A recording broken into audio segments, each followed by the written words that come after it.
It is the year 0079 of the Universal Century. A half-century has passed since the Earth began moving its burgeoning population into gigantic orbiting space colonies. Above the planet float hundreds of enormous cylinders with artificial living environments, new homes for mankind, where people are born and raised and die. The cluster of colonies furthest from the Earth, Side 3, proclaimed itself the Principality of Zeon and declared war for independence against the Earth Federation. 6 months into the war, Zeon began working towards new tactics to try to deal with the ever-expanding battlefront and difficulty resupplying their troops. One such team, the Bronze Enigma Corps, was painted as part of these experimental squads, but what transpired was far from what they anticipated. It is now 9 months into the war, and this coffin squad has found themselves in the midst of an inhumane plot and are constantly fighting for their lives, some of which have not survived.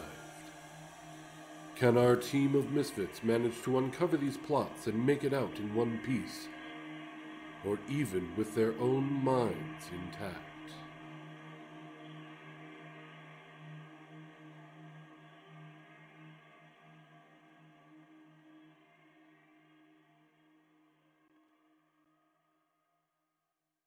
Hello, everybody.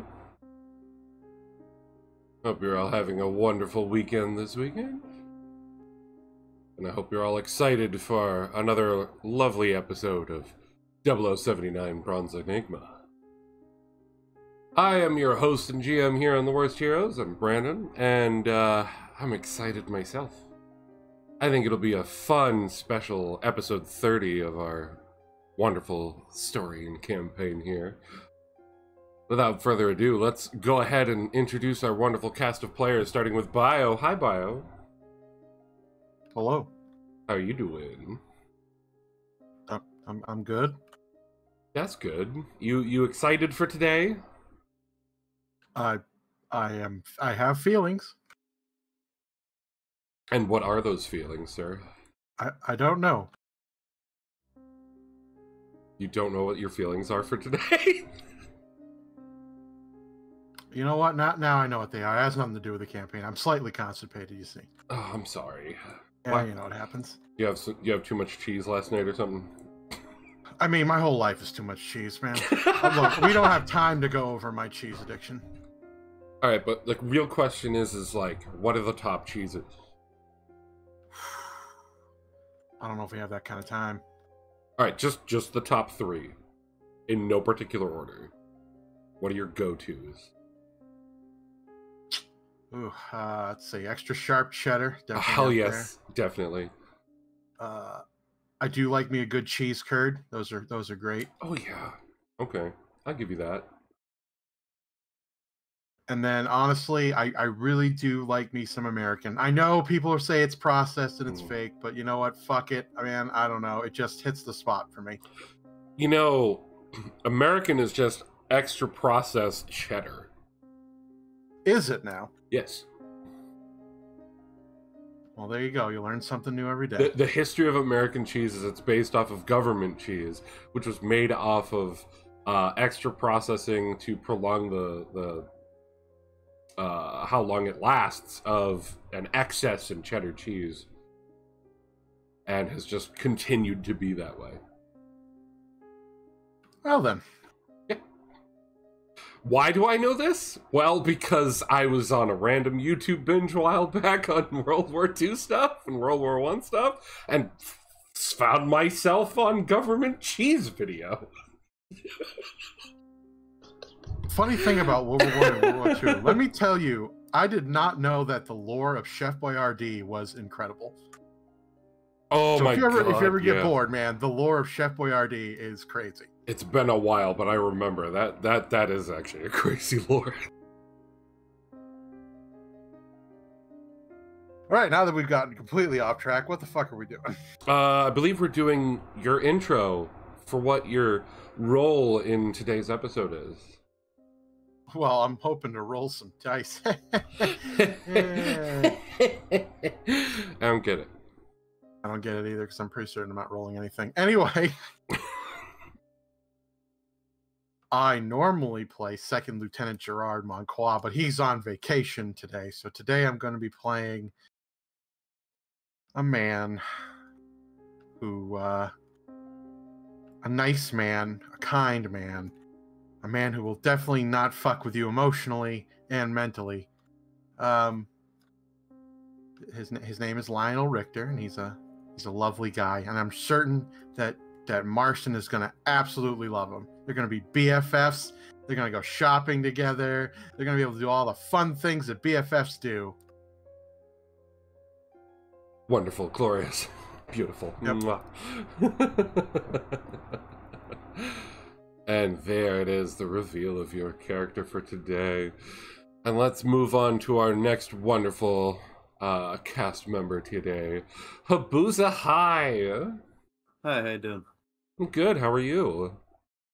Pretty good, pretty good. That's good, that's good. I know we're starting a little late, and we already went over this off stream, but as all of you who are regulars can probably guess, I just couldn't wake up to 8,000 noises, apparently.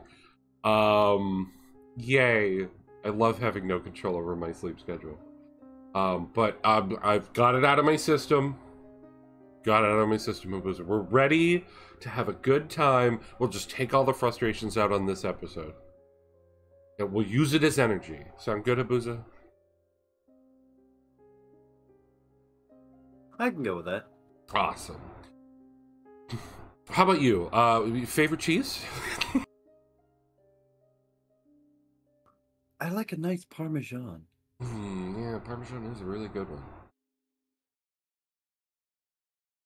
It's a solid choice, sir.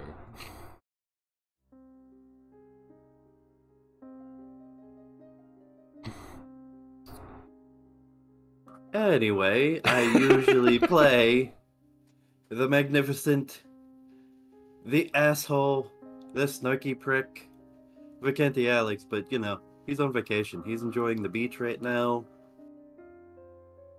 Don't know how with them burns, but you know, whatever. Whatever.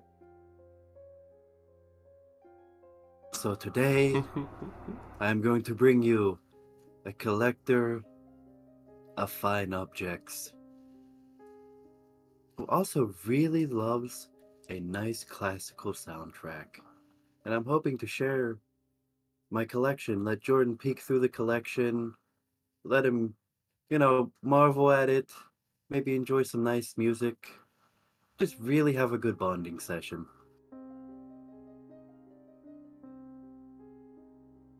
And what's your name? Alois Eberhardt. Wait a sec, that's the guy from Crossrays. Wonderful, wonderful. And of course, last but not least, since Fangs isn't here today, as we discussed last session, Fangs is enjoying a wonderful convention. We have the one and only Jordan L. Robinson. Hi, Jordan! How you doing? Hi. You excited for today? I'm doing fine, thank you. Excited? Yeah, sure. You sound so sure. I have nothing to worry. I'm sure I have nothing to worry about. Not at all. It's gonna be just a happy day. I mean, don't these guys sound wonderful? Oh yeah, we're gonna be the best. I'm just gonna abandon Bronze Enigma and just hang out with these guys from now on. It sounds wonderful. So, favorite kind of cheese? Since apparently that's what we're doing. There really is a cheese podcast now. Yeah, apparently. I'm just rolling with it. My favorite kind is actually Swiss. Swiss is good. I love me a good Swiss on like a nice turkey sandwich, or even on like a nice burger. Get a little bit of like sauteed mushroom and onion, throw on a slice of Swiss onto that burger. Delicious. Ignoring the onion part, yeah, very much. I'm just not a huge fan of onions. That's fine. More for me. Yeah, more for you. Yeah, exactly. Also, I would like to point out government cheese. Probably one of the few things from the government that actually works. Zing! Oh, America, everybody, America. yeah, Okay. yeah. So, would you I like was to only do? at it for a while. Turns just like biding his time. Exactly. Would you like to introduce yourself today, Jordan? Yeah, okay. So I play Zach Merson, piloting the Zaku 2 high mobility ground type. I will shorten that name somehow eventually. Just give it a nickname at some point. Oh, again, we workshopped Thunderbolt, but then that was like too copyright. So I was like, yeah, no. Yeah, and I don't remember what you guys said after that last time. I don't know, Storm or something. I don't fucking remember. The Zaku Storm. I don't know. I'll figure something out. I don't know, maybe today's episode might help you try and figure out something new for a name. Who knows? Who knows? Who knows? So I hope you're ready for it. Speaking of, why are we having this special? What happened last time? I don't know. Watch the VOD. I mean, yeah, I watched the VOD for sure. Yeah, why haven't you been watching the VODs, guys? I know. Give us some fucking views, man. They're all available right there on the YouTube. So let's do And it. if you're already watching this on the VOD, watch it again. Damn it! You didn't do it right the first time. Why didn't you Wait, you watched it and you didn't even comment for me to reply to you? Even to say, like, here's as a dick? I want to see give comments. it a like, give it a dislike. I don't give a fuck. Do something. Will say, I am impressed that even at this point, 30 episodes in, it's been all likes, so I'm happy about that. I expect someone to bitch about my DMing style at some point.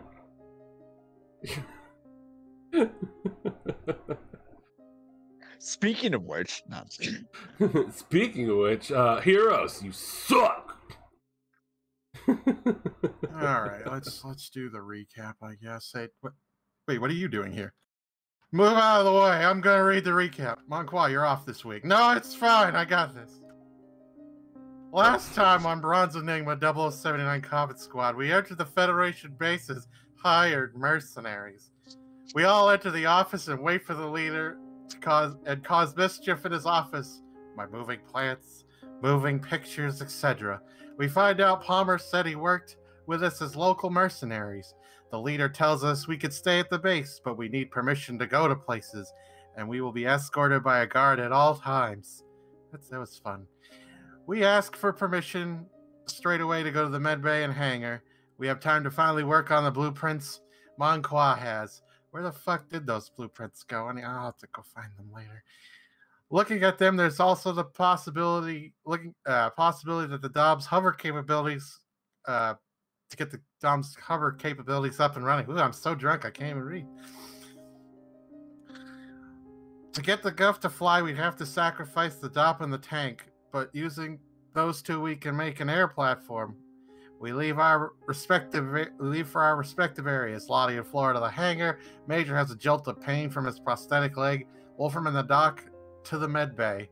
Zach leaves to go to bed, talks to the guard on the way who asks him why we are so nice being mercenaries. He learns that the guard is the son of the bar owners from the town we've been helping out. God, I miss Jerry. He makes the best drinks. He proceeds to set off a death flag by saying wholesome things like how he sends money to them. Oh, I didn't realize he was going to die.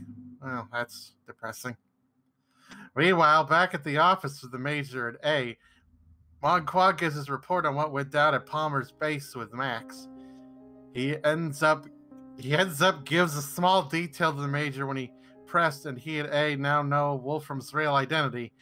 A was nervous after hearing this, and turns out he knew the whole time. Bastard. Who Wolfram was through the sound of footsteps, etc. Monqua tells the Major we all knew since the Palmer base event. It was agreed that they're not letting the doc know that A knew. In the medbay, Wolfram receives a vial from his master, which he gets refilled with painkiller. That must be nice. Doc offers to clean the back back wounds for him. At least buy me dinner first. So you don't need to buy me dinner. You just need to give me a good drink. You know what I'm saying? All right. Anyway. She bops him on the back of the head, at which Wolfram proceeds to remove his coat and shirt. She inquires on how he could have not damaged his legs as she moves to treating his arms. I never miss leg day. Quote. At this point, Wolfram gets a headache, and as the doc goes to get water, Rick chimes in to tell the doc the truth. I don't think he did that, but that's fine.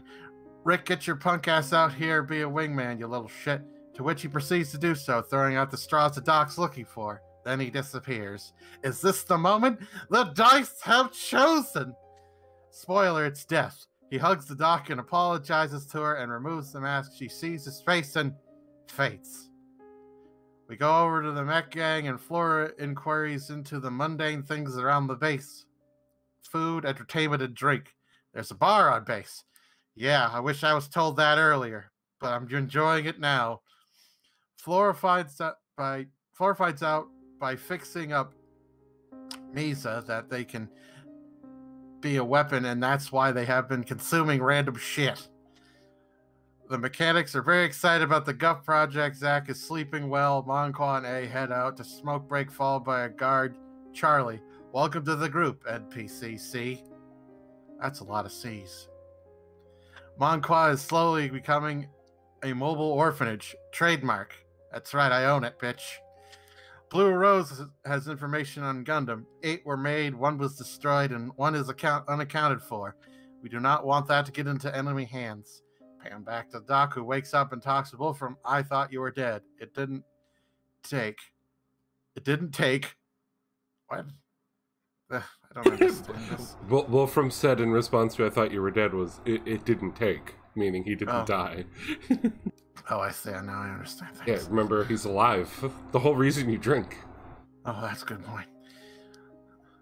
Doc decks Wolfram in the face of the running start. Rick gets all the damage. Major lets out that we know. We are dead, run. Monqua is so dead when Wolfram finds out.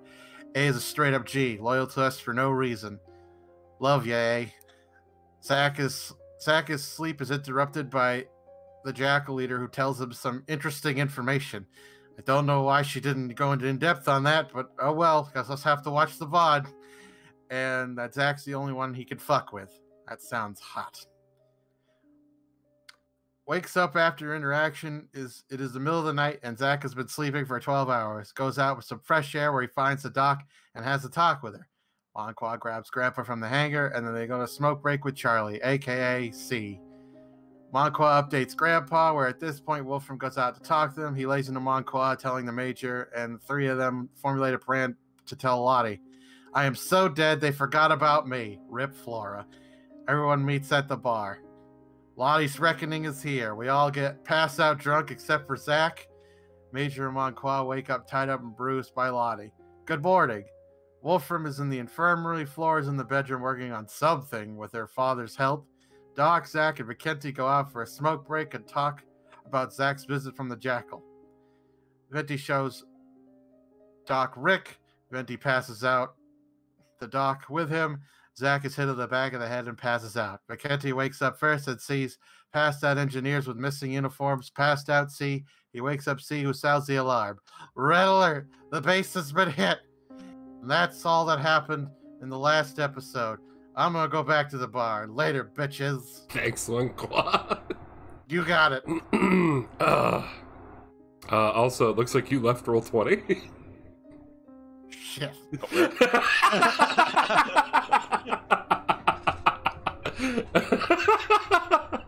That says I'm still here. That was weird. You're back now. You're back now. I don't know why it had you vanish off the list, but that was interesting. Oh, that was good.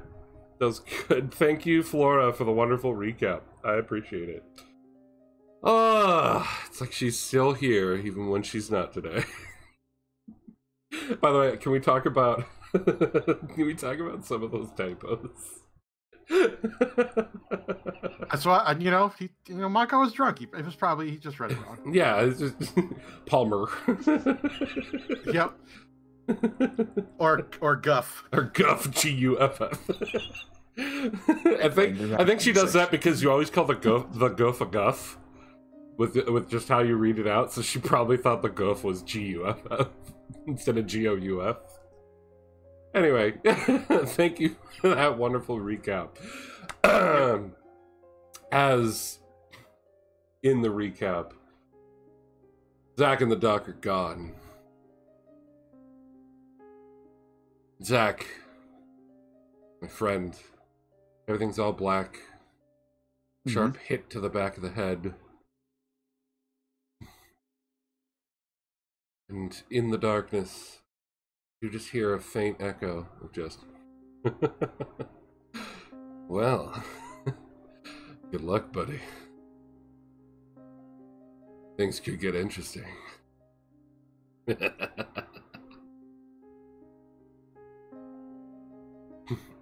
And you start to open your eyes, feeling groggy, with a hell of a headache.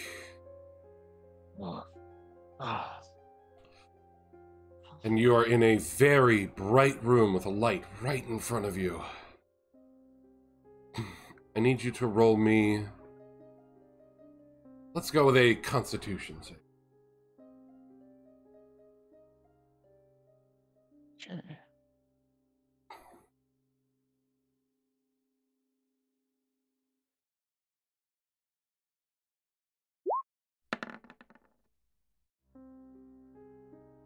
Groggy and eyes blurry, you're having trouble trying to discern your surroundings. You're very much dizzy and out of it and can't really focus on anything. You think there's just some figure in front of you,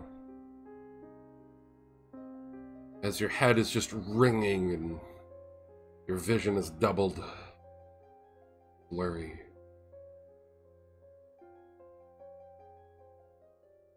Is there...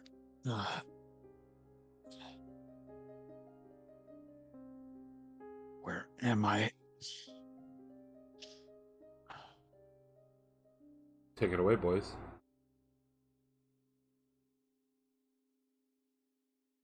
So, look who's finally awake. Took you long enough. I was getting impatient. Who the hell are you? Oh, meet Lee? Oh, of course. How rude. I've not mentioned my name. I am Lionel Rickner. I'm going to be your companion for the foreseeable future. What? I am going to walk up beside Marston, put my hand on his shoulder, and I am Alois Eberhardt. I will also be here to help you along your way. As you look over and see this man standing very close to you, go ahead and describe the two of you, what it is he sees as his eyes start to finally focus back in on the real world. Still a little bit of a double vision going on in his head as he's still ringing. I'll start with you, Bio. What does he see?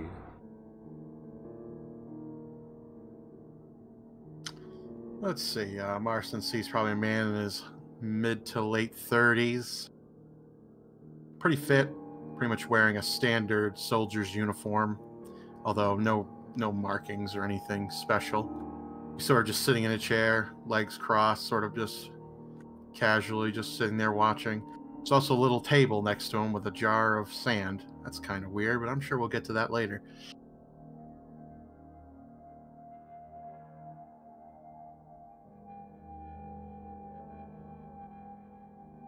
Interesting. And Habuza? About average height, average build, not too out of the ordinary. Kind of a little bit lanky, but still has some muscle tone to him, but it's hard to really tell. Looks like certainly not a military uniform. Kind of like, I don't know how, like, he walked into a store and picked out a doctor's party costume. It doesn't look official whatsoever. It just kind of looks like a ragtag thing that's dyed red and, nice seafoam kind of, but a little bit darker than seafoam hair. and just a beautiful visage on the face. Just happy, content, pleasant. Just a wonderful smile with piercing eyes. Around this time, you notice that there's a mirror ahead of you. The room is all white. You all may proceed. Oh, and you're sitting in just the only real piece of furniture, a wooden chair. Not very comfortable, but... I'm sitting in a chair too, Brandon. Yes. Okay. So, you're sitting in one of the only pieces of furniture. There's also another chair. Apparently. But yours is just a wooden chair. Not too comfortable, but you don't really have any choice in the matter at the moment. I don't know if the two of you have him bound in any way. Oh, probably. Okay. Arms tied behind the chair's back, I'm assuming? Yeah. Legs tied to the legs of the chair? Yeah. Okay. Proceed.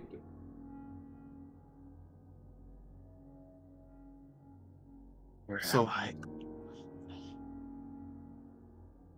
Oh, you're in one of our many facilities. This one's my personal favorite. So while you've been sleeping, I've been kind of looking at your dossier. And I look at your folder. I have a folder, and I look in through it. Zach Marston, huh? You're a criminal, and then you got part of the criminal program to be added to the Xeon army. Well, I see you are still alive, so I guess you are a success. Not that I really give a shit.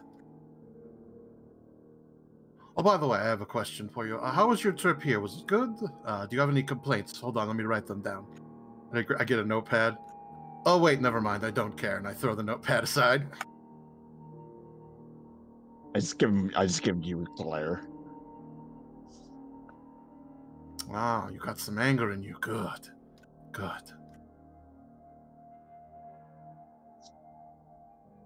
So I was looking through your files, and let's see. Oh, you're on site too. I guess you're gonna need some change of address forms. Oh, Lionel, that's a little bit too harsh, don't you think? Oh, it's fine. I'm sure he's gotten over it by now. How long's it been? What, 7 months? I mean, at least he's now the owner of beautiful beachfront property. Yeah, whatever that dump is now. What are they calling it? Ugh, doesn't matter. What am I doing here? Cut to the chase already.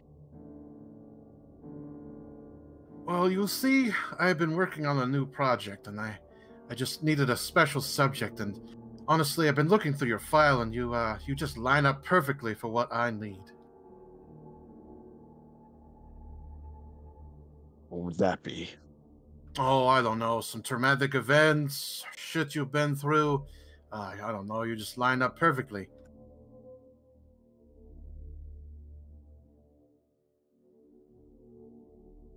Besides the fact you got caught, you're pretty weak anyway, so, we're gonna make you stronger. I promise.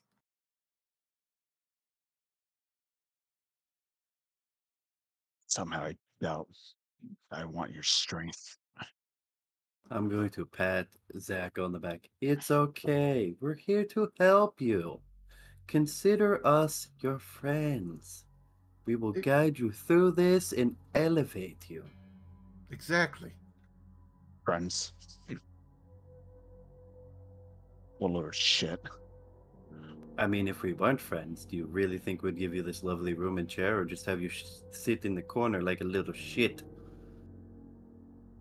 You don't want to be in the corner, my friend. I've seen what happens. Eberhard really likes putting people in the corner. You don't want that. The janitors have already complained that he makes too much of a mess. Hey, it is their job to clean up after me. That is what they get paid for. Yeah, but you got to understand, we're in a white room. You know how hard it is to clean bloodstains off a white floor? They have bleach and every other cleaning implement that we could possibly buy on this shithole of a planet for them to clean the goddamn corner. They can clean the goddamn corner properly. You just hear on the glass behind Lionel, tap, tap, tap. We're getting off track. My apologies. That outburst was uncalled for. And then you just hear a reply of just tap, tap.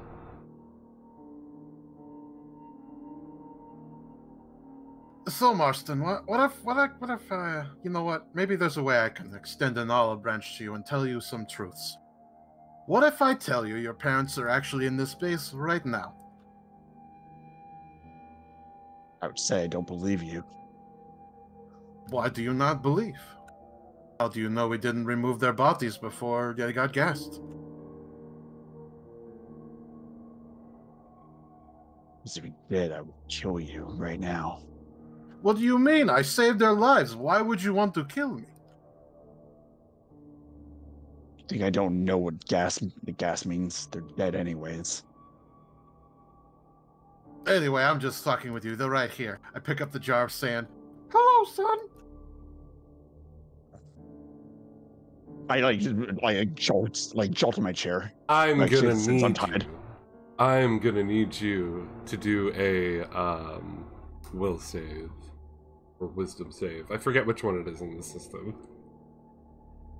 It's wisdom, right? Wisdom save, I guess. Wisdom save, please.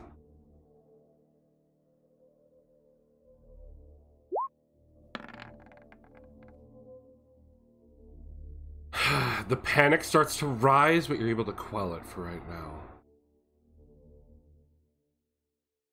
Your eyes are finally focusing onto your surroundings now. As you look about the room, you can see that there's a camera watching in the corner. And there's a door to your left. Heavy door. And you can see that the rooms are, the walls of the room are the same white, pristine tile as the floor and ceiling.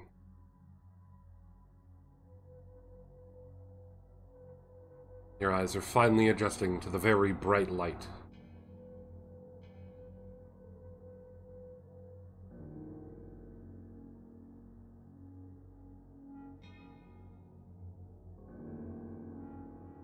Huh, that's disappointing. I was hoping for a bigger reaction. Anyway, I'm just fucking with you. This is the sand from outside. I would never go to that shithole Australia anyway. I was wondering where you did procure that at. I mean, we're in the middle of a desert. There's plenty of sand.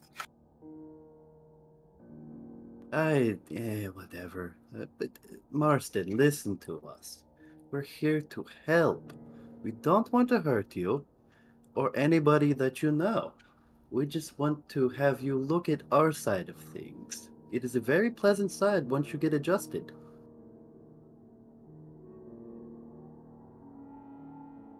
You are who I think you are. I've already seen your side of things. Oh? What side would that be? Very fought your little boys.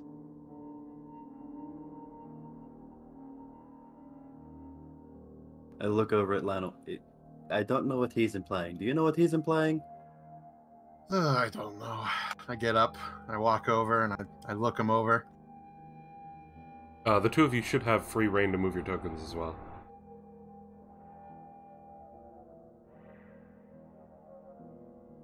I sort of put my hand on his chin and move his head around. Oh, strong jawline. I like. Yes, I think he's going to do very well. I think the doctor will be very happy with the outcome of this one. In my mind, I think doctor. And I'm thinking of the doc. Is she okay? In that case, wisdom save. Mm-hmm.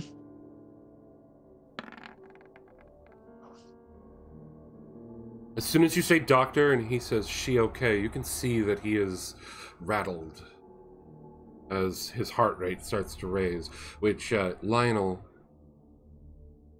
you can definitely tell his heart rate is elevated. Interesting reaction. Oh, she's probably okay for now. She's in the other room, probably still sleeping. But don't worry, we'll play with her in a little bit. But right now, I'm going to have fun with you first. I growl. You need to be a good cooperative, or you know what's going to happen is, you see, even though we could probably beat the shit out of you, I know that you're probably going to be very upset if I decide to beat the shit out of the doctor. You see, I only need certain information from her. Once we are done with her, I could do whatever the fuck I want. Does that mean I get to put her in the corner? Oh, of course. You just see a gleam across his eyes. Oh, the corner. Your heart begins to elevate even further. You can feel a rush going through your body as you start to shake a little uncontrollably. So are you going to be a cooperative little boy?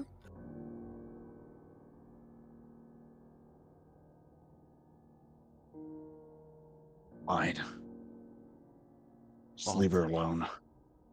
Well, I can't promise that, but I can promise she will not be bruised. And then I give him a light little pat on the cheek.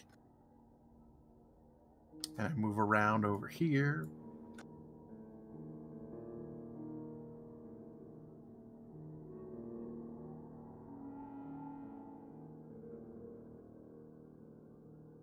So now you have both of them on either side of you. Go ahead, Abuza.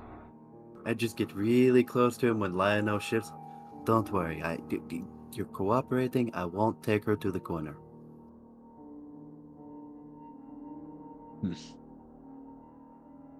I say nothing. All right, so let's get this started. All right, I'm going to pull out my notebook here and start jotting some things down. So I'm going to ask you some questions, and all I need you to do is to be honest with me. And if I find out you're lying, well, Eberhard here is going to show you what he's really good at.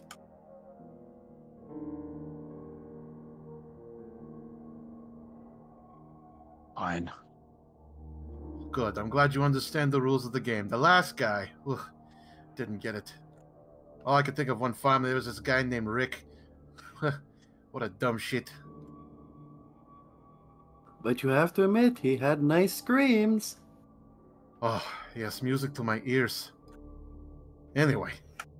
Zach. Wisdom save. You recognize who they're talking about when they say Rick, but you start to gain a little bit of control over your elevated heart rate. You still feel anger and confusion as you have, but hearing them say Rick, I think you can put a little bit of knowledge to that.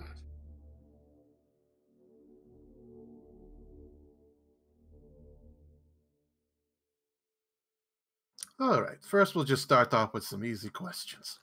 What's your favorite color? Black, I guess. Oh, edgy. Perfect. That's a great answer. Let's see. What other questions do we have here? So tell me, we're going to get this a little bit deeper here. So you were friends with the leader of the Jackals, yes? I wouldn't call us friends. Oh, well, whatever. Associates, butt buddies, whatever. I don't really care. You know, love is love. Anyway. So tell me, what did it feel like when you shot him in the head? Please, be descriptive. I need to know.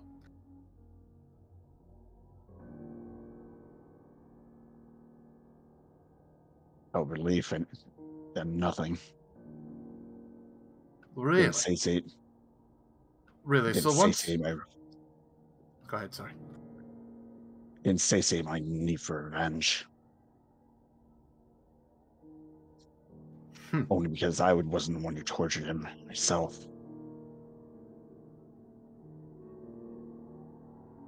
Yeah, we weren't really allowed to torture him. Honestly, he was not good for a program. He was kind of an idiot. Anyway. Eloise. You remember multiple occasions where nobody was looking. Or you did. And I just kind of tilt my head, and you just see a big smile crack across my face. No, for a prison gang leader, he really wasn't able to take the pain he could dish out to other people, though. Yes, he was definitely what do they call it? A beta cuck? Is that what they call it these days? Probably something like that. Anyway. He was more of a bottom bunk kind of guy, I think they say in prison. Oh, now you know that makes a lot of sense now that I think about it. Anyway, back to the question. So you're telling me that after you shot him, you didn't feel any sense of, I don't know, pleasure? I'm not saying like you got a hard on. I mean, if you did, though, please be honest. I have to write that down. No, I didn't. Really? Interesting. Really. I don't know if I believe you. Eberhard, why don't you jog his memory a little bit? Oh. Collection item number 1, 2, or 3. How much of a jolt do we really want? Start small, please. I do not want to knock him out, and then I'm gonna have to wait again. Alright. Collection number 2 it is. Oh shit, you might have to entertain him for a second. I gotta go collect the tools from the other room. We didn't bring them with us. Oh, for fuck's sake. Okay, whatever. I'll stay here. You said we weren't allowed to bring him in right when he first woke up. I never said that. Who told you that? Tap. Oh, okay. Well, go get your tools. We got work to do. Okay, and I'm going to hurry out of the room. As you head out of the room, allow me to unveil it for you. Right, it's there it is. Reveal. I'm going to go ahead and reveal the hallway outside.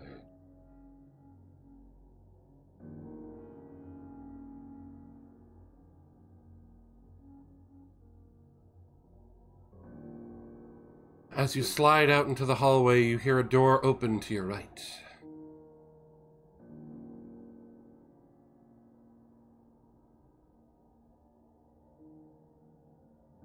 Eloise.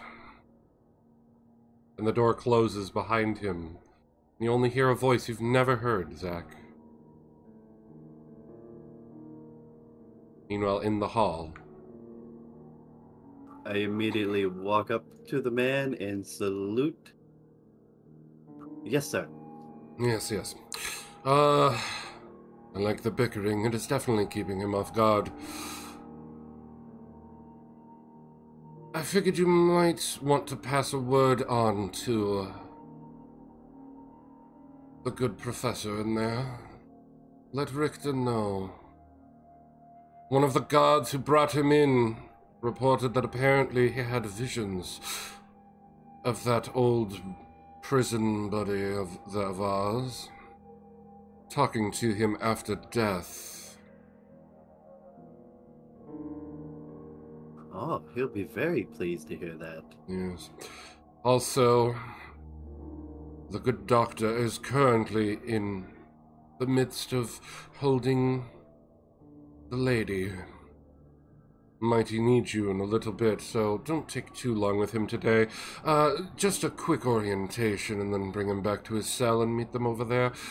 But do go on with what you're doing. I'll be watching. And he heads back into his room after a quick nod.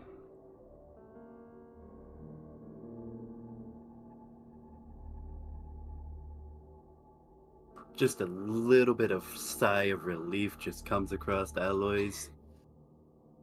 The guard ahead of you is looking at you, and you can see that he also lets out a breath. What the hell are you looking at? Get back to your job. Yes, sir. And he stands back at attention against the wall. And I'm just gonna move on over to this room, which I like. It is dubbed the playroom. as you open the door to your playroom. Inside, you see your storage lockers all around the room, table in the center, pristine and clean, and the guard attendant in the corner who stands at attention as you walk in. Evening, sir. Evening. I have an order to fill real quick, and I need to get back to the other room. I would like some assistance finding the jolter. He starts running around the room. You know what he said? Not the big. Get the small jolter that we use out in the field. Okay. Grabs it, places it on the table. He also wants something small to start with. Get the bullwhip, but the one with the little serrated edges, so they don't cut too much. They just cut a little bit. Places it on the table. A bottle of water. Places it on the table. A cloth. Places it on the table. 2 scalpels. There you go.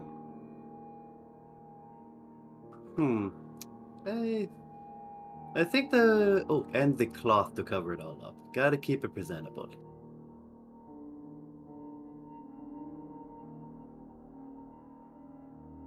Thank you very much. I think that's all for the fun I get to have today, sadly. Maybe next time I'll get to really go at this schmuck. He salutes and goes, "Always a pleasure to help you with your work, sir." Thank you. You're a good assistant. Carry on. Enjoy your time today. You might not be needed again today. So maybe go to the rest area, relax a bit. You earned it. I will in a little bit, sir. Alright, carry on then. And I'm just gonna push the cart back out to the door to the other room. Goes back to his corner, where you have given him a chair to sit in this room. Sits down and continues to keep watch. Better not be a fancy fucking chair. He's only a guard. Oh no, you gave him a stool, basically. He's your usual attendant for this room. There is someone who relieves him of duty for a short time, but he tends to spend about 16 hours a day in here. Committed. Good. It's essentially your gopher, and has been for a long time. Good. That means he's not squeamish anymore. Oh no. If he was, I'd have to put him on the table goddamn next. That's why he stays in the corner. Anyway, back to the other room with my little cart. While you are out, though,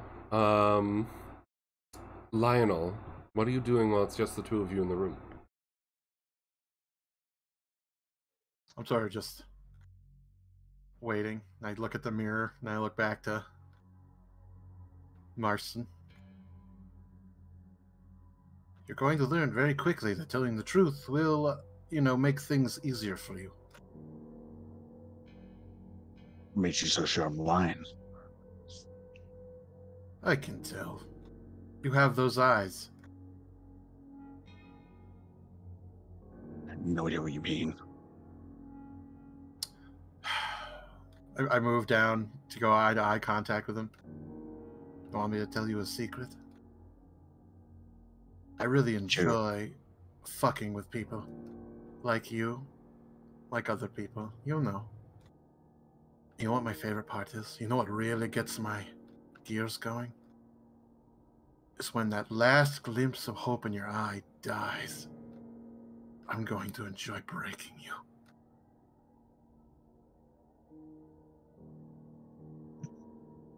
I start chuckling, but Oh yes, have chuckle mood. Yes, you're not going to be laughing for much longer. oh, you think I'm laughing because I'm happy, or because I'm enjoying this? But you're wrong.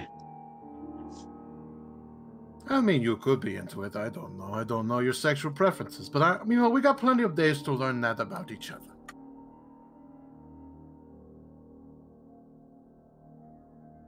Whatever. Around this time, there's a little bonk on the door as the cart hits the door.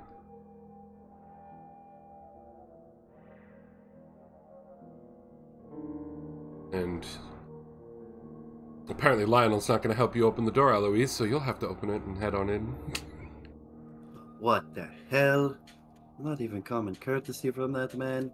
Well, I'm just going to turn around and back my ass up into the door to give it a little nudge on the button. And, you know, just kind of back my way in with my little cart of happiness. Ah, hello, gentlemen. It's about time. What took you so long? I said a little torture. What the fuck is this? Listen, you said a little, this is a little. Also, no help with the fucking door? I thought the guys in the room had it. I didn't think I had to do it. Also, I have been gifted some amazing information you're going to love. Oh, really? I'll do share.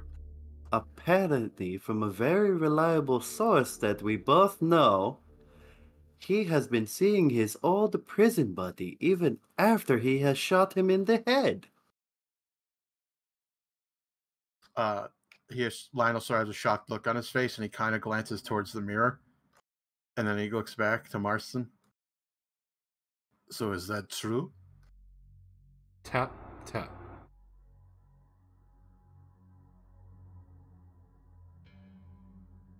Is that Yeah, it's true, true. Marston? Yes. Really? That's very important.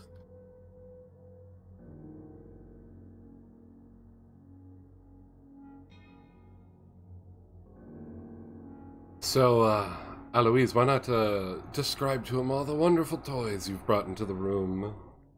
Oh no, that's the beautiful part. I'm not going to. Ah, so it's just covered in the cloth right now.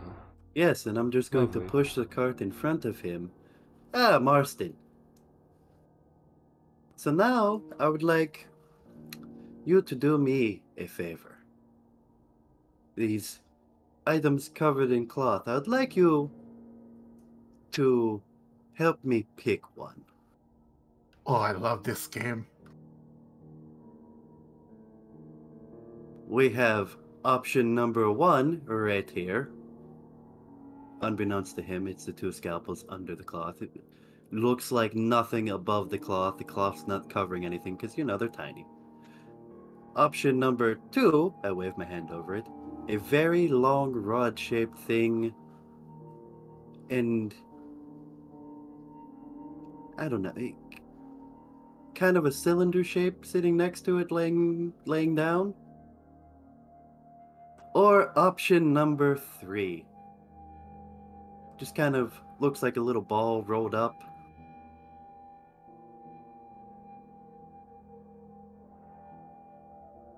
So, my friend, which option looks the most appetizing to you? Remember, choose from your gut. It is important. I have to take notes.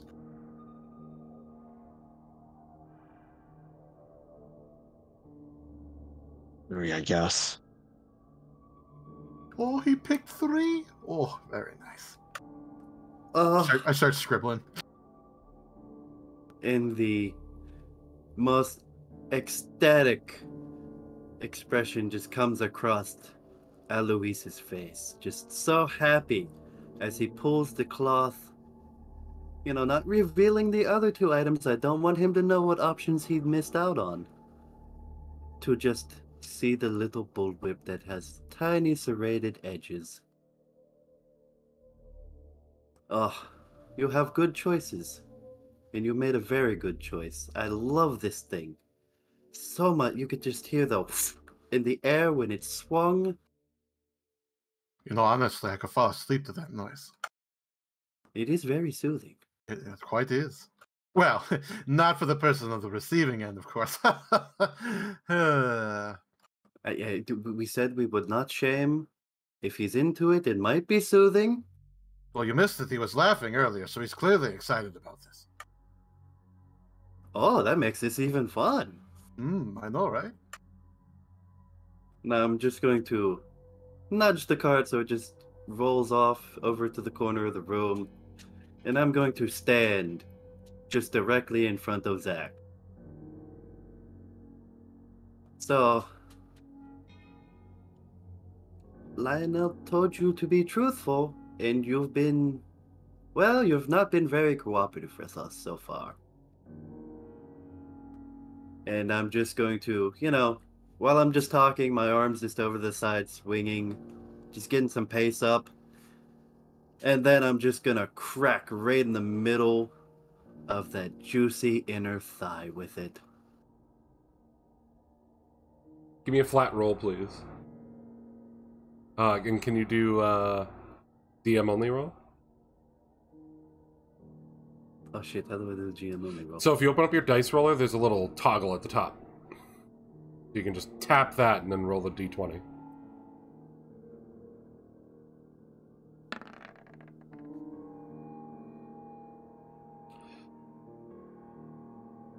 As he does it, it just lightly brushes by your thigh, cracking more on the chair as you twitch your leg to the side in anticipation for it.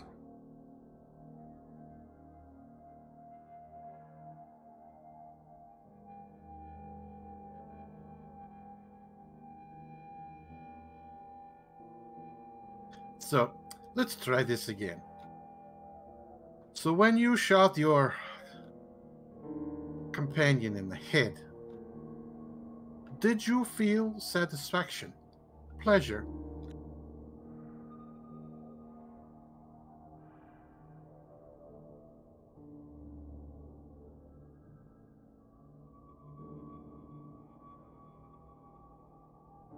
I already told you.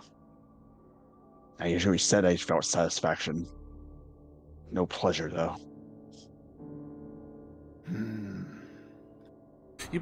You believe him.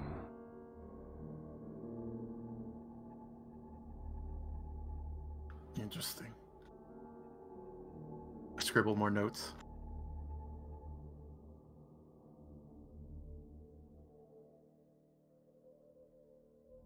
Let's see. You fought embarrassed people in combat. Yes, you've killed many.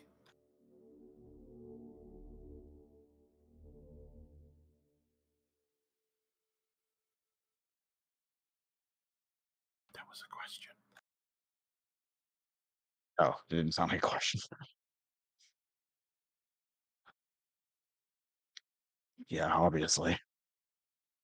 So tell me, when you killed these soldiers and what have you, did you get any feeling of satisfaction or pleasure from doing it?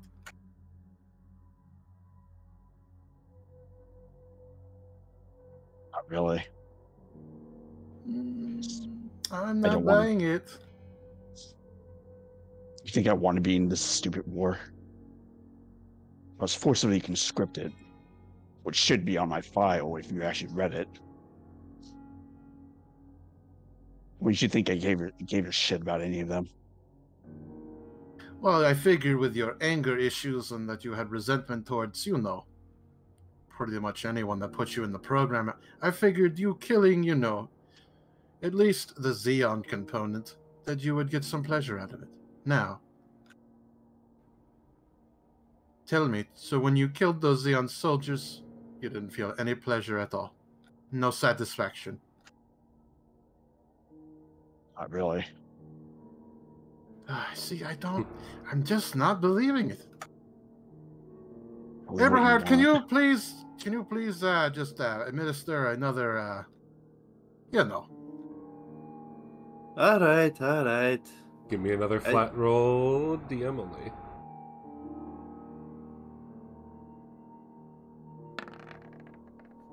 Go ahead with what you were about to say. As I just kind of crank it up a little bit, but then just move a little bit farther up the thigh inward.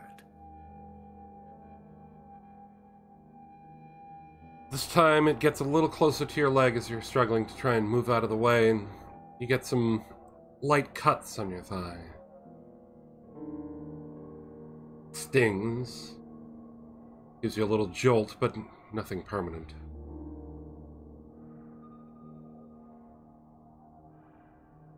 right. Well, would you like to answer truthfully now? I already answered you truthfully. I don't give a shit if you believe me or not. I am just telling you the truth.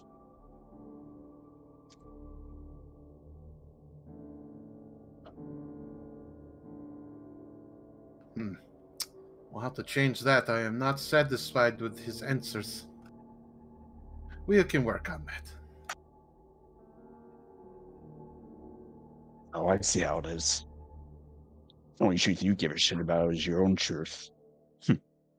Figures. What are you talking about? Why I tell you the truth and all of a sudden you don't believe me. I don't think you're telling the truth. I think you are deliberately hiding the truth from yourself because you don't want to admit that you're a sick fuck, just like everybody in this room. You see, Eberhard and myself, we understand that we are twisted, and we accept who we are. Eventually, you will accept who you are too, and that is important for program. It will take time. We just have a lot more work to do than I expected.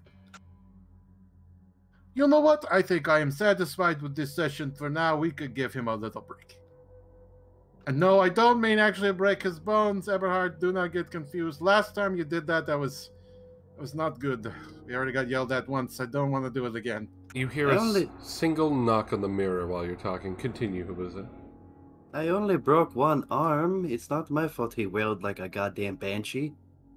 I mean, it was a good scream, but we weren't supposed to do that.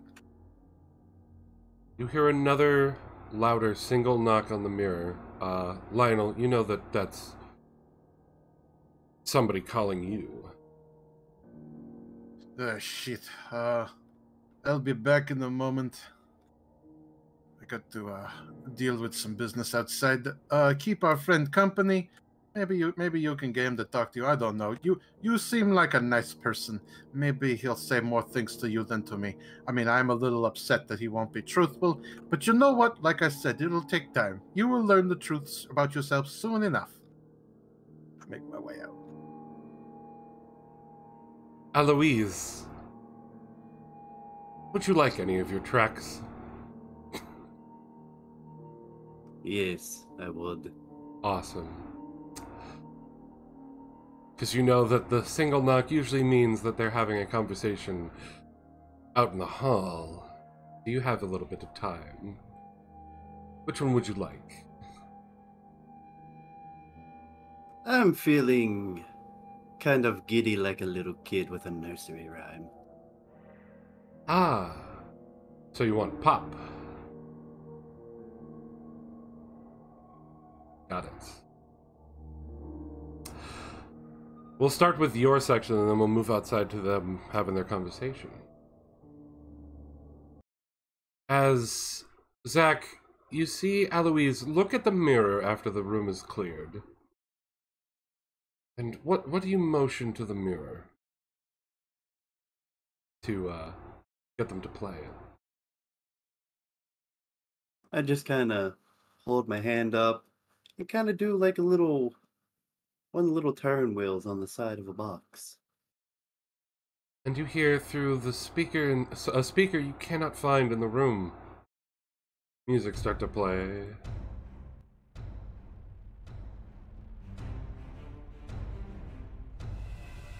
You should have very been truthful with Victor. He's a lot nicer. Or maybe he's not, I don't know. He has a horrible disposition. Sounds to me like he doesn't give, that you don't give a shit about what the truth is. Only what your version of it is. Now see, that's where we're wrong. It's not my version of truth. It is what you admit to yourself when under intense distress. And I kind of put my little hand on the back of the wooden chair, and half the bottom boards kind of just like slide out a bit. Why, you want to know the truth? I'm gonna Yes. kill all of you. Oh, now see, that is not correct, and I know it, because from where I'm standing, You really don't have a fucking chance at that. What to say about that? And then the bullwhip just kind of extends longer, and I just swing it like a rope.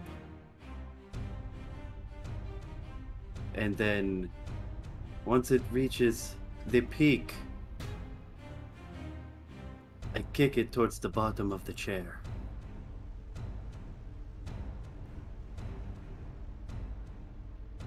Nothing serrated though. Those had to be folded back. You'll know. Don't really want to cut down there. Intense trauma. Yes. Out in the hallway.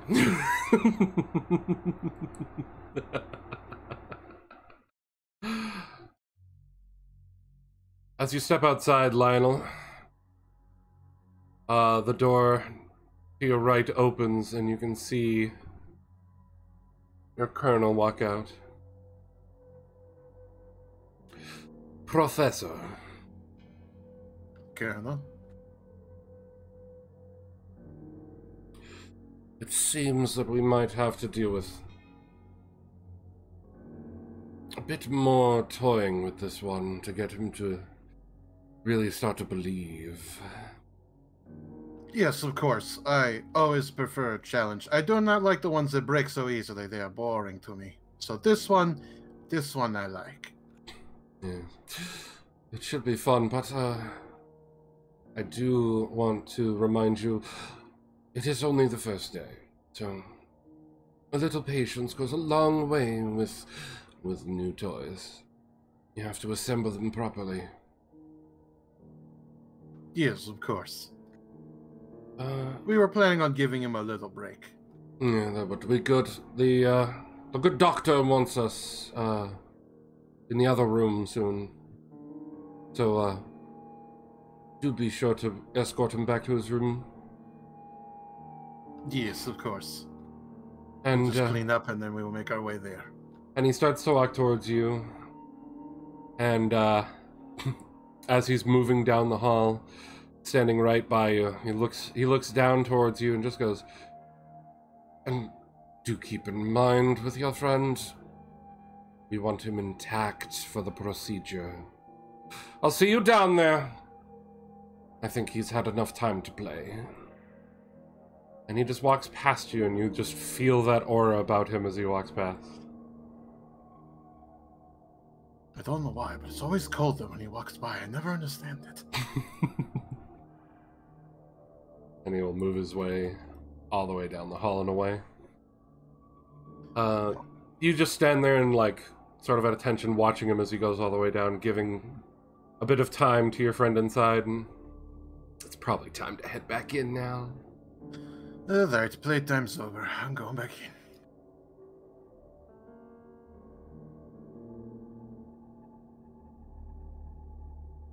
Alright, well, I think it's been a progressive day. We can probably move on and put him back in his cell for now.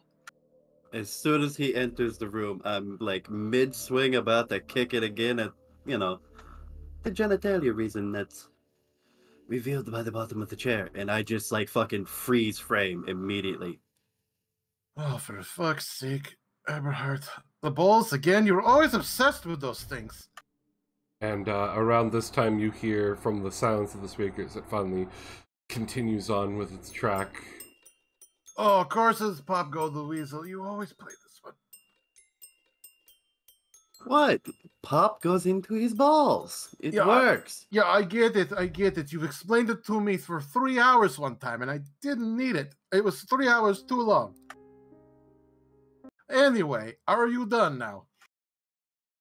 Yes, I think I've styled on his balls enough for today.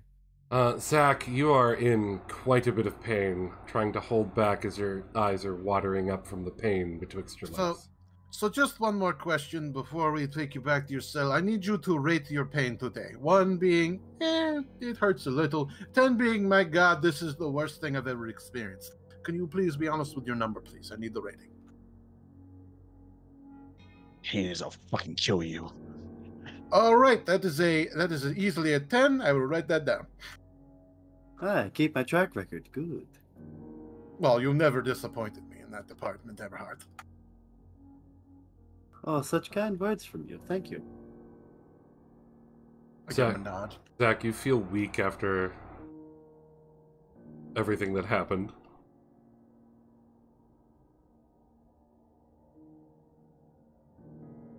Do I pass out? No, you're... Well, actually, let's find out. Give me a con save.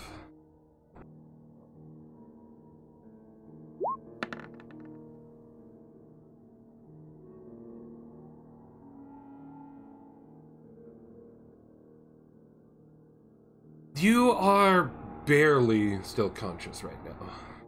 But your limbs feel heavy and weak, and you struggle to be able to move them. And Professor, you can definitely tell. Well, you know, I'm quite impressed. Usually when you do the Pop Goes the Weasel, most of them just pass out. This one's still awake. This is good. I'm writing this down. He seems like he has a fiery spirit. I can appreciate his commitment. Yes, we need the fiery spirit, because it makes it more fun to break. Anyway, let's go ahead and untie him from the chair and get him to his cell. Alright. I'm going to put the bullwhip back on the table and walk over and, help with the whole dragging his ass back to his new casa. If you want to try to resist at all, please let me know, and I'll have you roll to see what happens. Sure. What is it you're going to try and do as they untie you? I'm gonna try to headbutt the one who keeps asking questions. Going to try and headbutt Lionel. Okay. Yeah. Give me a dex save.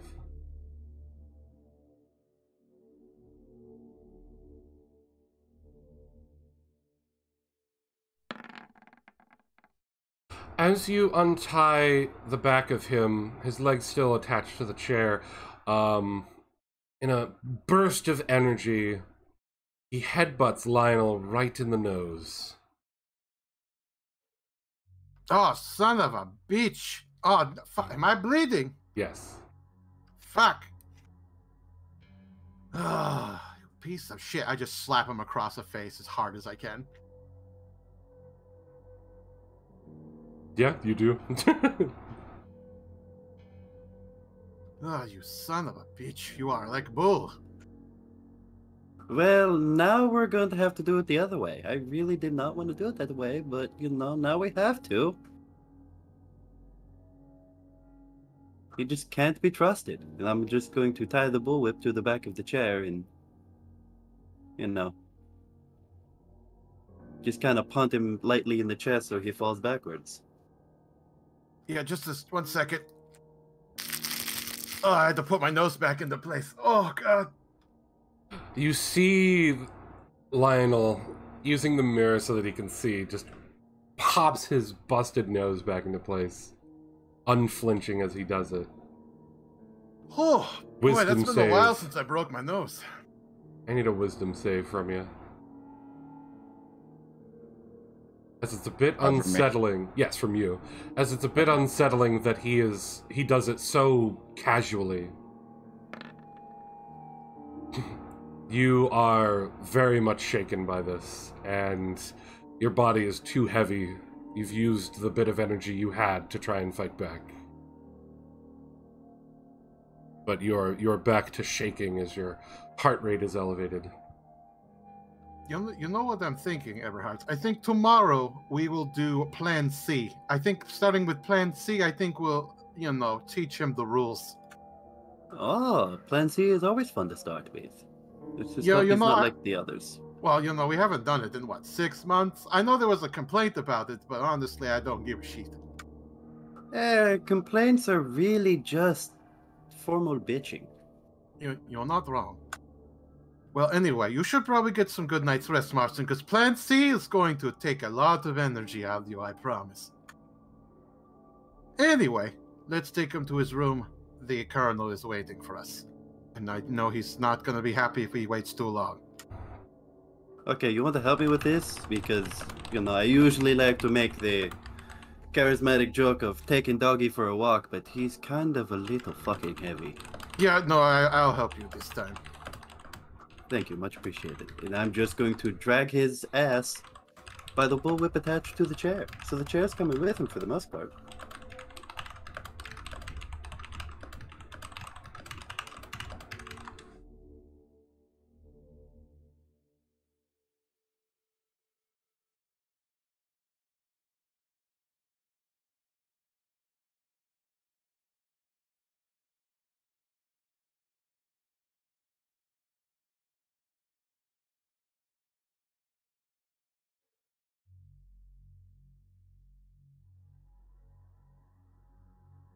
He's muted.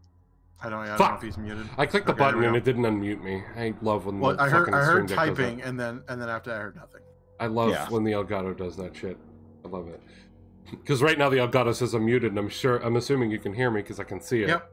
Yeah. Yeah. I love when the Elgato glitches like that. Anyway, so they pick you up and start to bring you out into the hallway. As you enter the hallway, you can see that the halls are dimly lit, darker, got a gray blue kind of sheen to everything. Similar tiling. Well, I guess I should ask you to do an intelligence check to remember.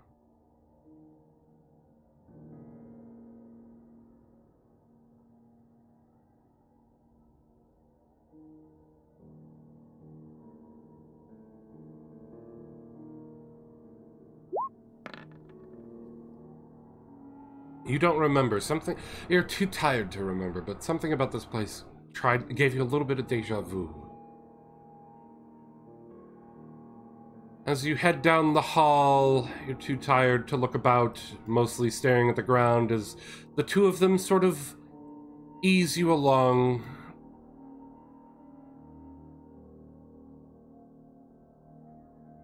Let me reveal sections as we go.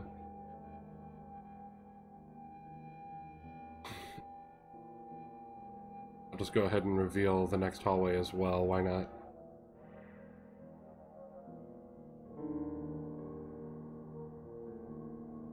They come to a turn, continue on their way, get to another door, which one of them, I'm not sure which, activates with their card. Taking you into a short hallway. You can sense that there's a guard as you move down.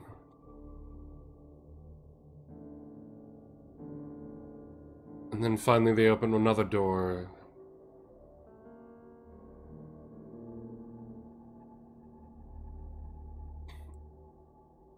As you enter an area with cells, looking in them, you just see beds empty. It's very dark. The ground in the cells looks not tiled like everything else, like the hallway and the room that you've been in. It looks rough and like rough concrete was poured and just done well enough. And the two of you can take it from here. All right, well, this is where you're going to be sleeping. Don't worry, we do have a continental breakfast in the morning. I'm just fucking with you. You get what you get and you like it. Anyway, also, there's a complimentary shit bucket. So I enjoyed that. Yeah, I don't think there's much to really explain here. It's pretty self-explanatory anyway. So you have a good night, and you should rest up, because Plan C is going to be very exciting. At least for me.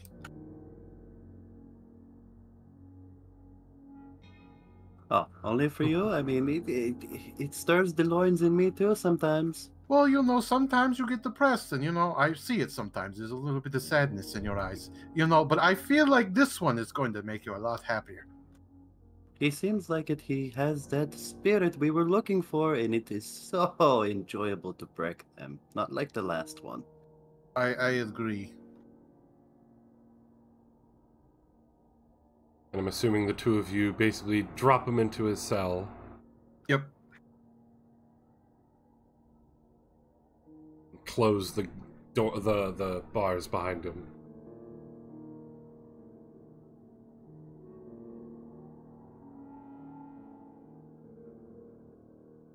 Oh, one last thing. Be careful about the desert rats. They are very not friendly, and they might consider your food. You might want to shit in the bucket to give them something to eat. Yes, let me tell you something. I got bit in the ass by one of those things. It took me 3 weeks for it to stop being sore. I don't understand what those rats have for fucking muscles, but Jesus, they hurt like hell. I mean, it's like any rat. If they really need to escape or see something tempting, you do have a juicy ass. Well, thank you. I've been working on it. Anyway.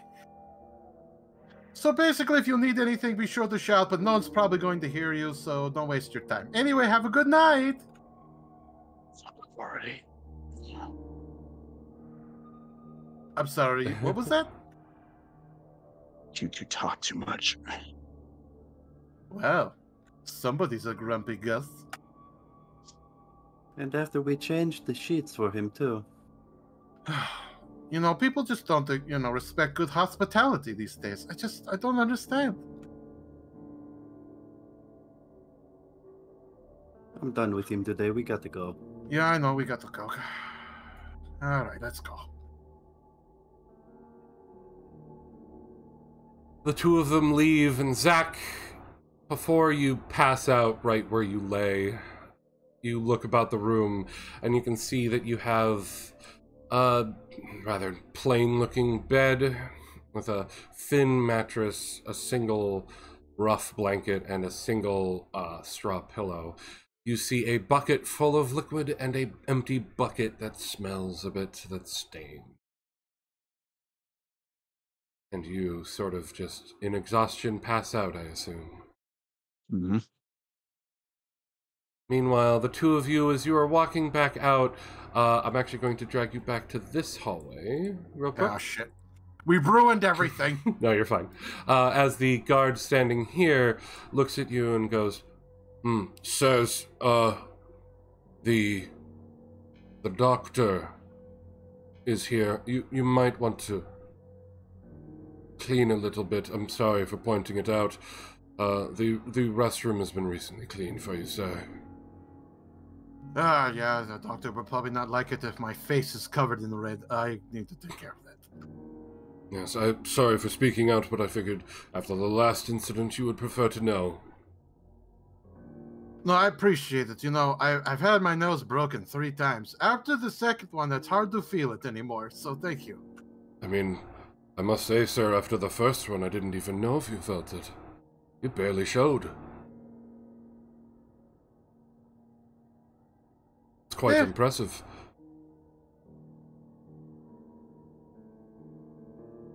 You know, having, 7 or 8 siblings kind of makes you tough. Anyway. And you are free to move on and stop by the restroom. Brandon probably hates me. No, I'm loving this. What are you talking about? I'm fucking loving this. Alright.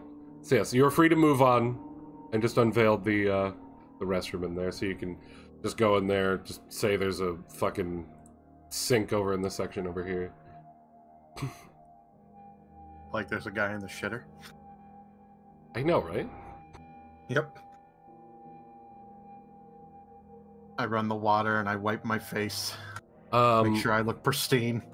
Aloise, you know that it's quite interesting that you're realizing, oh yeah, the professor's here. He's usually not here in person. Sorry, not the professor. The doctor's here. Professor is what I keep calling Lionel over here. Yeah, you know that the doctor is here, and he's not usually here in person. You know, I think your feeling about this one was right. For the doctor to show up, that is saying something. Yes. I've been telling the doctor about my ideas about how to speed up new type evolution, and I feel feeling this one is going to help make my idea a success.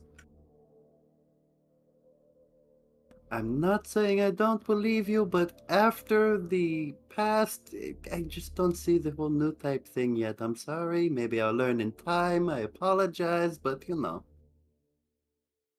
I mean, come on. I think it's quite possible. I've heard stories about crazy shit happening during the war. Did you not hear about the Red Comet? Yes, we all know about the Red Comet, but I need that first-hand experience, or you know. Well, he fought that Federation pilot, and he managed to escape. Who the hell, manages to escape the Red Comet? It's clearly a new type. Gotta be. I'm certain of it. If I had money, I would bet all of it on it.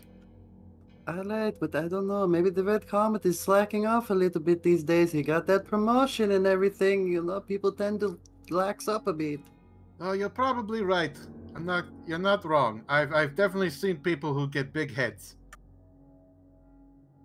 But either way, if the doctor is here, clearly this is a big one. Or we're wasting his time and he's probably going to kill me. Either way, I'm going to take the risks because I believe in it. You mean going to kill us?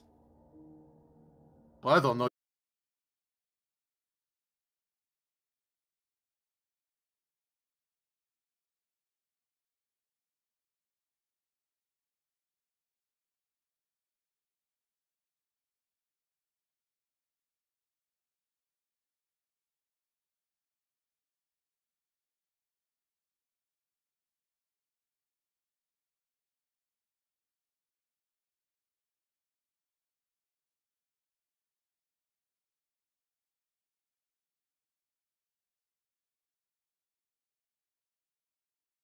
It's probably Twitch done. I don't know. I mean, I'm fine over here, but Yeah, because I'm running speed tests, and my speed tests are fine right now. I did not disconnect from you guys. It did go beep boop a bit, so something's going weird. Looks like it just reconnected. We got the picture. Yeah. There we go. Okay, so you guys were doing stuff about the Red Comet. I'm sorry that we cut out on that. No idea why it did that there. Oh, of Municipal course, internet not when we're in. All right, looks like we are back and connected. If anyone needs to, please refresh. Go ahead and continue where you guys left off. So as I was saying, the doctor, appreciates my work. I mean, we've made great soldiers, but I'm telling you right now, AI is not the way to go. I'm telling you, we need to put a physical body in there. I say the new type is the way to go. But obviously, new types think on their own free will. So I say we need to control new type with, wires and shit. Now, see, that I can agree with. AI, it leads to faulty programming, a glitch could happen, and then you just lose so much. Yeah, well, I mean, look what happened with the Bloody program. I mean, the thing ran off on its own and fucking, made Max lose an eye. What a dumb schmuck. Oh, that was a beautiful time.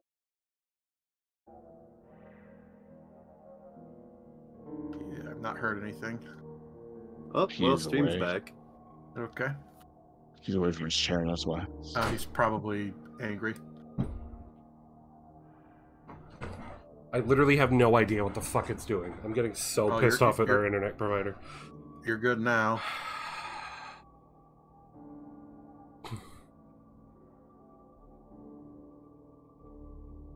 Sorry, everyone.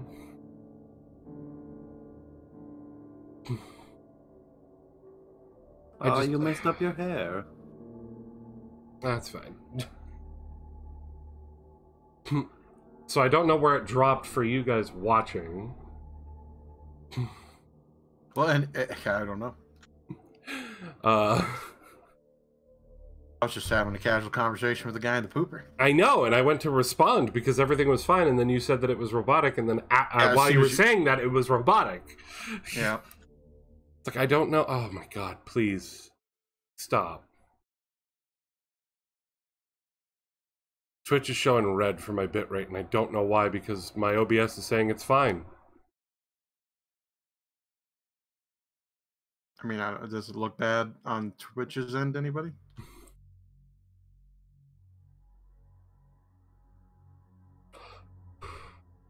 Yeah, he was talking about new types versus AI. Okay.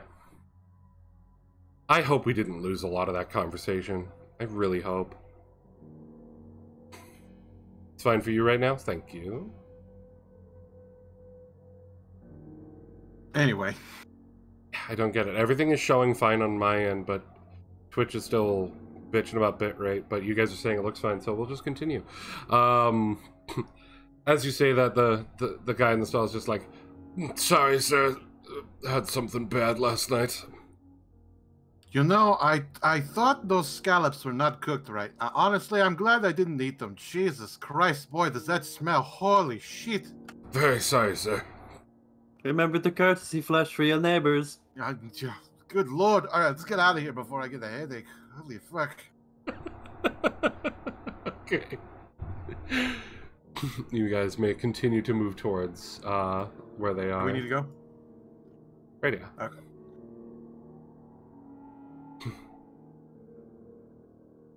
As you head there, I'm assuming you knock on the door. Yep.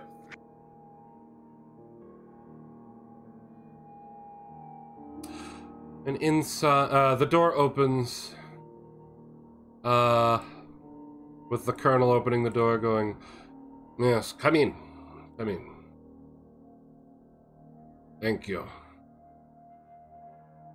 And he steps to the side, and you can see his normal, overwhelming demeanor sort of just lessen as as you notice that sitting in the chair staring at the two-way mirror in front of you, gray-haired man. And on the other side, you can see a woman. The man, not turning from his chair, just goes, no toys on this one, understand? I glance at Eberhard. Yes, Doctor, I understand. I need her brain. I don't want a repeat of what has happened in the past. Oh, and I guess the two of you might want to know that Max actually managed to succeed in something. Thanks to him, we were able to capture these two.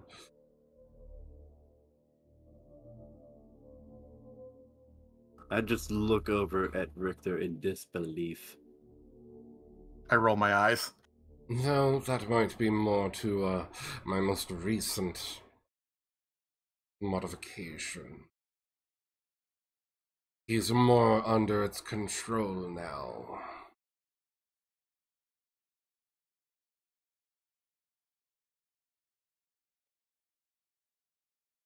So, no more bragging every time we have to see him in the hallway?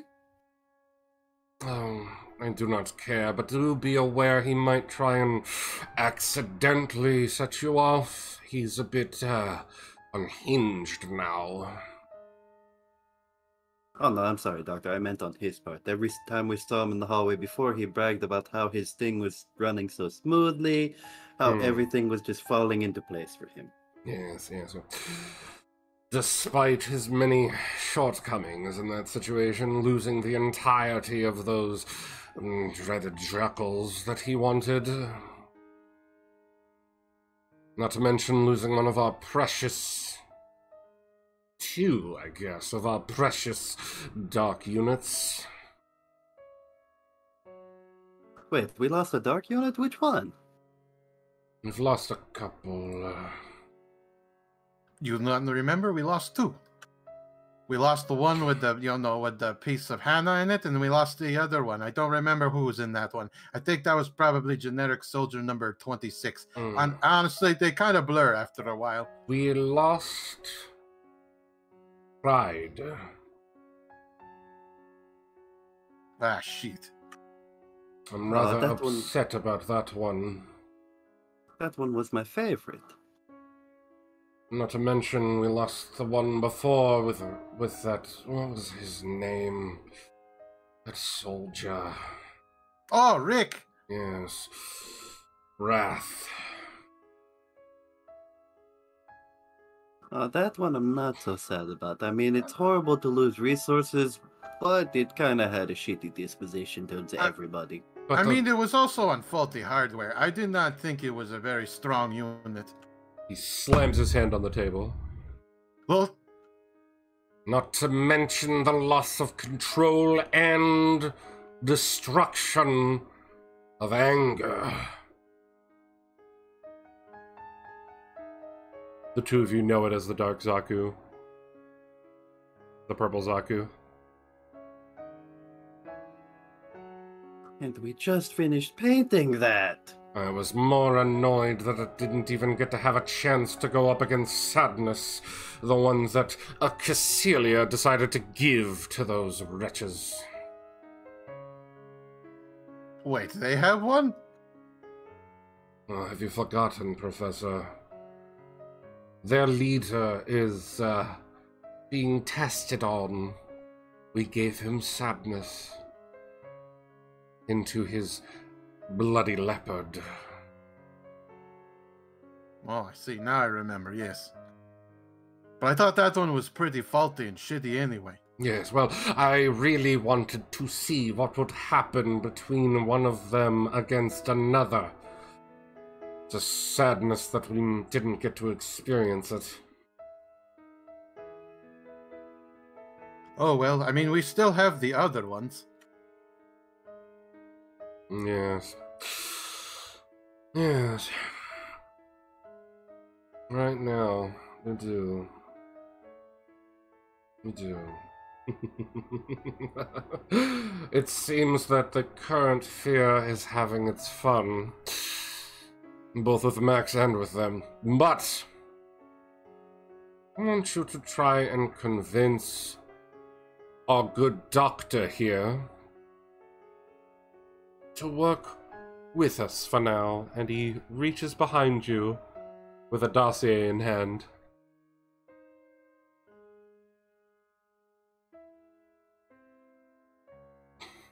I grab the dossier and I open it up and take a look. He leans forward on the table after handing it to you and goes, I will be watching. So, get in there. Wait a minute. Slusser, I know this person. You do? Yeah. I'm a big fan of her work. I'm surprised you got the grunt of the scientist here. He turns and looks at you, and at this point, everyone can now see his face. Well, Zach doesn't know his face, but I'm just saying, for the scene. An older gentleman with a beard. Salted hair. And he just has a slight smile on his face. Yes. Not to mention, if it helps you at all, she's related to Wrath.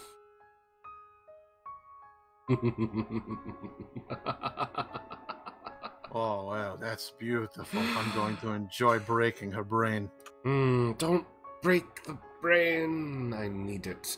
Break the will. Make her cooperate. That is all. Good luck.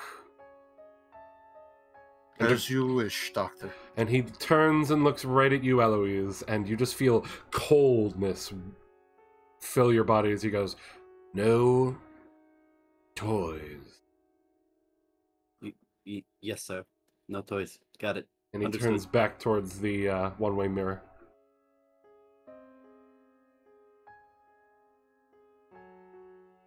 So, well, let's get to work. Yeah, let's. Allow me to reveal the hallway for you. Eberhard, is it just me, or was the AC on in there? It was really fucking cold in there. I don't know. I think I need a fucking space heater after that look. I thought we were on Earth. I didn't think we'd, be in space or something. It is fucking cold in there. Let me tell you something. The Colonel and the Doctor should not be in the room at the same time. That is a hazardous work environment. I'd rather go live in fucking Antarctica than go back in that room. We shouldn't talk about Antarctica. The guard at the door looks at you and just goes, how's my buddy in there? Oh, there was somebody else in there? I wasn't paying attention. Alois, you now remember there was a man sitting at the terminal, just hard at work, just trying to focus, and he looked super sweaty. Oh, he's talking about the computer guy. The computer guy's fine. Little bit probably pants loaded, but in that environment, it's to be expected. I mean, even I got chills in there. I mean, if he's a shitty worker, that's his own problem.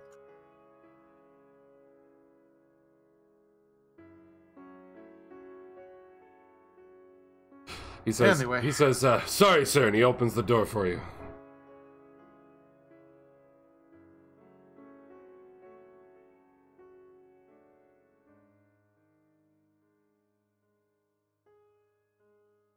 But you're free to move in.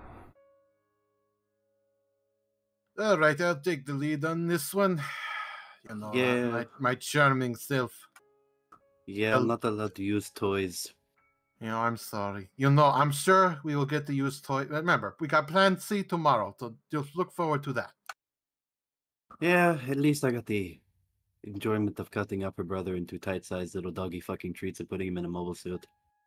Yeah, that was pretty funny. I did enjoy that. Yeah, but you still would not let me install the barking mechanism on that one. It would have been hilarious when he fired the laser, just woof. As you're, are you saying that while you're opening the door? No. No. I was gonna ask.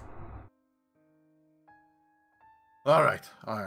We gotta be serious now. We get the sillies out. Woo, woo, woo, woo, woo. Just start wiggling. Just do a little dance in the hallway, do a little jig. All right. We good? All right, we good. Let's go. After you. I walk in. I take a seat or whatever. Other seats on the other side of the table? Nope. Okay, I'm standing then. Yep. I follow to the edge of the table on the opposite side of him. Before you is the doctor of the Bronze Enigma team, Carolina Slusser, and she looks like she's trying to hold herself together. She has anger in her eyes, which are already starting to well up a bit with worry and tears. She looks at you and just goes, "What do you want from us?" First things first, I just want to say big fan. I've heard like, all about your work at Granada. She just stares daggers at you. And you notice that she's not tied to the chair. She just has a pair of cuffs on, which are connected to the table.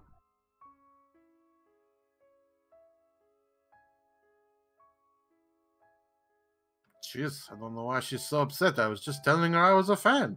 Wait. Victor, I got this. Let me just... I'm just going to move over towards the mirror. I'm just going to lightly tap. Could we get some tea in here, please? You hear 2 taps. And, you know that means that the colonel has said yes, basically, if you haven't gotten that by now. So it'll probably be a moment. I don't know if you want to say anything while you're waiting, or if you just want to sit there silently staring while you... Well, maybe tea will help calm the nerves. I know I'm a big fan of tea myself. After a hard day's work, I like to go down to the cafeteria and have myself a cup of tea. And then Joseph decides to play his fucking harmonica, and then I want to shove it down his throat. Sorry, I'm rambling on. My bad. No, you are right. His harmonica is dreadfully terrible, even with his playing. He's not even getting any better. It's the same. The doctor is just staring at you both, just eyeing back and forth, and then staring at the mirror, and she just goes, "I've seen a lab like this before. From the reports. This is similar to the lab the boys found for Hannah." Oh, I remember that place. That was really small. It's kind of a shithole. Honestly, this was so much better than that one. At this time, there's a knock on the door. Well, please here, let me get it for us. And I just walk over and open the door. And you Oh, see... hey, it's Joseph. Hey, Joseph, how's the harmonica playing? I hope you're getting better. Yes, sir. Sorry, I cannot take long. I'm in charge of the computers for the... And he shuts up before he says anything further. It's fine, Joseph. We understand. Thank you for the tea delivery. Beautiful work as always. He salutes and goes back. You know what I realized? He is on the other side of the glass. Do you think he heard me when I said his playing was shit? I mean, he's still learning. It's to be expected. You're going to always have some critique. Oh, God, I'm going to have to deal with awkward stares tomorrow at the cafeteria. God damn it. I'm going to walk back over, place the tea on the... And I'm going to walk over to the doctor's side of the table and just look at her like... Do you... 1 lump of sugar, 2 lumps of sugar, a little bit of milk? Well, I don't know how you take it. I need your preferences, please. How do I know it's not laced? We want your mind intact. We don't want you drugged. My mind? Yes, we need to pick your brain. What could you possibly want to learn from me? Well, we know you've dealt with new types, and it's very important to my current pet project that I am working on. But anyway, have the tea and we can discuss further. She's hesitant with the tea. Oh, for the love of God. Eberhard, just take a sip for her, please, so she knows it's not laced. Jesus Christ. All right. I just grab the other cup, pour a little bit, and I just, sip it leisurely. See? Everything is fine. Fine. Immediately falls on the floor. She just goes, fine. She goes to reach and can't. She's like... Have to put it down in front of her, Eberhard. She can't reach it. I know that. I was asking if she wanted... You know what? I just pushed the tray to her so she can get her sugar, her milk, whatever, and I just go back to the other side of the table. The way it's chained to the table, she will be able to move it to her mouth. It's like a chain around her arms, or around her wrists, that loops through a loop in the steel table that's bolted to the floor. So she makes her cup and then slides it back to your side of the table, the tray. Anyway, so I hope the tea is good. I usually find decent quality here, so I hope it is pleasurable for you as well. It's fine. Good. That's great.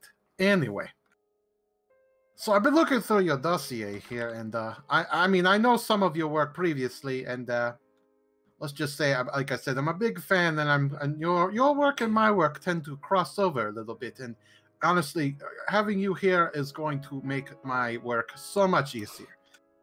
So, as you know, I know you've been working with new types. I'm aware that you have a new type in your group, I suppose, or had one. Was he dead? I don't remember confirming anything. I thought he blew up. Did he blow up? You can see her... Actually, let me see here. The shock on her face is alarming to you. I'm sorry. That was very insensitive. Did he heroically sacrifice his life to save his comrades? Yes? Yeah. Well, I am sorry for your loss. I'm certain he was a great subject. He was not a subject. Oh, okay. Whatever. I don't care. He's dead now. It does not matter. Anyway. I'm sorry. What is it you're hoping to gain from me? Well, we need your expertise on new types. You see, I have a theory or a hypothesis that there are people out there, obviously, that have latent abilities that could become new types. However, it takes forever for human evolution to work out so they become the new type they're meant to be. And I have a theory that I could speed up the process. But I need your help because I need to understand the exact parameters I need to look for when I need to know that somebody has latent new type abilities. How do you think you're gonna speed up the process? Well, I don't know if I should reveal my whole hand, but I can tell you that I've learned that manipulating the mind, as well as physical manipulations, I look over at Eberhard, can cause latent abilities to speed up. So you're hoping to force an awakening through trauma? Yes.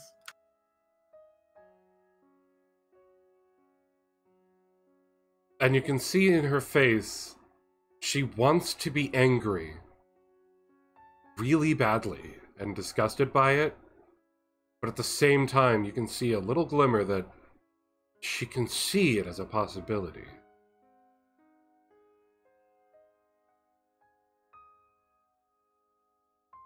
See, that Granada scientist is still in you. I can see that little glimmer. You know I'm onto something. Theoretically, but to do something like that is inhumane. Nah, whatever. I've done worse. Worse? Oh, yeah. You know, there was this guy. Let me tell you about him. He was a soldier. He witnessed some pretty traumatic shit. Unfortunately, he was not good for my program. He did not have the latent new type ability, so we had to chop his brain up and put him in a fucking new suit like we've been doing with the other ones. Anyway, what was his name again? Eberhard? Was it Rick? Oh, yeah, Rick. Yeah, Rick. That guy had a fucking smart mouth, but boy, after we beat the shit out of him, he wasn't so funny anymore. I still got yelled at for breaking his fucking arm. You see worth her it. crumble as she slams her fists onto the table. Easy, you're going to spill the tea on the table. Why are you so angry? You're talking about my brother! Oh, your Wait a minute, hold on a second. Let me look at my files here. Slusser. Oh, yeah, his last name was Slusser. Oh, that's small world, eh? Yeah, oops. What makes you think that I'll do anything to help you? Well, I don't see you have much of a choice, considering we have your friend Zach in the cell right now, and he's going to be our next subject, because I've recently learned that he's been having visions that is very similar to what some new types have experienced, and he is going to be amazing for my project. You just see absolute shock on her face. What have you done to him? Oh, nothing so far. We've introduced him to our methods, gave him a little bit of a whipping. You know, nothing too harsh. She cringes at that. We're gonna go with Plan C tomorrow. That's gonna be interesting. That might help, progress his current predicaments. But anyway, he just seems like the perfect subject considering his history and this recent information we have found out. So here's your choice. You can help us or don't. If you don't, then we'll just kill him. Honestly, I don't really care. I'll be upset that the progress will be further behind, but honestly, I'll just try it without your help. Maybe death is better than becoming what my brother became. Oh, no. What's going to happen to him is very different from your brother. We are not going to shove him into a machine. That is where I believe the mistake was made. This is my project. My project is different. My project is to help human beings accelerate to become new types through cybernetics. So what he's saying is, without your help, I get a new play toy, and I'm going to spend the next week slowly pushing him towards death's door until he cries out his last agonizing breath and giving me the pure happiness that I truly am looking for these days. And maybe I'll mail you a finger or two.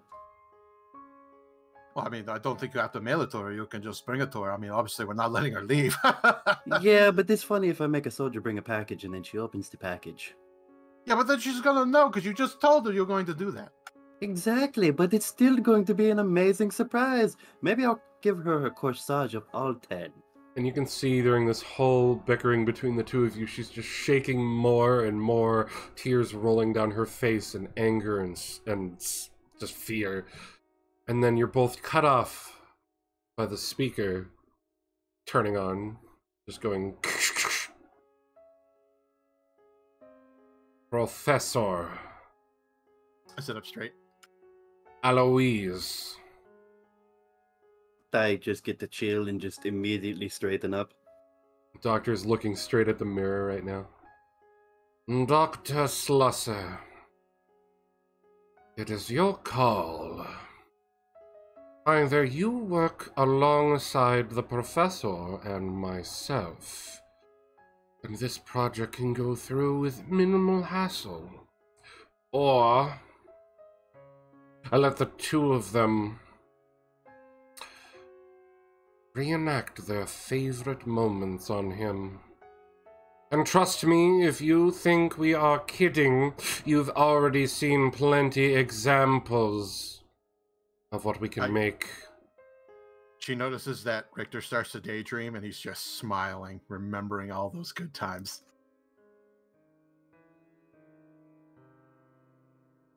For now, why not bring her back to her room and let her think? We'll get an answer from her tomorrow. Doctor, do be aware. The lives of yourself and your comrade are in the balance here. Not to mention, if we have our way, maybe the lives of your other friends. And why not? I'm almost done with the shell of Hannah anyway. Maybe her fate will be linked to this as well. I'm sure your good commander would love to hear your decision. And it turns off.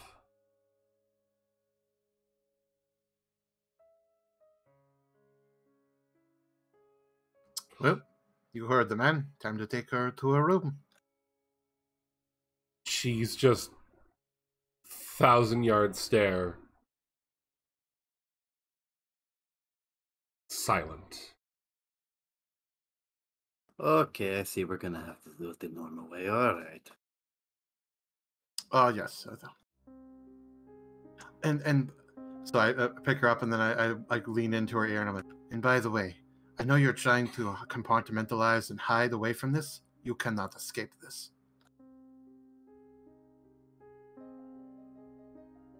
She gets up and follows you out. Just sort of slowly shuffling along her way. As you all bring her back to her room. And I'll just drag her over there for now. And the two of you, after dropping her off in her room, head back over here. And it's back in your hands. You know, I have to give it to her. Amazing willpower. I did not think she would be able to walk on her own after all that. Yes, I am rather impressed, honestly. Usually when we have medical doctors like her, they usually just crumple like paper, but that one's got fire. I can see why they're so intrigued about her brain. I mean, if she did... I don't know. Fuck it. You know what? If she did test subject the new type she was with for so long until, you know, he went poof into the desert like a fucking idiot, then she probably has a lot of stuff you could get. Oh yes, her mind is critical. I do not question the doctor. I don't either. I'm just saying there. I didn't think it was that much of a treasure trove to be found in one doctor's head. Gosh, apparently she's been through a lot. I mean, who knew? Also, beautiful about using the schmuck Rick. Oh yes, I had a feeling I was going to be able to strike a nerve. I could feel it. Also, It's what I do. Why do I have a feeling the AC's turned on in the hallway? Oh God. Well, we better go re-coordinate with the doctor and figure out what our next steps are. Yeah, like always, I'm just going to let you go first, and I'll follow behind. All right. I usually don't like doing this, but yes. Gentlemen, As you open the door, you can see the guard that's stationed there, just like up against the corner, just standing in attention, waiting. And you see the two of them standing in the hall. The colonel just silent and in attention. Do you smell a hint of peace? Kind of when we came through the doorway, just a tiny bit. Professor. I glance at the guard. Yes, doctor. Aloise. Yes, doctor. Good work today. As always, you do not disappoint. Professor, I will be sharing with you some extra information towards our procedure. What I will be needing from the two of you is tomorrow to put extra effort into the boy.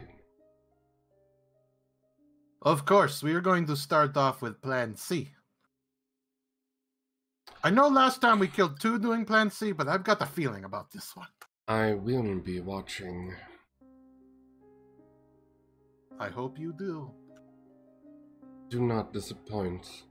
And then again, and he raises a hand and tweaks your nose a little bit.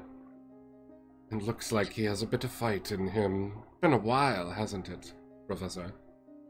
Yes, you know, it's been, I think it was, 6 months ago that I broke my nose? So yeah, this has been a while. So like I said, I've got a good feeling about this one. Yes, I think he might put up as much of a fight as the old man. I'm afraid I am not familiar with Old Man, but I will take your word for it. Oh, Aloise remembers the old man. Remember him, Raphael. Oh, that was a very good time. He was very hard to break. Multiple days of torture, and he still did not give in until right at the almost end. Except that he managed to trick you and get away after the procedure.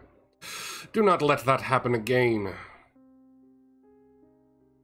Understood. In my defense, I did not think he was faking when I removed the fucking liver. Exactly.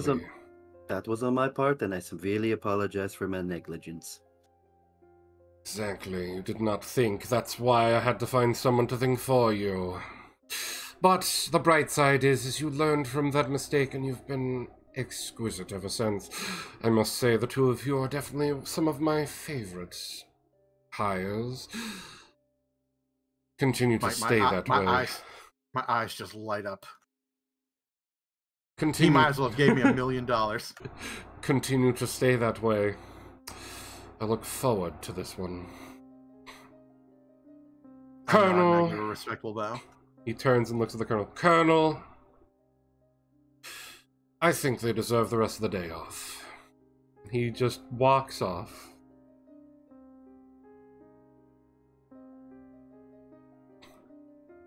The Colonel stands there silently, waiting for him to round the corner and leave. Turns back to the two of you and goes, "Yes, you get the day off. Good work. I have paperwork to do." Thank you, Colonel. And he heads off. Seriously, I need to get a parka. This is fucking ridiculous. Is it me, or was it less chilly? And it feels like we just saw a pissing contest going on right now. I don't know what's happening. And that'll be the end of the first day in here. Let's take a quick break, everybody. I need to use the restroom anyway. And we will return on in just a few minutes. I am enjoying what the two of you are doing. And for those of you who are in here, welcome in, especially Corvus. Welcome in. I saw that I've been chatting with you over there, not breaking the immersion. Thank you for coming by from the YouTube channel. I'm super appreciative of that. As for whether or not they'll run into Amuro Ray, I currently have no plans for them to encounter any of the main storyline characters, but that's subject to change. You never know what you're going to run into. But we'll be back in just a few minutes.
I'm back.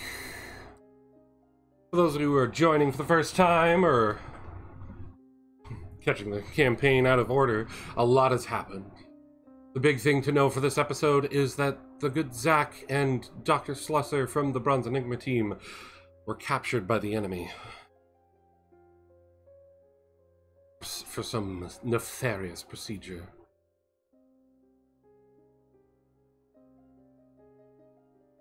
Yes, but heroes, there is a true question that needs to be answered.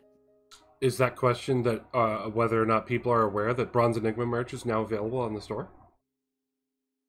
Oh, that too. That's an important question. Yeah. Remember, with more on the way. merchandise. But Corvus brought up a very interesting question. Yes.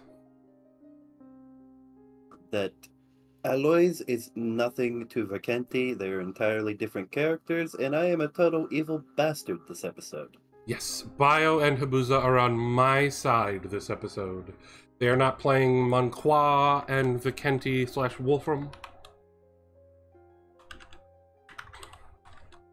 They are instead playing the good Professor Lionel Richter and the wonderful Agent Aloise Eberhardt. As for, is this Xeon? No. Those who are not caught up, the forces they've been dealing with during all of these trials have not been Xeon. They've been a sort of breakaway detachment from Xeon. Once Xeon started losing their gains on the war, they sort of broke apart. I don't know why, but playing this seems like fun. Might be hard to balance the mobile suits. They have a decent thing with all the mobile suits on the Gundam 5e website. Not to mention, we found a document that was in that community for some extra suits that we've been using as well. That being said, I can't say much about what's coming for Gundam 5e. I have been in the works with people that are working on the system, they've been asking me my opinions on things and running stuff by me. And I will say, we have some interesting stuff returning to the system soon, and we will be able to playtest some of it during our sessions. As always, some of the rules that I do are a bit of a house rule, as many DMs do, just to continue to make it an interesting time for everyone watching. But if we're all back, Bio, you here? Yeah. My Bio. Oh yeah, Jordan, you're here. I hear you. Yeah. I don't know if Bio's back. Apparently not. Praise be to Zuda. Praise be. I don't want to say anything, Corvus. Don't want to say anything. You'll find out. I was asking if the merchandise was on Only Xeon, a joke you guys made in a previous episode. Yeah, Only Xeons. The fucking magazine. I miss that magazine. That was a good magazine. Don't you guys still have it? I gave Someone it to has the it. individual, I think. Also, Corvus, based on where you are in the campaign, I was using maps that I didn't make myself. All the maps I've been using now have been ones I've created. And right now, we're just waiting on Bio to return.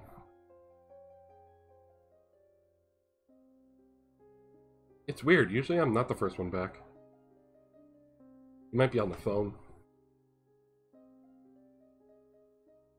But I can do a little update from the Fangs over at her convention. Sounds like, sounds like she's been talking to people about our channel, which is nice. And we got a lovely picture. It looks like Fangs found some people that were dressed up as characters from Cult of the Lamb and sent me the picture and said, praise be to the Majestic Torch. I'm back. Welcome back. Yeah, definitely, Corvus. Welcome back, Bio. There you go, Corvus. Oh, so it's just these. I thought it was socials. My bad. Oh, socials posts them all. Oh, okay. So there's individual one for that one. Okay. Yeah. Socials, I believe, also posts the Discord as well. Not to mention one of the auto posts does do Discord sometimes, I think. I may have removed that one because of the issues we had in the past. But I can easily pop that for people. So let's go ahead and give Corvus the role so that they can actually peruse the Discord. Welcome to the Discord, Corvus. Alright, so if we are all ready, we shall return as... Zach, you are asleep. Well, I guess unconscious is better from exhaustion. And in your sleep... Where are you? I think it's this one.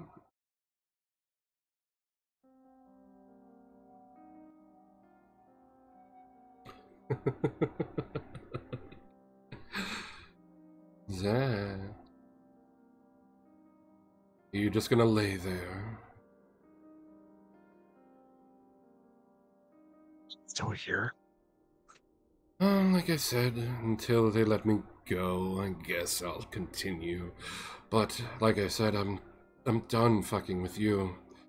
And after seeing those two again, I do not envy you. I'm sorry you have to go through this. I'm sorry. And you actually see his face, and you can actually see for the first time ever in knowing him, actual sympathy and regret.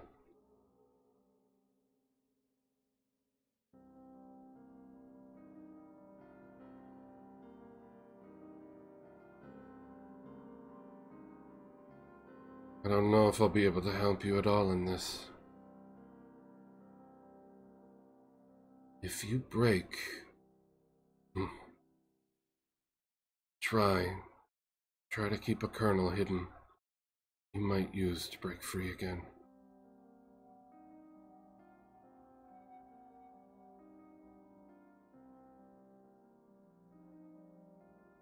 That's all I can say.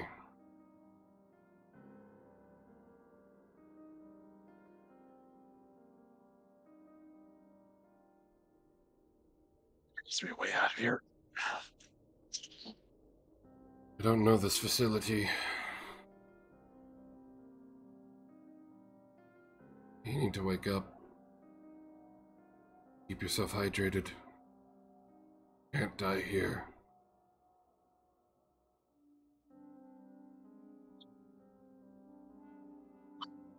I wish you luck.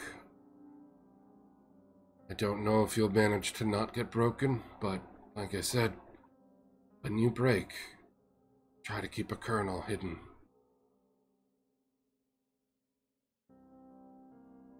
Try your best. Your doctor's counting on you. And he fades off into the dark space about you.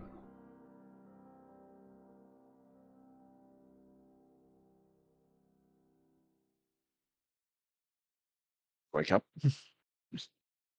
Start to come to, lying on the ground in your cell.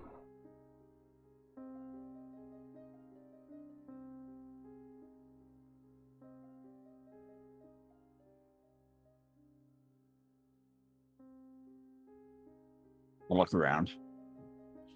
As you look around, you can see the bed, a bucket containing some fresh water, and a bucket that, given the smell and stains, is probably the best you're going to get to a toilet.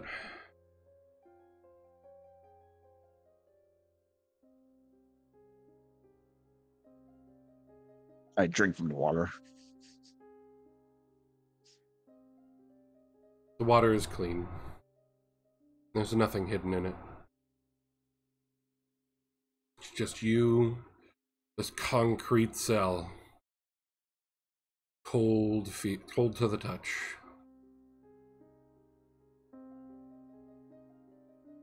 It is so quiet in here. You hear every single noise easily. Slight shuffle from you just sort of echoes. It's nothing like the cells of your past.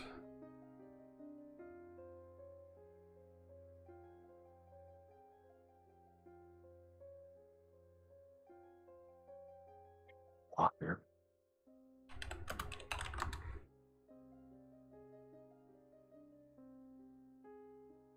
I have to find a way out of here.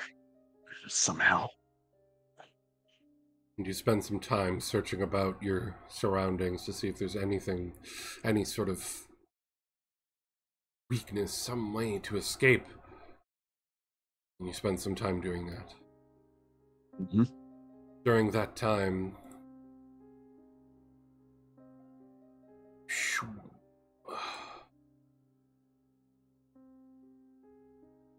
oh, I'm not on the pointer. There we go. Meow. Down in the lounge, the two of you can move yourselves if you want to be sitting on the chairs or whatever. It is the next day, and you're relaxing. Waiting for the call to start to get to work. A couple of soldiers off in the corner as well, enjoying their break.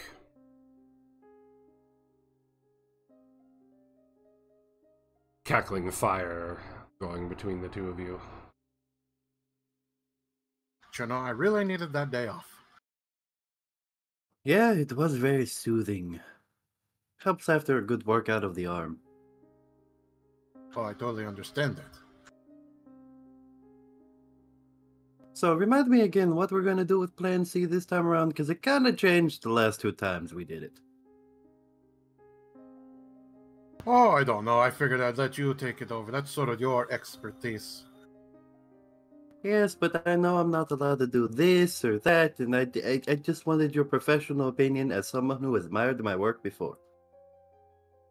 Look, just make sure you don't hit anything vital, okay? We need him alive. You know, I hear humans can live with only 1 kidney. That is true. I mean, I don't know what you do with this extra kidney. I don't think that's very useful. Maybe put it in a jar, admire it as a trophy. Why did the room feel cold all of a sudden? Eloise, you saw him come in quietly and just sort of stroll over behind the professor while you're having your conversation. I am just going to immediately shut up and just stare. Is something wrong, Eberhard? What's wrong? You might want to turn around, Professor. You feel a hand touch your shoulder, and you feel cold. Oh, sweet cheese and crackers. Oh, hi. Hello, Doctor. Professor Aloise, did you sleep Doctor. well? I did. I slept quite well. He turns like and... Go ahead. Like a newborn baby. He turns You and looks know, at the newborn soldiers. babies don't sleep very good. You know, that's a very terrible analogy. Yes, but I'm talking about the one that just came out. You know, they just immediately go to sleep for a while. Okay, I guess you make a point there. You see him turn towards the other soldiers in the corner that are standing up at attention and just goes, "Gentlemen, please. I have said it plenty of times. In this room, you are at rest. Enjoy your rest. No need to salute." He walks around you and... I hope you're both ready for today. I don't expect to break him this quickly. If we do, I'd be more concerned. But, why not when you start? And he just continues to wander off to the shelves. Why don't you start by offering him a drink when he sits down? Loosen him up a little. Ah, yes, pretend to be nice tactic. That is one of my favorites. He pours himself a glass, turns back towards you, and just goes, "And, Aloise, don't be worried. I will be watching, but you are allowed play. And, of course, allow the guard to know what you want playing on the speaker." Enjoys sipping at his drink for a bit and takes the whole thing down nice and smoothly and places the glass back on the top shelf. Grab him in a few minutes. I'll be waiting. And he leaves. You know, even though we were sitting next to the fire, it was still cold. I do not understand how he does this. I don't either, but man, you really need to get closer to the fire. You got goosebumps over there right now. I'm telling you, I need a parka. I don't think I can work here anymore without the jacket. Also, since he pointed it out, what do you think we should do? Should we give him a nice cocktail? Is he more of a whiskey kind of looking guy, or maybe tea, water? I have honestly no idea. I did not ask for his drink preferences. I probably should add that to the questionnaire next time. God damn it, I am incompetent at my job. No, I mean, it usually does not come up in our line of work. We usually just give them tea, but I feel he's not a tea guy. Yeah, he definitely is not a tea guy. He's probably one of those coffee drinkers. By the way, I want to mention something. The coffees at McDaniel's are fucking terrible. Do not order those. Oh, no, I'm more of an espresso guy. Coffee just does not sit right with my taste buds at all. You know, honestly, that's why I'm more of a tea man myself. But yes, yeah, I get what you're saying. Although, seriously, we need to figure out what to give him to drink. I honestly have no fucking clue. I'm gonna go make a nice whiskey glass for him. Maybe it'll loosen him up. Yeah, you should probably also bring a non-alcoholic beverage just in case he's one of those shrewd people that are like, ooh, no alcohol, please. I'm like being sober. Those people are boring as fuck, let me tell you. Those break in 5 seconds. Drunk people are fun as fuck. They do take a lot more abuse. True facts. Door opens again, this time not quietly, and closes behind. The room got cold again. Gentlemen. Colonel? Morning, Colonel? Morning.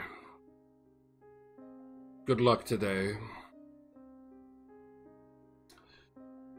Thank you, Colonel. I'm sure the doctor has given you some orders for today. He has? I would also like you to try and bring up details of the gassing and the colony drop. Yes, I can try to use that to bring up his past drama. And once I have an answer from the good doctor of theirs, I'll give you the update. Do let him know after that the doctor's life hangs in the balance. Of course. Don't let him know we need her brain. I mean, I've already implied that we don't really, have much use for her. So, he knows. But I will reiterate that to him. Good. I'll see you soon. And he heads off. Like, seriously, the heating bills in this place must be super expensive. Especially in his room. Jesus Christ. Well, I see what you're talking about. That one, even I felt it. And I huddled closer to the fire, and it just got stronger. That's what I'm telling you, man. We need a parka. Man, this is just unsanitary working conditions. If we had an HR, we could talk about it, but we got rid of that a long time ago. Yeah, I think they're still in the janitor's bucket. He could never get all the pieces out. Oh, that's unfortunate. Anyway. Let's get started. Alright, let me go get the coffee and whiskey. Alright, I will go visit our friend at the cells. You meet me there. Roger that.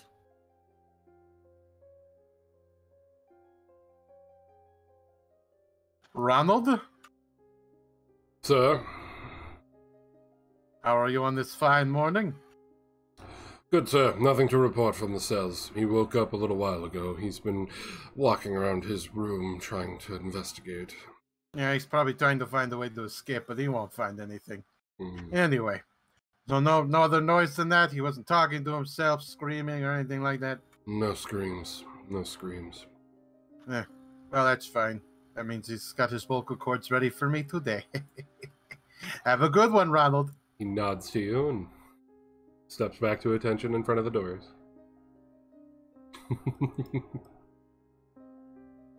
Zach, you hear walking after the door closes, slowly walking down the hall towards you, echoing across the walls of this concrete area.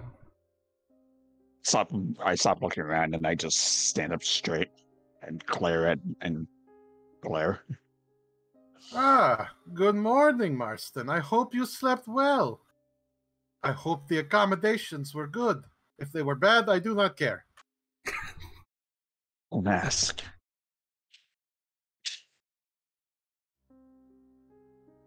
I gotta remember to mute myself. You keep making me laugh.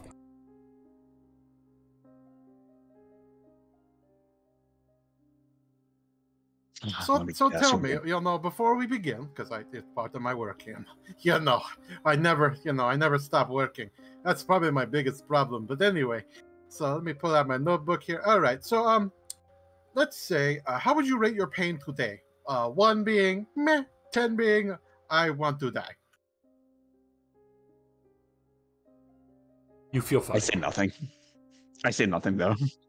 Will you please just answer with a number? I just cooperate, please. Otherwise, it's going to be a lot worse.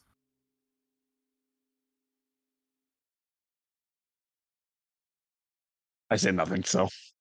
Fine, I will put you at the 5. I don't understand why these people don't participate. It's just a simple question. It's not like I'm shooting you or anything. I'm just asking a question. Besides, shooting you is boring. It's like, bam, then you're done. And it's boring. It's over. You know me, I personally like, up close torture shit. Things that like squeeze the information out. Guns are too quick. Not for me. Eloise, I see you stopped in front of the guard down there. Morning, Donald. Here's a coffee for you on the way by. I got to get up there. So enjoy. Have a beautiful morning. Thank you, sir. Always.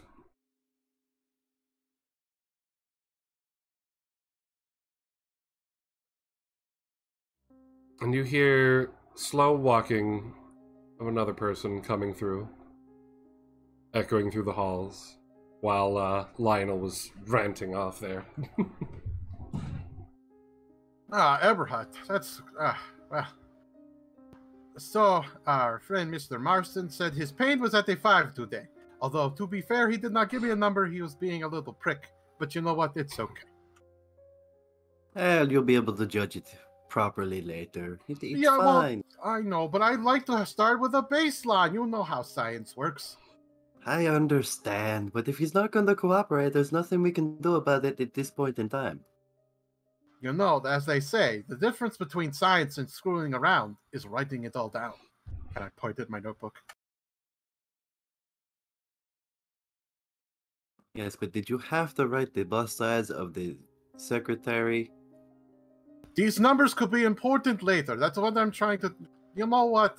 This is why we don't have HR anymore. Anyway... Marston, I see you're bushy-eyed, fresh, awake today. Good question. Are you partial to the alcohol or non-alcoholic?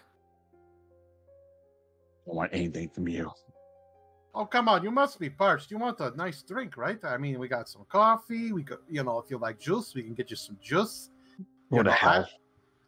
Okay. Well, are you sure? I mean, we're trying to be nice here. I mean, I freshly brewed the coffee, and if you want whiskey, I have this glass of whiskey. I actually went to the top shelf. I did not skinch and go to that bottom watered down shit for you. Oh, you better be careful. That's close to the Colonel's personal stash. If he finds out you touched that, he's gonna fucking yell at you again. Remember the last time we took his schnapps? Jesus Christ, he was yelling at us for almost a week. Yes, but this is important, and as the doctor said, I needed to give him a beautiful, beautiful morning. Do you hear him, Marston? He's risking his career right now. You should really take the alcohol. Think I give a shit about your career.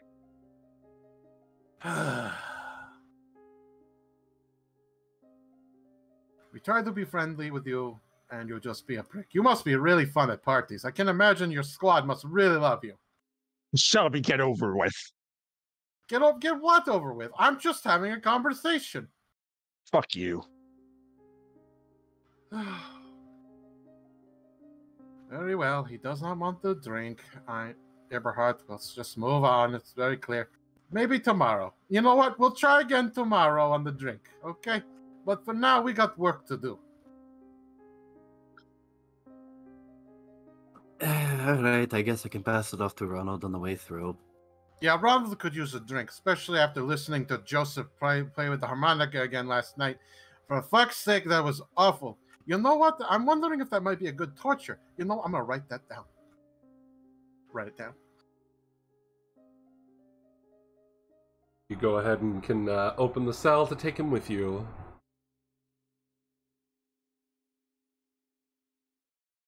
Remember, no headbutting this time, Marston, or I'm going to shove your head into a wall. And that's him being gingerly today.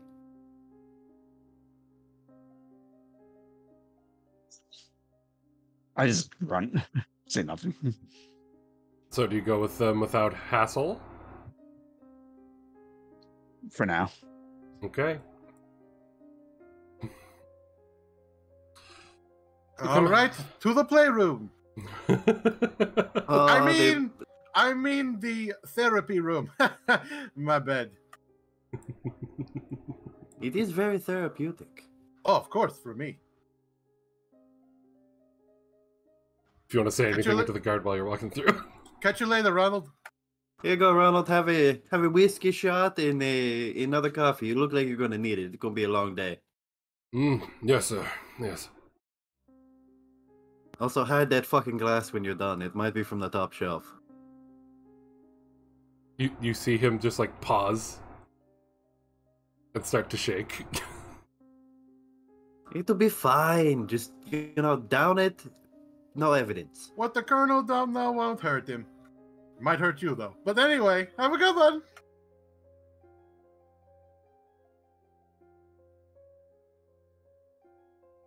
Jesus Christ, are you still shitting in there? Oh, I can still smell the shit from here. It's bad.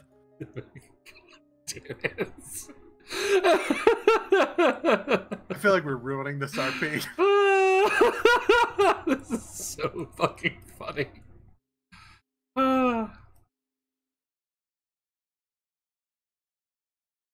As you guys approach and get to about here, you hear the door up ahead open. And Zach, you see a strange man in, like, black sort of science coat. Having a stroke. It's a coat and a cloak. A coat cloak. Sure, that's what it is now. Thank you, Stroke. Come out. And he looks at the two of them. Good luck today, gentlemen. Thank you, sir. Going to be a beautiful day. Zach, I need you to roll an intelligence check as they take you into the room.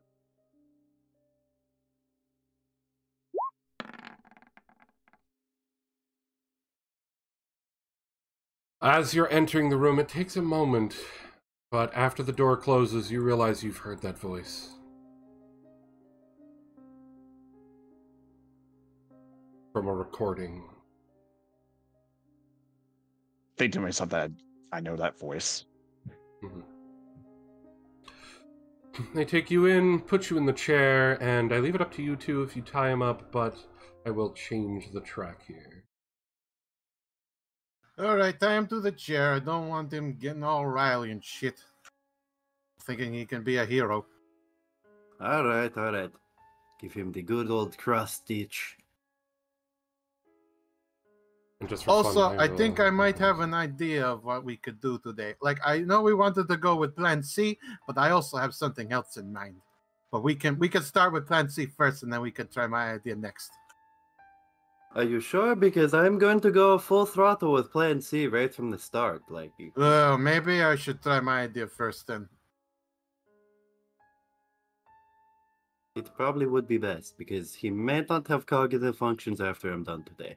Well, we'll see what happens. I need you to get me a respirator mask and a tank of the gas.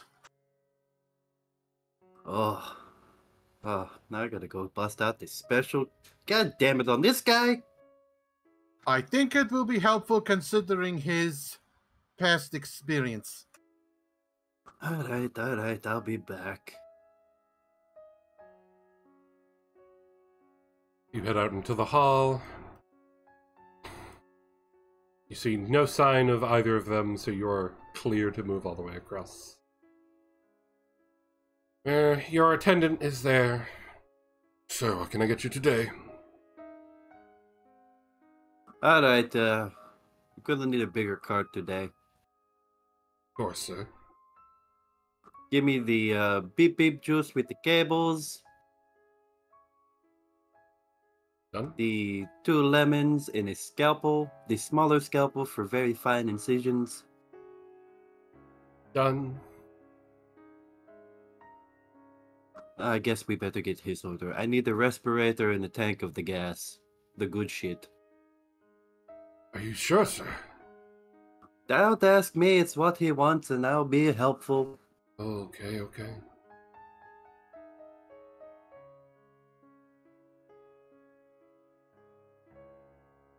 places it down for you. You know, today is a special day. As my attendant, you have served me faithfully for so long. What is your particular favorite instrument you saw me use before? Just go ahead, go grab it, bring it back to the table. I'll take it with me. It'll be my gift from me to you. Well, thank you, sir. Comes over to special shelf over here and brings back one of the implements. I can't think of anything off the top of my head. My immersion! Let me think.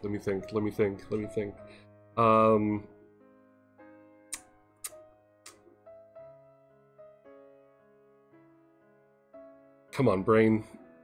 Give me something.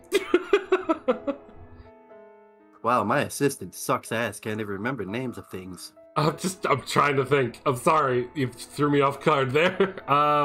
That's a good one. You know what? That's a good one, Robo. Brings over the shock collar.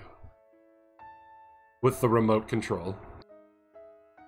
Oh god, double. Oh, you know I like the doubling up on a certain thing. We're going with it. A beautiful choice. Of course, sir. That'll be all. Go ahead. Take a load off. Relax. I might be back in a bit. Might not. We'll see how this goes today. Sits back into the corner. And I wheel the cart out into the hallway. During this time, Lionel, what's going on while you're alone? So, are you going to be cooperative today, or are you going to be a silent and fuck you type? I say nothing. All right, well, you're probably not going to be silent for much longer. You see, I have a really great plan. I'm going to go through your history with you, and you and I are going to take a trip together down memory lane. Or, fill in the blanks, because you know what? You weren't there when Side 2 was gassed. So I'm going to have you experience that, so you know exactly what your parents went through. It's going to be great.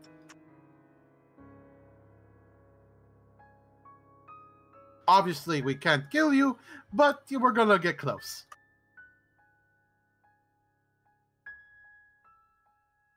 Around this time, as Aloise is getting ready to re-enter, he hears a door at the end of the hall open and sees two people. Or, sorry, not a door. He sees, I forgot there's no door there.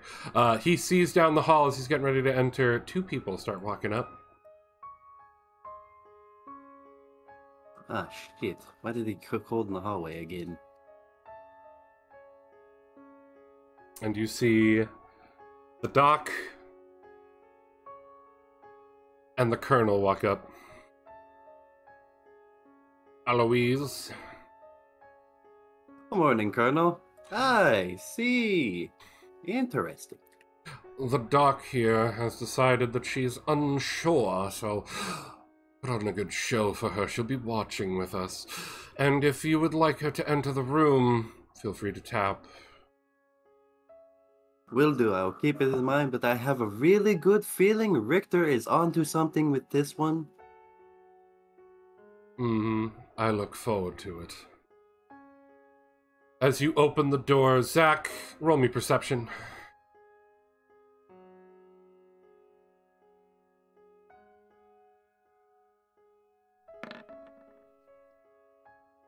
Okay. You don't see anything. Why is it raining in here? What the hell happened? Just rain cloud appears over Zach, apparently. Now the floor's gonna be wet. God damn it. Anyway. Don't even have proper drainage in here. And Eloise walks in with another cart. Is it covered up this time? No? No, it's not. Okay. Oh, a shock collar today. Oh, haven't seen that one in a while. Oh, I let the assistant pick out his favorite implement. It's my gift to him. He's been faithful. I do enjoy your assistant. He definitely does great work. You should really give Jules a lot more than just, picking torture devices. Maybe you should go get him one of those fancy premium torch bars. I've had one of those. Amazing. Maybe after this I'll go get him a nice I'll go get them a nice glass of alcohol in a torch bar. Let them sit. Let them relax. Perfect. That is perfect. All right. Anyway, so let's hook you up to the. All right. I move over to the cart and I get the G2 gas canister and I hook up the respirator to the gas canister and I bring it over and I hook Marston's face up to the respirator. And then I move over, so I'm in his view, but I'm holding onto the gas canister, basically holding onto the knob. All right, Marston. So, as you know about Side 2 in the history, we recently learned that, everybody always thought, oh, Side 2 was evacuated before they dropped it on the colony, but we all know that's a bunch of bullshit, and they got gassed. Now, of course, you don't know what G2 gas is probably like, so I am going to help you recreate that scenario by exposing you to G2 gas for a little bit so you can understand what your parents went through and probably, so you can, feel closer to them in death. Obviously, I'm not going to kill you, but I'm going to be very careful when I do this, okay? Do you understand what I'm saying? Fuck you. How did I know that the two of you were going to use this moment to finally get your use of G3 gas? Sorry, G3, my bad. We did it. We fucking did it. We won the game. God damn it. Goals have been achieved this Been day. saying no for 2 years. I give you guys one opportunity to be on my side, and you're like, here's my chance! Son of a bitch. Alright, continue. All right. I feel like I'm going to get in so much trouble for this episode.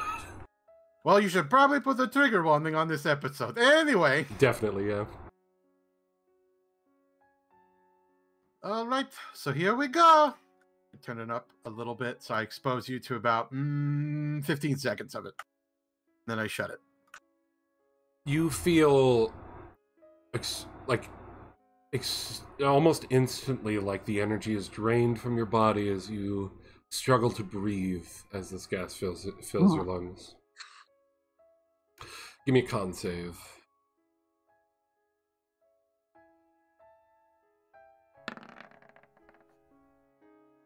You manage to stay conscious through the experience, but you are hacking quite a bit. Oh, splendid, splendid. Okay, for my notes, can you tell me the symptoms that you're currently experiencing? To be honest with you, I've not been part of G3 gas, so I don't know too much about it. So can you tell me how you feel right now? I'm destroy all of you. Okay, that's not what I was looking for. I was kind of looking for more like symptoms, like headache, coffee. I don't give a shit. You hear a bang on the mirror. And give me perception, Zach. You can't make it out, but you hear muffled female screams. All right, well, you know what? Probably time for another one. I turn the gas back on for another 15 seconds and I shut it off. Con save.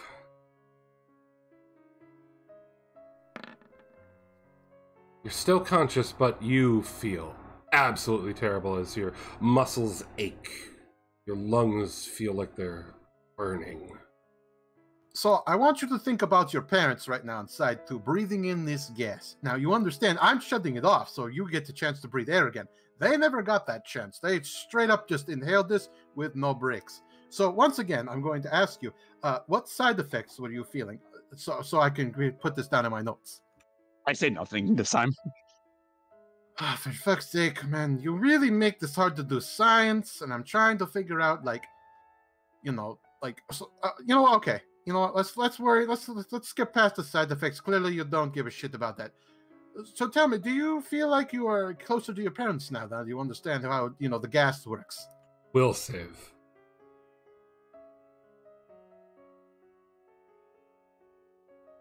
Wisdom save, you mean? Yes, sorry. I keep saying will because I'm used to old D&D. You're holding strong. I don't answer at all. Sounds like I need to put in some more. All right. I open it up for 20 seconds and then close it. Give me another con save while this is going. Everything hurts, but you're staying conscious as you hear the comm turn on for a moment, and you hear a familiar female voice. Zach, please! And it cuts back off. I just smirk at that. Oh, did I forget to mention we have a beautiful viewing audience today? Yes, the good doctor is joining us, to admire my work. And honestly, I think this might be great. The fact that you have not passed out yet, I am just absolutely impressed with you. You are doing exactly what I hoped for. Also, side note, Richter, did you see that one picture they brought back from side 2 from the one person who was in there with the gas? No, I did not. Could you please describe it to me? Oh, it was beautiful. Like, they were just huddled like rats against the glass of a building they trapped them in. Just the skin just peeling off. It was beautiful. Leave a red crimson streak down the glass as they slowly descend into the cloud and just ugh. That is amazing. I whisper something low, but like it's very low that you barely hear it. Give me a stealth check.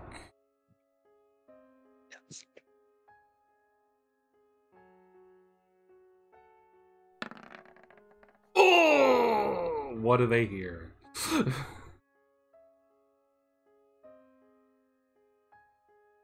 I just say, come over and say that in my face. I mean, we are technically in your face. By the way, you need to speak up. It's hard to hear you with the respirator, because it's muffled a little bit. So just let me know if you need anything. So it sounds like to me you're still not really feeling the experience. So I'm going to go ahead and do 30 seconds this time. Please don't pass out. Okay, thank you. Turn it on for 30 seconds and shut it off. Con save while this is going. As it's going, you hear a lot of struggle on the other side of the glass. But you manage to stay conscious despite all the pain that you're in right now. Not good. Man, they should have put this guy inside too. He probably would have lived. I mean, he has very healthy lungs. You would think he would die because his parents clearly did not have, the genes to survive. What a bunch of weak pieces of shit, am I right? And you hear a... Lucky you, huh? You hear a tap tap on the window.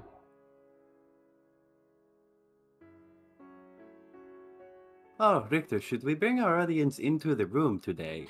We have special permission. Ooh. You know what? That might help. Maybe having someone perfect. Her screams will make it sound like she's in the gas with him, and that way it sort of enhances the experience that he's on side 2 getting gassed. Perfect. Bring her in, please, please. I walk over and tap on the glass. Just a little. After a moment, the door opens.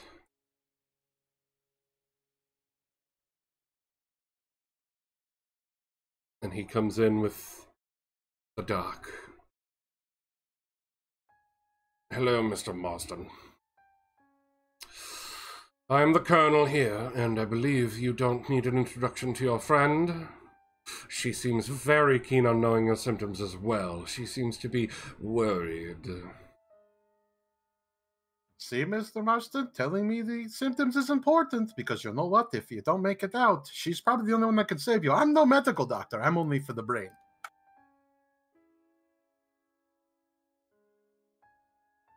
Oh, that does remind me. Thank you, Richter. You reminded me something. I walk over and I put the shock collar on the dock. Oh! Just insurance if she moves towards Zach without provocation from us, or us telling her to, I'm going to zap the ever-loving shit out of her. Not enough to kill her, but God, it'll be fucking painful. While you're getting ready to do that, you can see the Colonel eyeing you sternly, and he looks back towards the window. After a moment of silence, he looks back and nods. Oh. So, Marston, are you going to now properly participate in this program, or are we going to just keep doing this over and over again? I look at the doc. She looks broken. She's crying. And she just whimpers at you. Just tell them how you feel.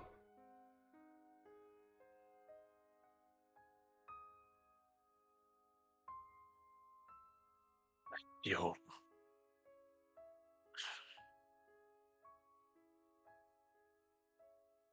Hatred towards all of you.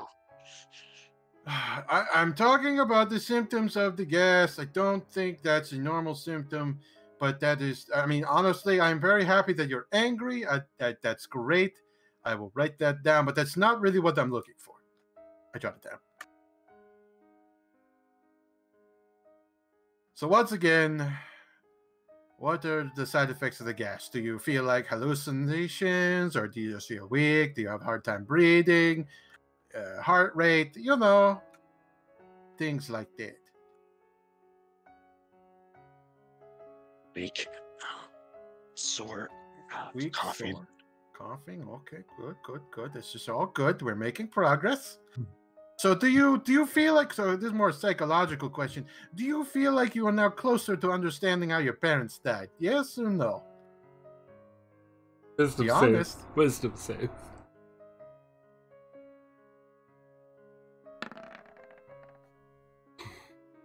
Seeing the doc in this state,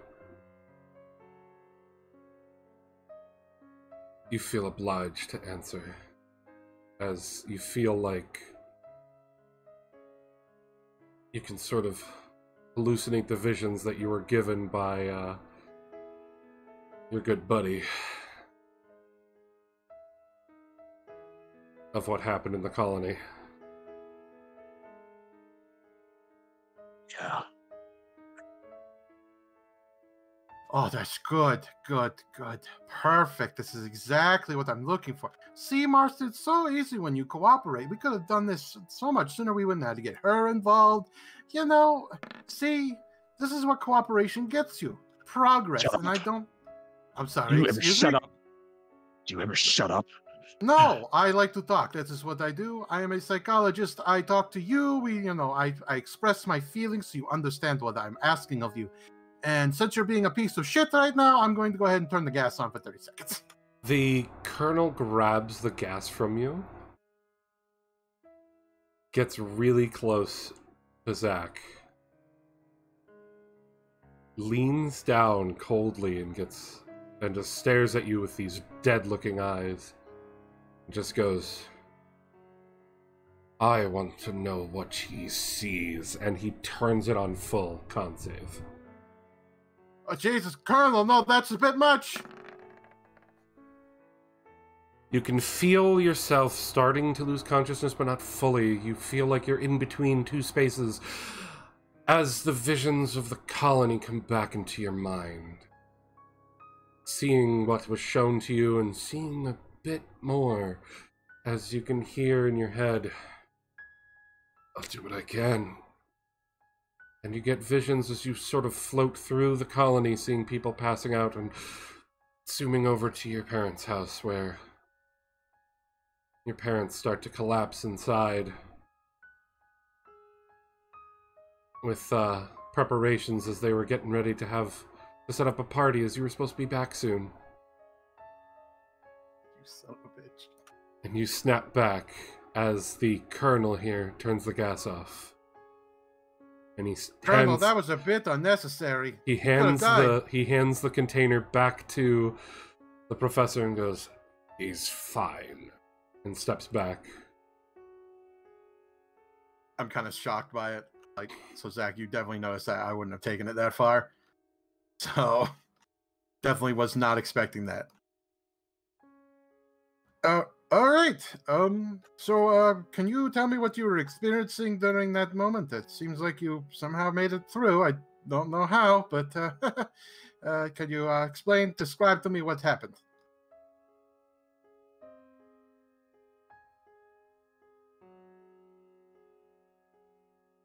The doc is looking at you intently right now. You can tell by the look she's giving you. It's the same look she would give Vikenti whenever he had a vision.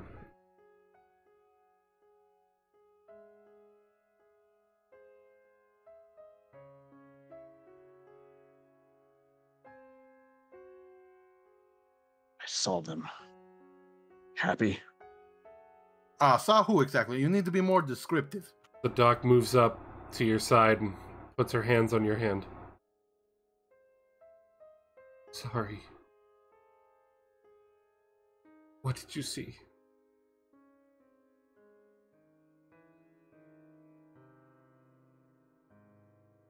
Saw my parents live in front of me. That's exactly what I'm gonna do to all of you. Okay, well, good. You actually saw your parents' death. That's great. Is there anything else? Like any other weird vision thingies, perhaps?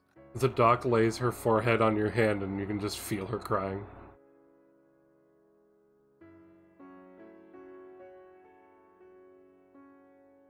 I say nothing else.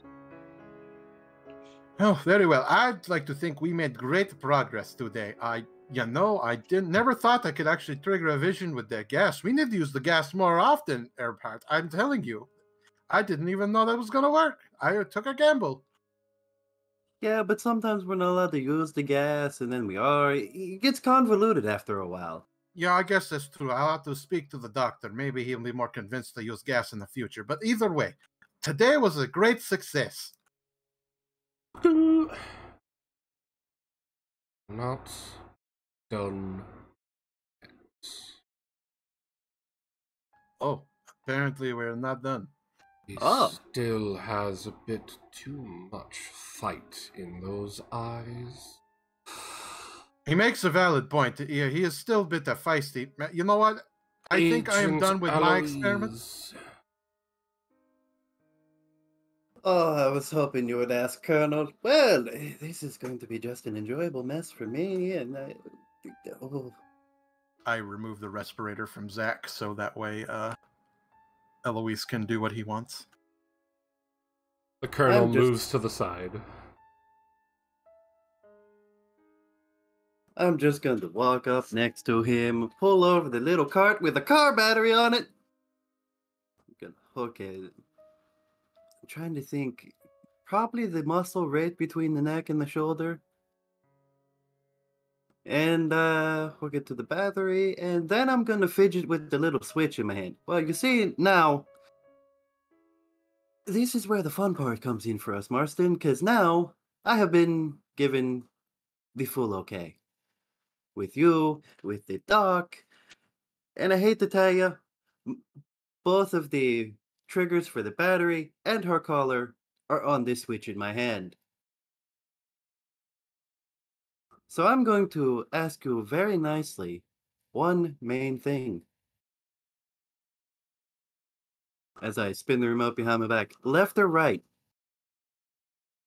Oh my goodness. Okay, perfect. You know, honestly, putting it to his neck might help trigger his brainwaves. That is beautiful. You know what? Eloise, don't give you enough credit. You are a great coworker. Habuza, tango or waltz?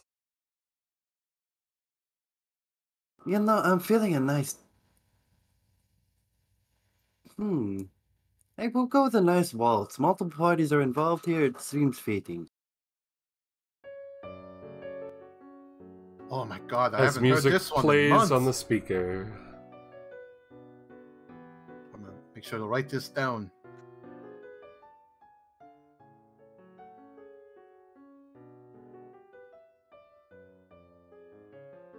So now answer the question, left or right? I don't know which is which. Be honest, I might have mislabeled the fucking button, so one of you is getting a zap, so you better hope you have fucking luck. And remember, I'm recording this.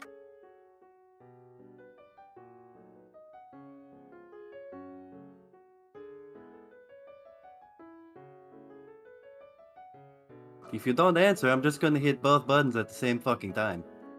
Oh, nice one.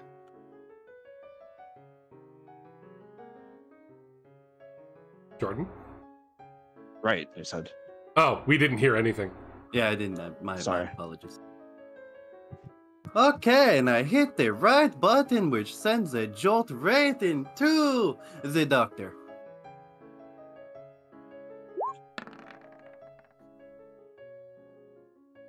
She gets zapped, but she manages to hold herself. But you feel her hands clench on yours, Zach.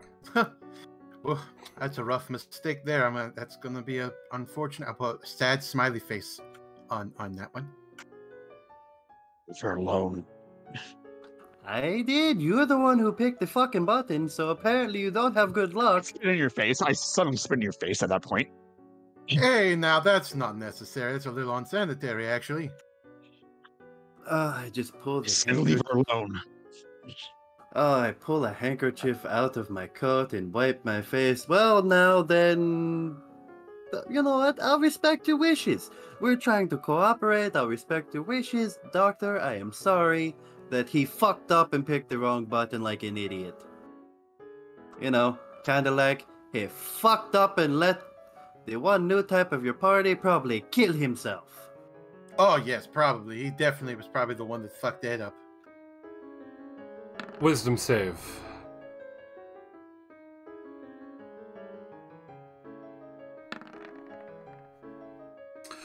You see the doc, full of guilt, anger, sorrow, tears, everything, just sort of crumble.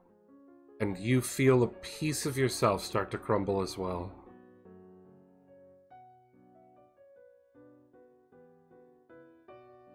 Hold on.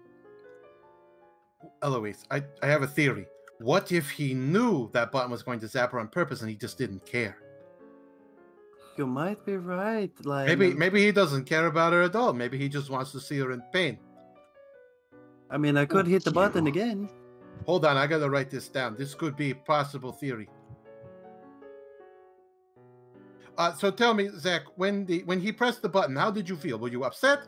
Did you enjoy her getting zapped? Can you just tell me how you felt at that moment? I give you a glare. All right, he was not happy with his choice, maybe. Although I still wonder if he secretly wanted her to get zapped. I'm not convinced. Maybe we should play the game again. I want you to get zapped. Yeah, whatever. I'm not playing. Fuck you. How about this? How many fingers are behind my back? And he's blocking the mirror so you can't see it.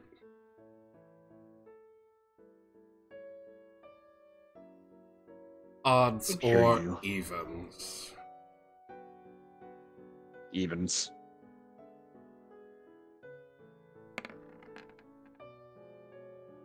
Turns around to show that he has 8 fingers up and goes, "Oh, guess he wins a prize." Oh, well, I think I know just the prize. And I turn on the switch for him. And then let it go. And rinse and repeat 8 times in rapid succession. I Oh. need con save at disadvantage. All right, I'm going to write that down and put smiley face that he guessed the right button. He manages to keep himself conscious, but he is in a lot of pain. Wisdom save.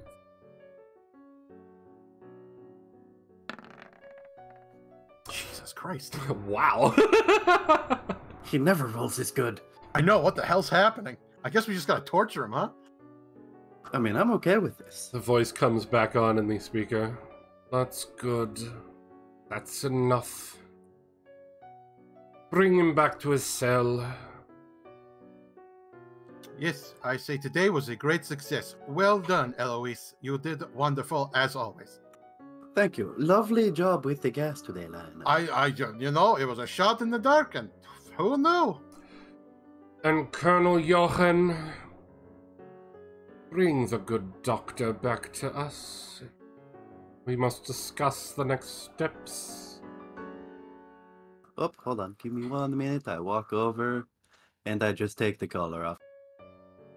She looks back at you, Zach, with guilt in her eyes, and she's like, "I'm sorry," as the colonel takes her out.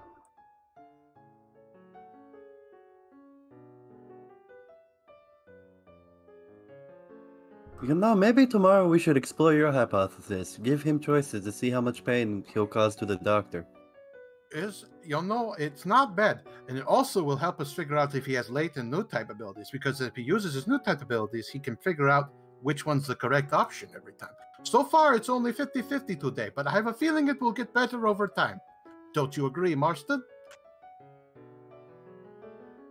I say nothing. He agrees.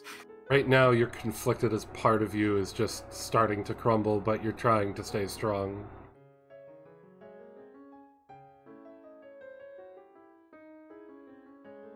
Also, as I put the switch down, I hit him one last time. Just for fun. Con save!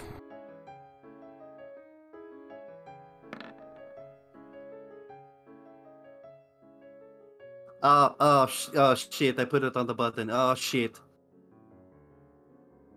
Eloise, well, you gotta be more careful with that thing. I didn't know the buttons were so sensitive. I thought I had a little bit of weight to them. Oh, you should probably talk to your assistant to fix the controller then, so that doesn't happen again. Yeah, I'll have to talk to him about it. The two of you are able to take him back to the room as his body is weak and limp yet again. Oh, yes. One more thing before we, put you in your cell. How are you feeling in terms of pain? 1 being meh, 10 being I hate my life. Wisdom save.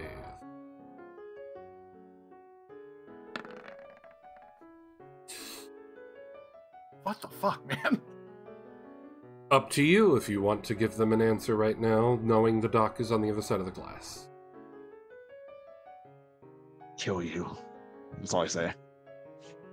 All right, I will give that a 4. We went down today. That's not good. We're gonna have to try harder tomorrow.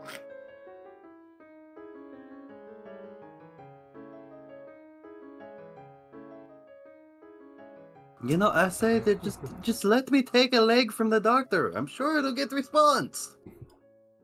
We can't cut off her leg. I don't think we can do that. We have prosthetic these days. I'm sure she'll have a fine time still walking around. As they bicker the entire way back to your cell. And drop you inside.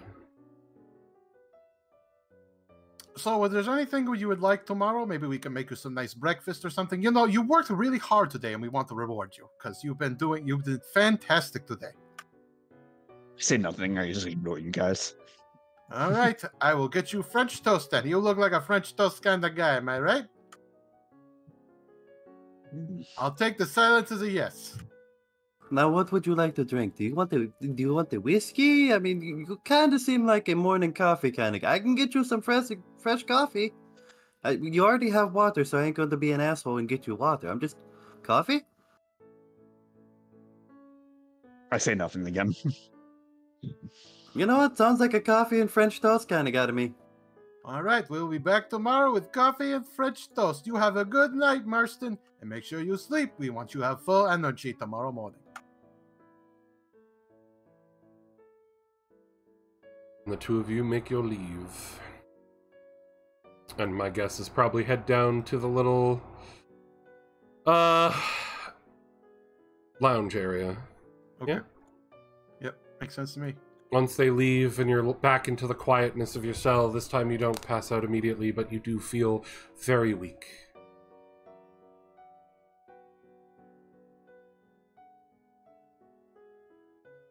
Jeez. Sorry, go ahead. I just say bastards. Do you actually get yourself into the bed this time? I try to. Alright. Get yourself into the bed, and even though the bed sucks and is scratchy, at least it's still an upgrade from the old prison cell of just a cement fucking platform.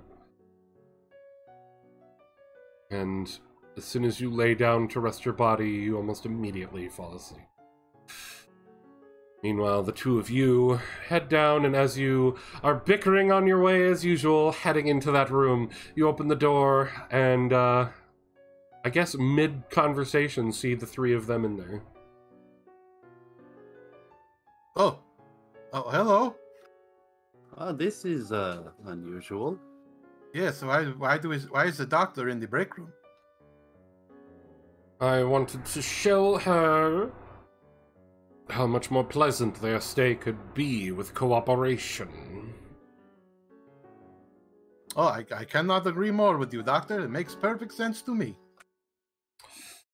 See, Dr. Slusser, I'm not as bad as you may think. My methods may be insane to some, but I can be a rather forgiving man. If you can make him more cooperative again, the two of you can be granted some more pleasantries. We'll start by giving you both breakfast tomorrow. The two of you will bring him here to the lounge for breakfast. Let them have a conversation. As you wish, Doctor. At least we don't have to deliver it to the cell.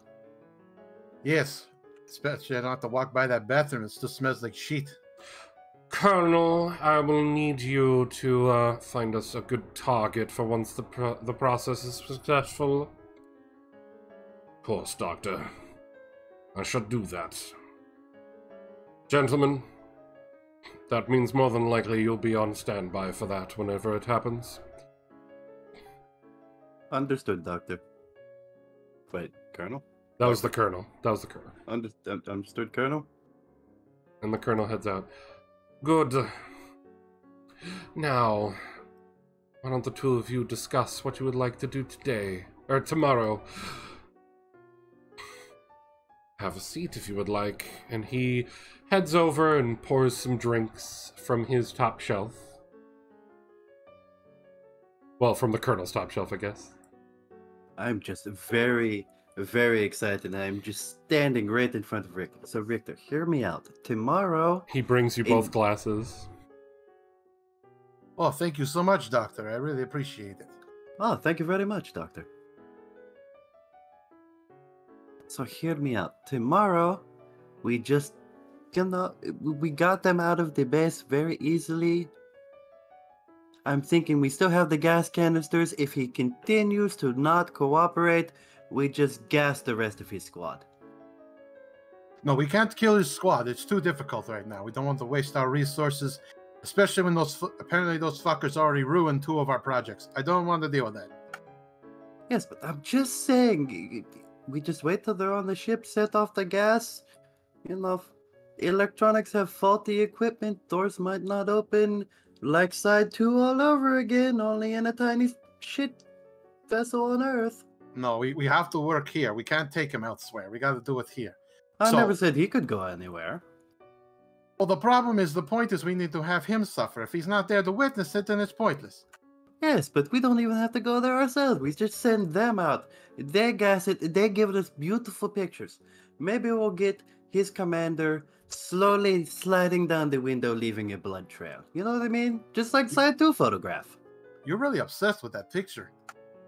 It was a very good fucking picture. Well, you have to show me sometime. I feel like your description doesn't do it justice. You know what? Here, fine. I just pull out the wallet, pull out the picture, and I hand him the picture. Why the hell is this in your wallet? It's like a masterpiece of art. Well, if it's a masterpiece of art, why isn't it on the wall? I have one blown up in my room, too. Oh, wow, God. Eloise, sometimes I wonder about you. I apologize, Doctor, but it is a scientific marvel, and it captures the perfect essence of peril into a desperate situation, thus leading to death eventually. Yes, yes. He turns from you two towards the Doctor and steps closer to her and goes, "See, I can reel them in. If we can get the cooperation." Fine. Now listen to me, Eloise. I'll do what I can.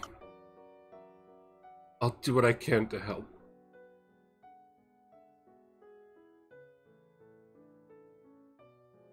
Good. When the two of you are done, take her back to her room. As you wish, Doctor. Shit. And I just hand Lionel $5 from my wallet. Yes, I'm going to get some torch bars tonight. Anyway, I'm looking over my notes. So clearly the Colonel was onto something, and I just was too much of a pansy to actually, go full throttle. So it seems to me we can trigger his visions if we can just, traumatize him just enough. We can't kill him, though, otherwise we fail. So we got to find a way to reliably trigger these visions, because I figure the more visions we trigger, the more we can expose his latent new type abilities. What do you think, Doctor? She walks over slowly, downs the glass in one gulp.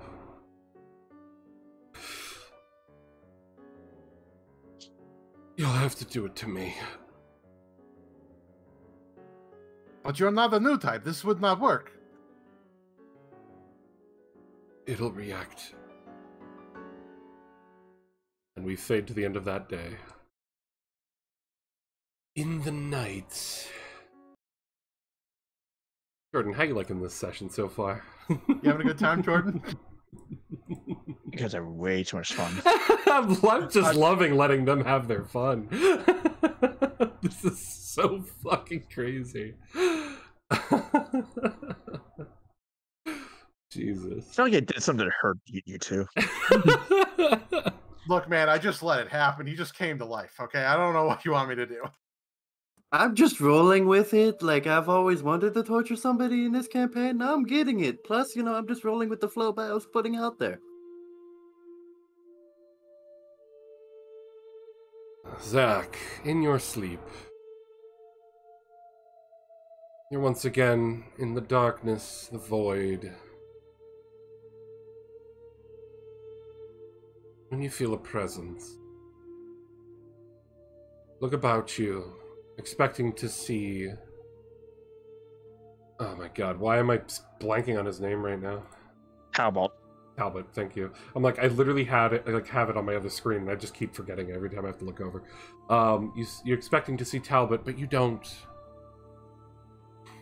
For a brief moment, you feel the piercing gaze upon you, as from the void you see your parents slowly walking up. As the area around you slowly fades in to your home. Your mother speaks. Zach, what's wrong? And you feel yourself sort of shrink down into a childhood form. Mom, Dad? Wait. This can't be right.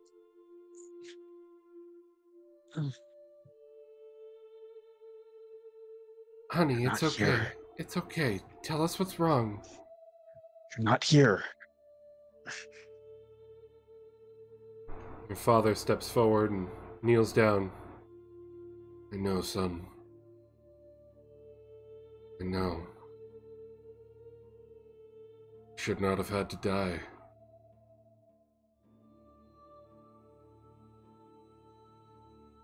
As you feel like the entire colony is shaking and heating up with like a mist through everything.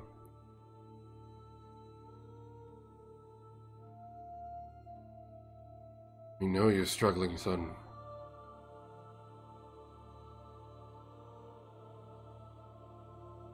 Do. I can't give in, but...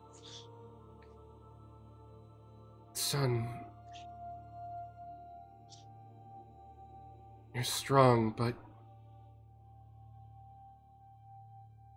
If only you just... keep a kernel of us in your heart, you might be able to break free.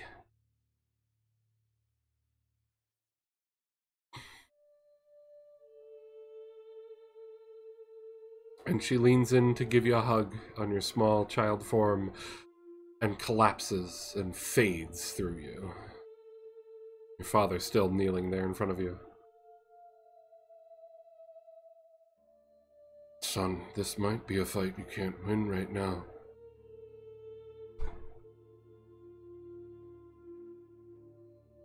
say I should give up. No. No, I'm not saying give up. But remember, sometimes retreat is an option.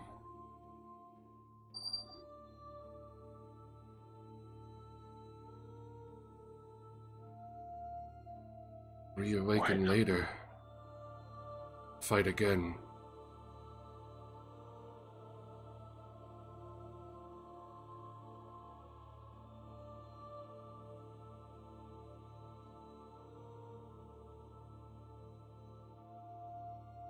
As he moves to give you a hug, and he also collapses through you and fades. And you're still in your childhood home, still feeling a gaze upon you. It's there. Perception. Advantage.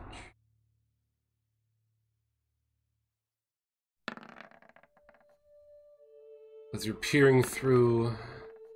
Yep, that 15 will do it. As you're peering through, the visage of your childhood home fades.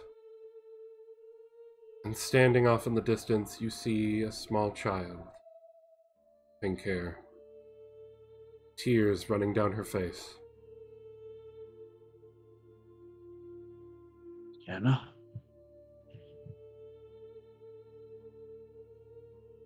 I don't want to see you hurt like this.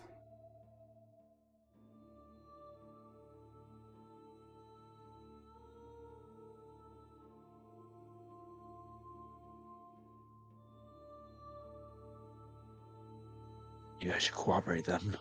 For now. Don't give in too easily. But keep a small kernel inside. A small piece, a small remembrance. Repeat it in your mind, don't let him know. And we'll be able to wake you up. I'll keep protecting Papa until I see you again. As the sorrowful child fades off.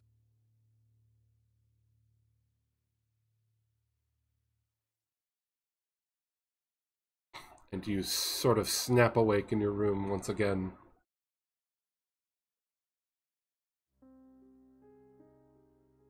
Silent echoing in the room. From your experience yesterday, you know there's no way you're going to be able to dig through the concrete.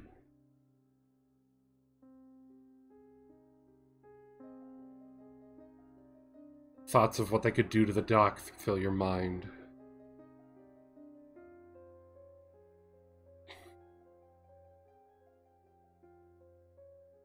And thoughts of what Hannah just told you fills your mind.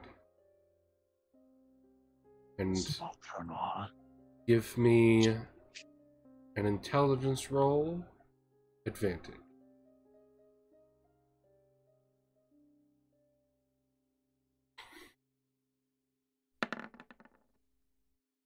Wait, no, that's not wrong roll. Bad. No, that roll. I mean, that's fine. The 16 versus the nat 1 with your advantage would have worked anyway. Based on what you just experienced, you feel that the one that visited you is the one from the Zaku. The Major Zaku.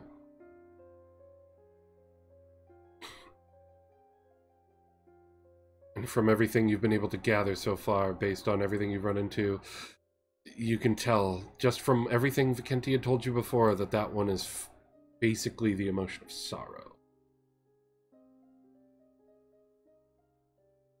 So, honestly, you can believe her. Think of something, anything, to repeat in your mind, over and over. Give you a small kernel. As you have quite a few hours before they come to get you, as it's still the middle of the night for you. So I'll give you plenty of time to think of that. You don't even have to reveal it today. You can reveal it to me in DMs later.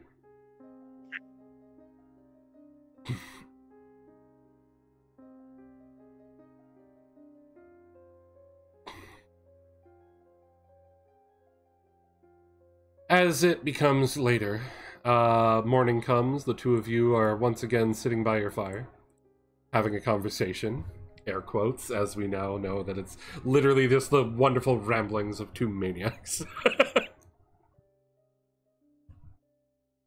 I had the dream about the cheese again. Oh, not the cheese, as I'm just kind of slumped over, half asleep.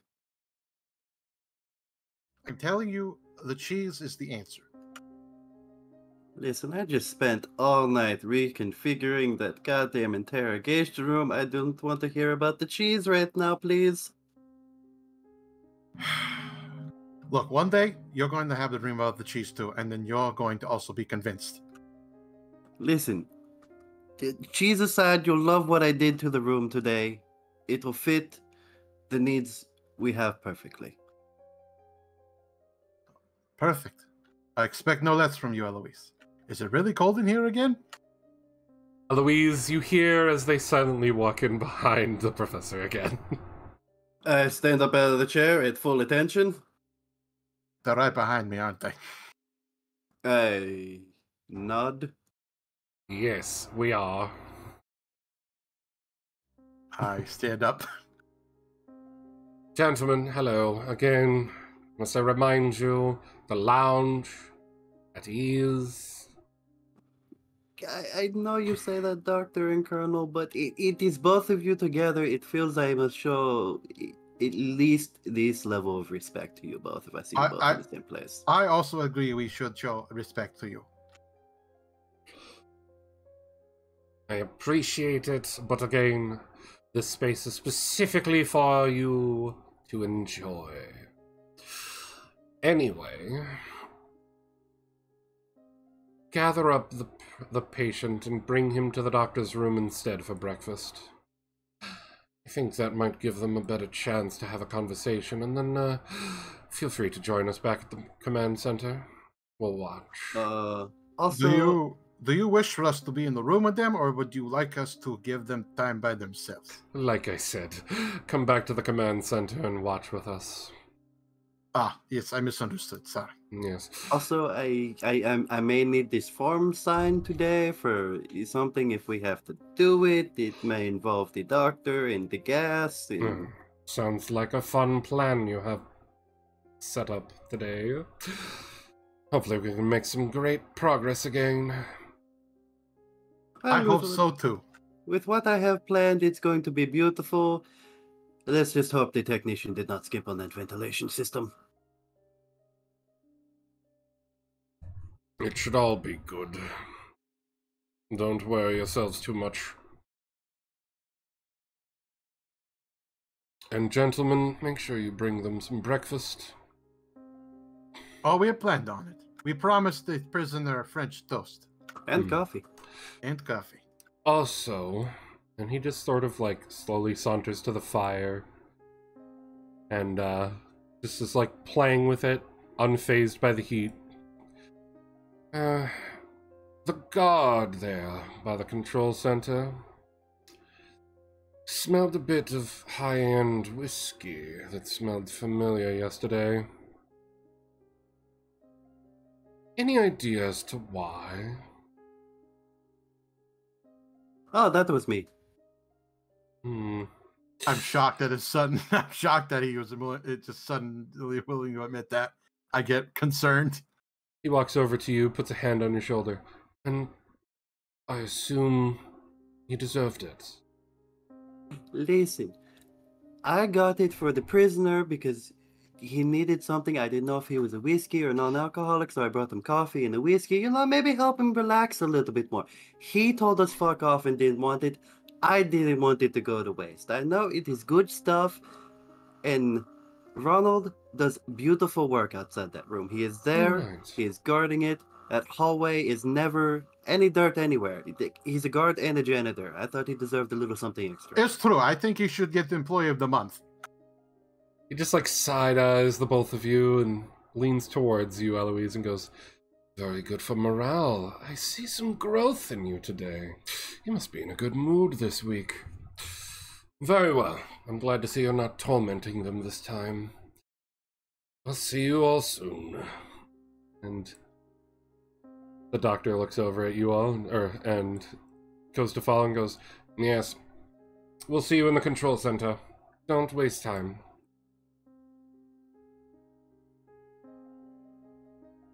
Did you see him touch the fire? The fire was dying when he touched it. What the hell is going on? Holy shit! And I just slump back in the chair. Oh Yeah, my god. I'm surprised he didn't kill you right then and there. You Listen, remember the last time somebody snuck off with his alcohol? Listen, let's just... Apparently I'm having improved growth. Let's just say thank God he never found the fucking guard from the other hallway in little bits. You see the two guards, Eloise, in the corner, just like staring at you guys, sweating. Can I fucking help you? That was very impressive, sir.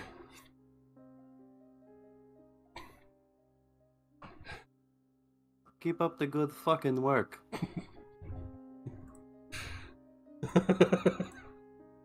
Alright, we should probably get breakfast ready and we can go bring them into their room and then they can have their little chitty chat and we can spy on them. Okay. Wait, French toast for the doctor too? I would assume so. I don't want Hans getting mad because he has to make 2 special orders. Just make him do French toast for both. Okay. Well, it's gonna saunter over. Hans! French toast, double, 2 shots coffee. Yes, sir.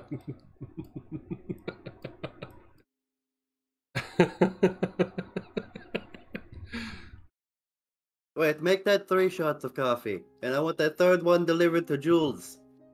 You know that the other side of that door is not a kitchen, it's the generator room. Where the fuck is our cook? Over in the corner, one of the guards just goes, "I'll go get what you asked for, sir. I'll bring it straight to her room."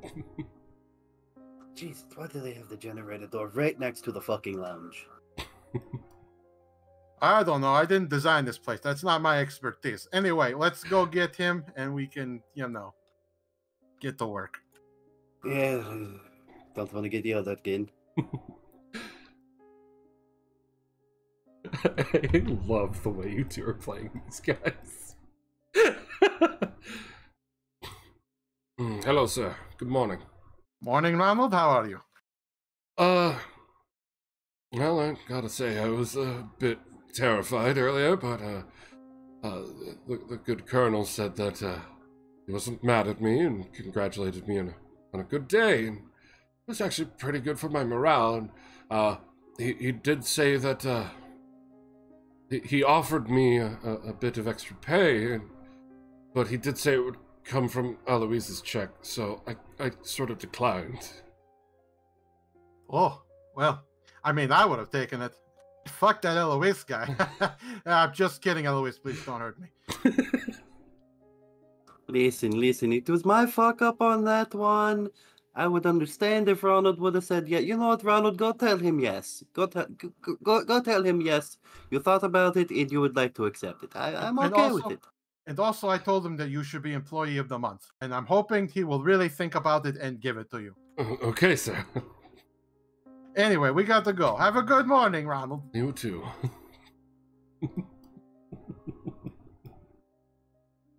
I feel like we've ruined this entire thing. I think you've made this gold. I love these characters. Zach, after quite some time, you finally hear the door open and the echo of footsteps as the pair head towards your cell. Good morning, Marston. It's time to wake up. I just get up. If you have thought of whatever the phrase is, feel free to DM it to me whenever you figured it out. By the way. I haven't yet, but I'll DM it to you when I do. Okay. Right. Before we begin, I have to do the normal survey. Currently, your pain level 1 through 10. Can you please give it to me? 4. 4. Okay. No change. Perfect. Wow, you were cooperating. That's very nice of you. Had a change of heart, I see. Something like that. Also, one more thing. Did you have any interesting dreams last night? Sometimes when people, survive through traumatic events such as yesterday, sometimes they have some really intense dreams. Did you have any of those?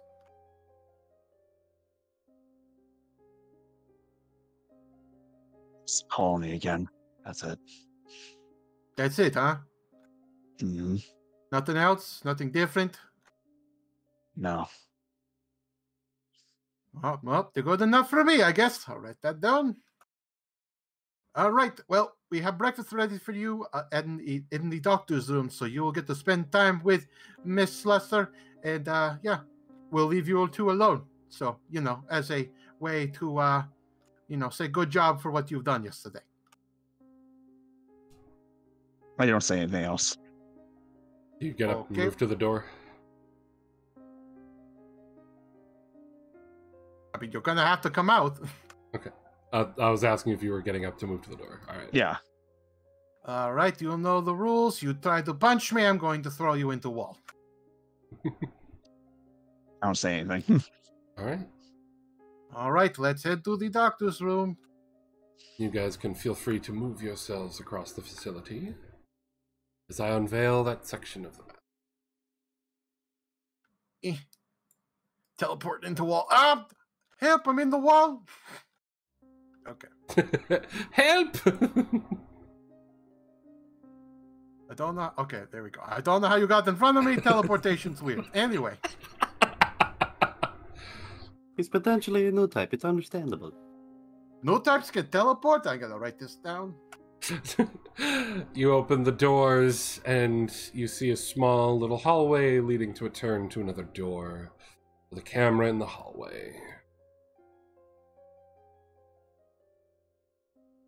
Gonna move down to the end of the hall. Well, this is your stop. Enjoy your fucking stay. Have a beautiful morning. Yep, there is French toast and coffee for both of you to share. Have a good breakfast. We will be back in a little while. And the door As walk opens. in. Yep, the door opens and you can walk in. You see the doc sitting at the table with hot food and drinks on the table. There's another chair, it's just not actually there. They brought one in. So you can feel free to put yourself like here if you want. And the two of you can head back to the control room. All right, let's go to the control room so we can do super spy shit. Which is over here, gentlemen. Ah, shit. That's what Ronald was guarding this whole time? Fucking Yeah. Employee of the month indeed. Yeah, the See, control I room. told you, employee of the month. Ronald is standing there, opens the door for you guys. Opens the double doors for you guys. Thank you, Ronald. Of course, sir. You head in and you can see computers with screens up on the walls. On this screen here shows the 2 camera feeds for their room.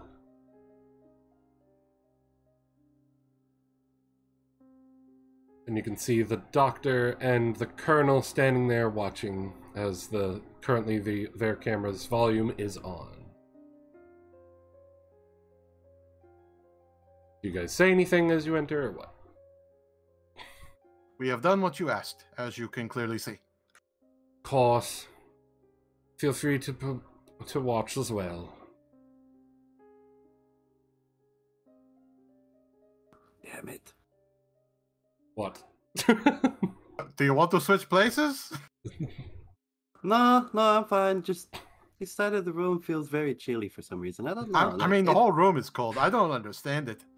I think we're really you got to get somebody to work on the draft in this place. You know, I could probably talk to Harold, the HVAC technician. Maybe he can fix something. The colonel puts his head in his hands as you can hear the doctor chuckle. Meanwhile, over in the room, the doc is very quiet and sort of looking down, Zach.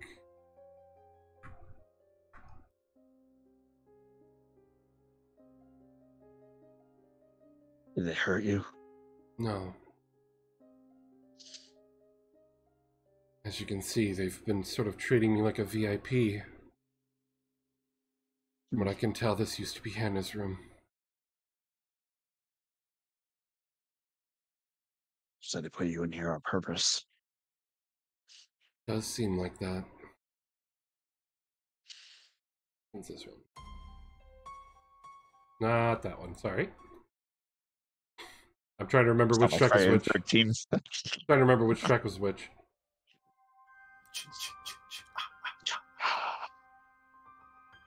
There we go. By the way, these songs that you hear are actually what seem to be playing around the base, too. Except for in your cell area. But yeah.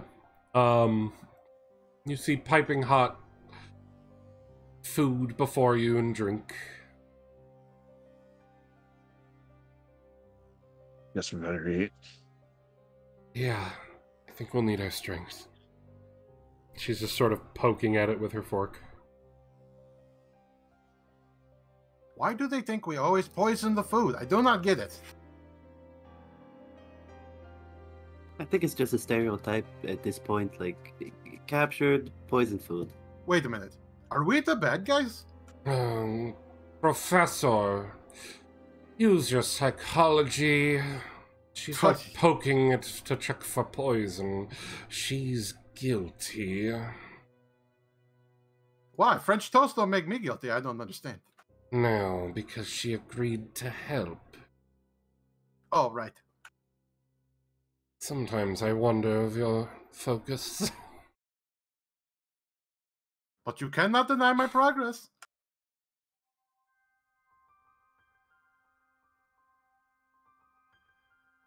Zach, I assume you start eating? Little bites, at least. Yeah.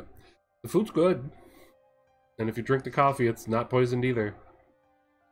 There's even some sugar and cream if you want to add it to your coffee right there. They treated this very nicely. Which I immediately don't trust, but I don't let that visibly show. But you do see, I won't even make you roll, you do see that the doc is riddled with guilt.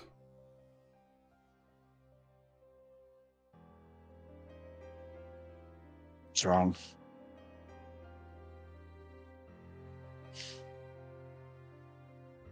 Zach, I'm sorry you got caught up in this. And I don't know how to say it, but I can't see any other way to try and help keep you alive. I agreed to help them. So that you can survive. I understand. I decided to cooperate with them.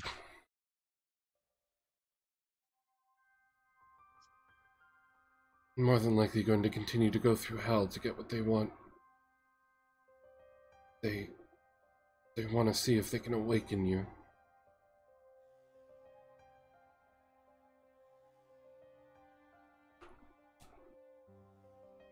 So they really think I have the potential. But I'm worried about how they want to go about it. That's why I'm going to assist them.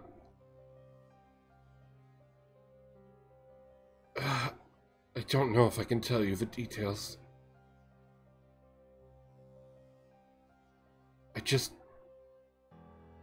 I hope you'll still be you afterwards. And you see tears run down her face. I get up and I walk over to her. I put a hand on her shoulder.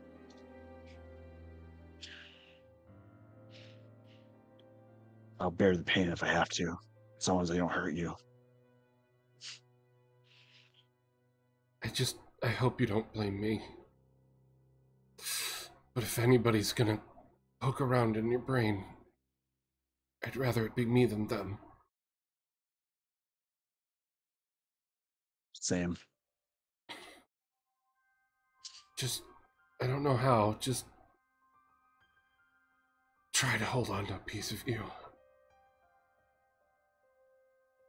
You can tell just by looking at her. Mutter Colonel under my breath. What? I just mutter Colonel under my breath. The cameras do not pick it up. She looks at you and just nods and goes, and you can tell that she's looking rather malnourished. She has not eaten at all. You should eat. I guess so. I'll need steady hands. I'd rather have my brain as much as intact as I can have it.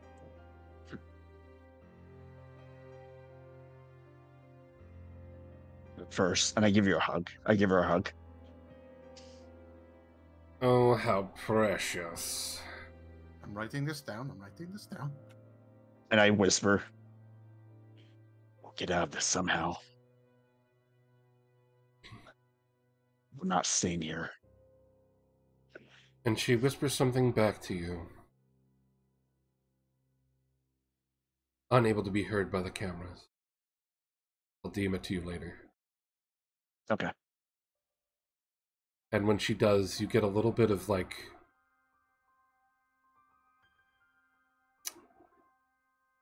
inadvertent shock on your face. She notices it and tries to cover it up by giving you a kiss on the cheek.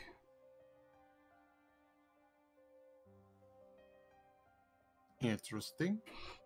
I'm writing that down. I didn't think he would be the one she'd be going for. Interesting. Could be useful. I mean, it sort of explains why she was really upset, the other day. I guess. I mean, this just makes the plan I have for the day perfect. Sounds good. Sounds good.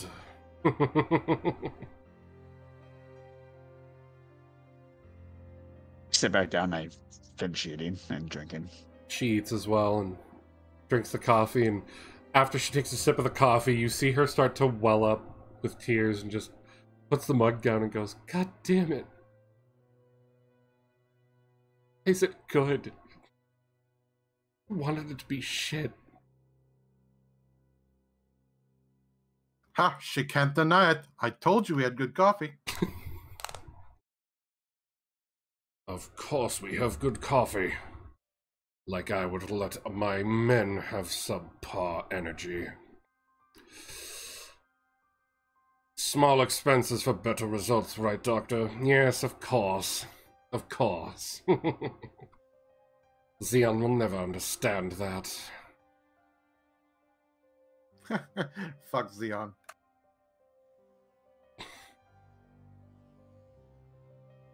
At this time frame, I think they're fucking themselves. You ain't wrong there. Oh, I can see it now. I wonder which Zabi member will die first. My money's on the child. From what I understand... The poster boy? No, I don't think so. Oh, but he's taken it upon himself to go after the Trojan horse. Yeah, but he's still a zombie. I'm sure he has many capable pilots around him. Well, if the Red Comet failed, what makes you think he'll succeed? Listen, I went over this with Lionel yesterday. He got a big promotion. He might have got lax in his piloting skills. Maybe. I'd be curious to see what else they try and throw at them in the future.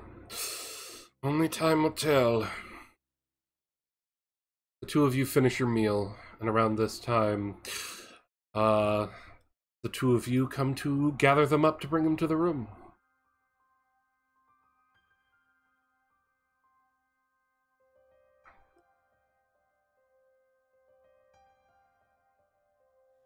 Alright, I open the door. Door opens.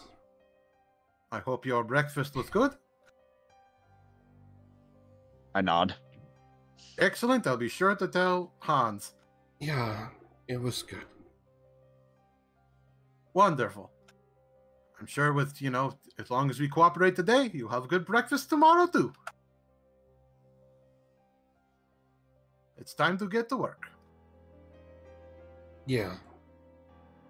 And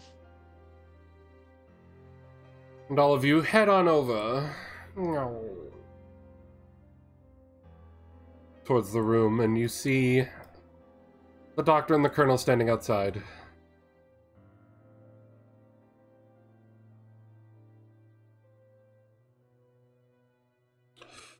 I look forward to the results today, you two. I look forward to the results every day, Doctor. This is some of my best work yet. It'll be perfect. I'm quite excited.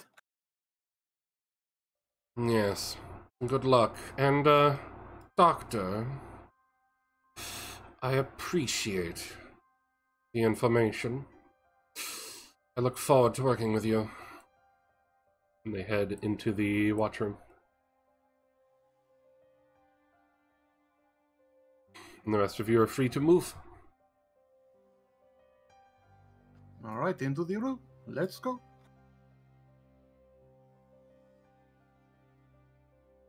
Oh, not today, sunshine.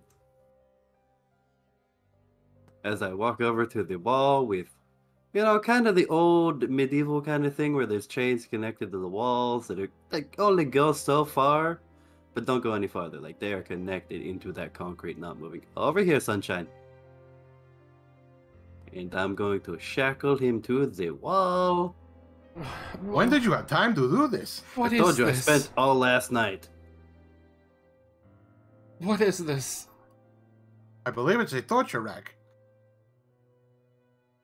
It's not a torture rack. I'm just chaining him to the wall. All right.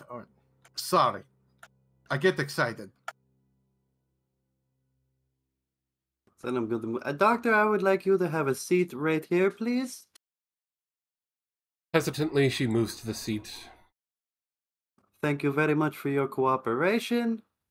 Lionel, would you like to keep an eye on our two guests here while I go collect the things for today? Sure thing. And I just kind of have that peppy step today as I saunter out of the room towards the hallway. Oh, he must be onto something big. He usually doesn't walk like that unless there's something big going on. You two are very lucky today.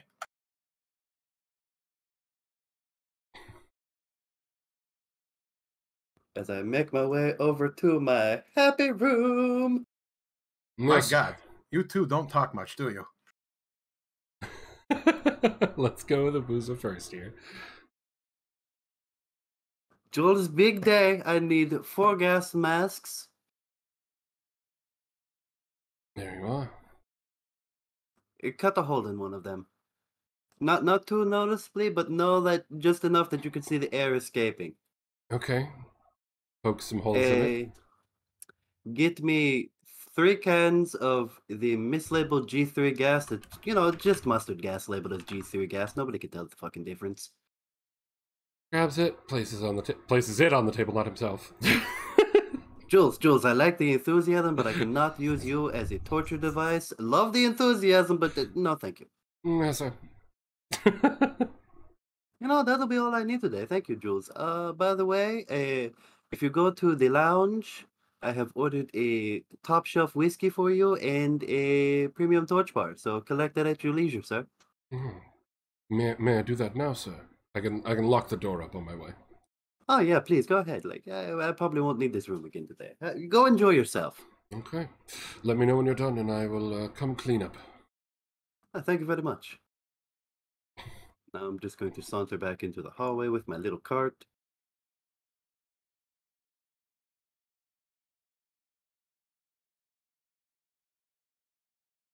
And he heads off, down because you've given him the day off. Well, you've given him some time off, I should say. Meanwhile, inside, Lionel complaining about them not talking. Did we accidentally kidnap, like, the most silent people in the Bronze Enigma or something? I mean, Zach typically keeps to himself. Well, figures. It's always the quiet ones. I mean...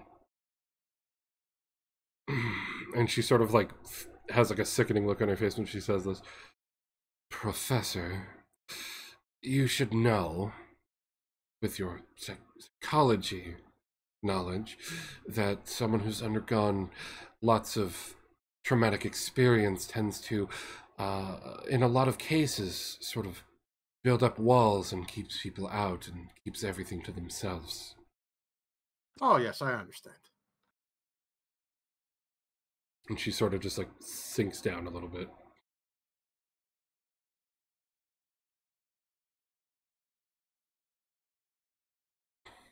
I give a slight look and then I look down myself. Around this time, the door opens. Oh, do we have a treat for you guys today? Abusa, would you like some music? Yes, give me a nice tango. As he walks in, the music starts playing. And he's like, sort of dancing. As I push the cart right into the middle of the room, still have a blanket on it. Never forget the blanket when you come out of the happy room. Makes some soldiers nervous for some reason. I reach underneath and present Victor a beautiful gas mask. You're going to need this for today. All right. A little nervous, but okay. I Put the put mask one. on. I hold out the one with the. You know what? Nah. I put one on myself. Then I walk over to the doctor. You know, not really, just, excuse me, doctor, just some aesthetics I have to set for the scene.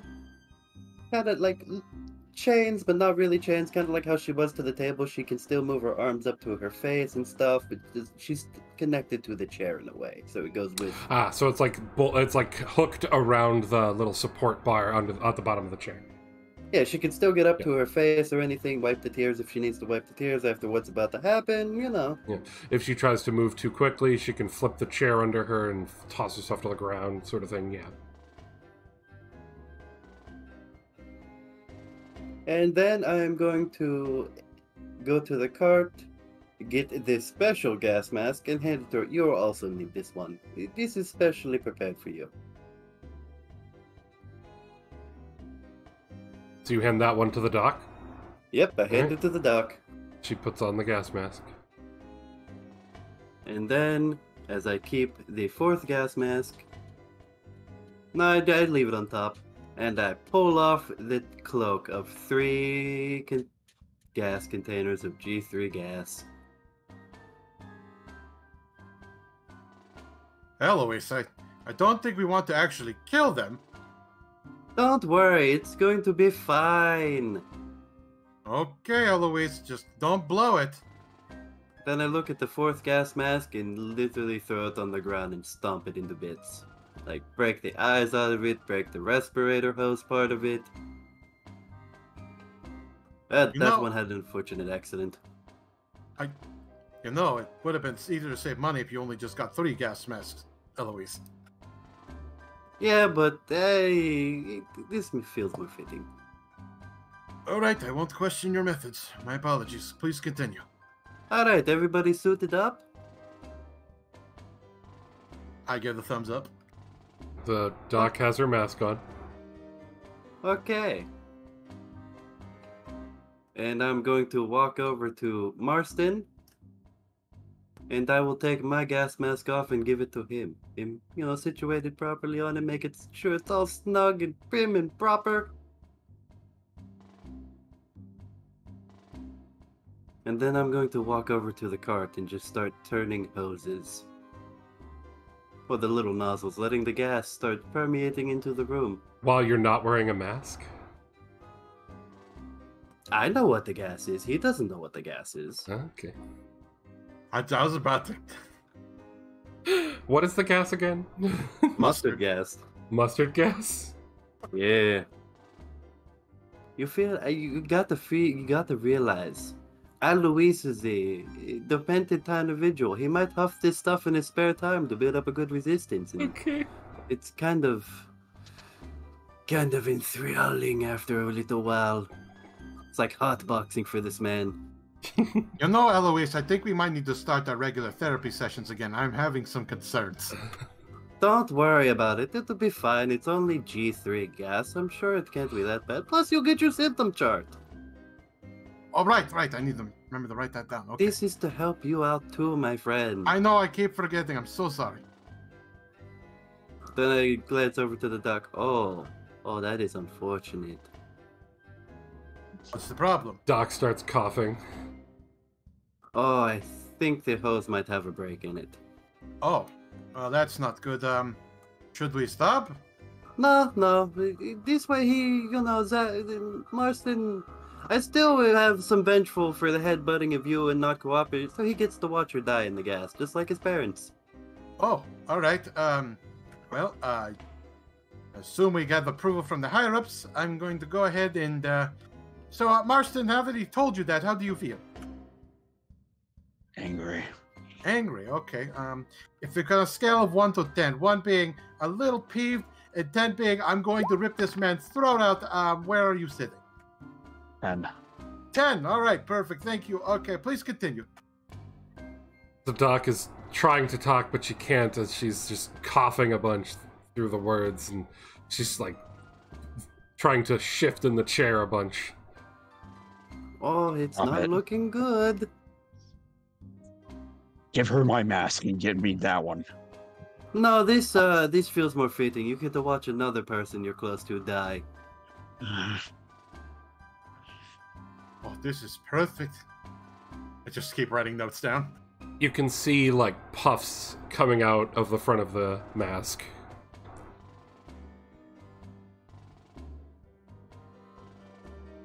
Wisdom save.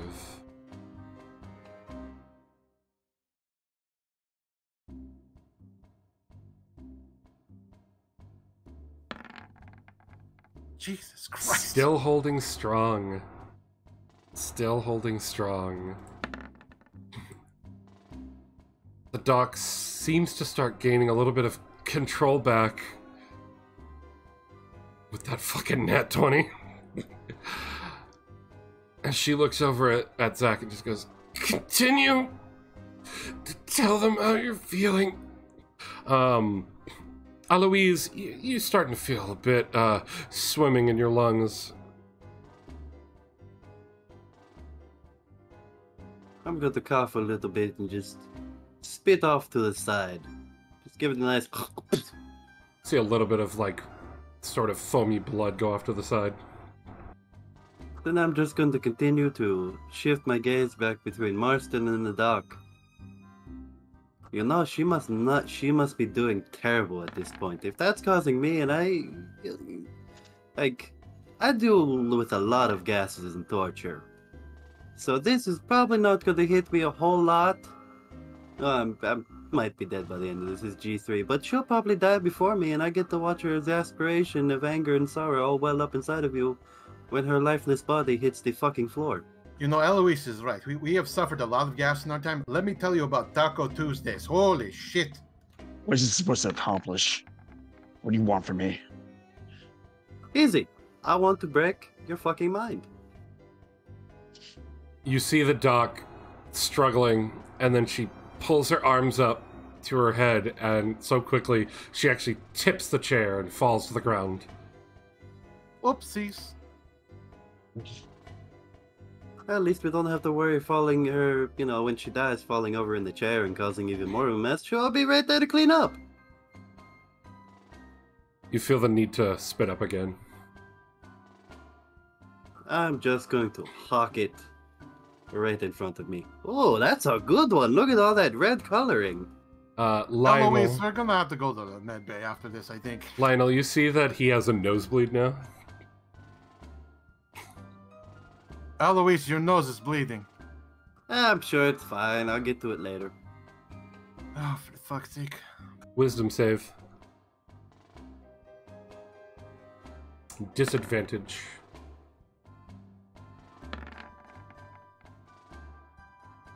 Zach!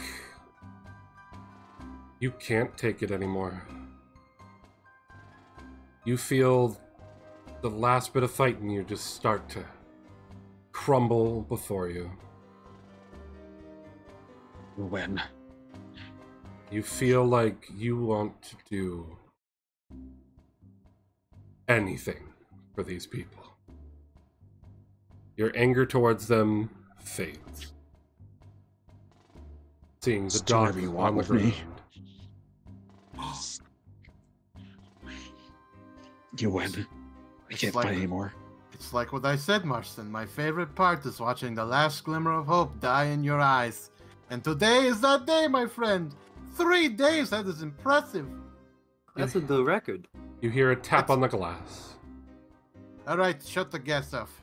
Alright. I shut the nozzles and just hit the button for the ventilation system. Yep, ventilation turns on, and you see the fog go away. So what do we do with the doctor's corpse, anyway? We could just drag her over to the other room and just leave her there. I'm sure the janitorial staff will get to it. Oh, she lived! Holy shit! What a An great ineffective- success. An ineffective gas mask is still, I guess, kind of effective. She rips the mask off her head. You know, Eloise, you are way smarter than I give you credit for. You see... I just wanted to huff the gas a little, and this just seemed appropriate to get me a little gas and get, her a full fucking dose.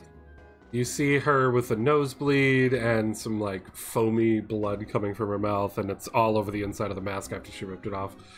Oh, that's disgusting.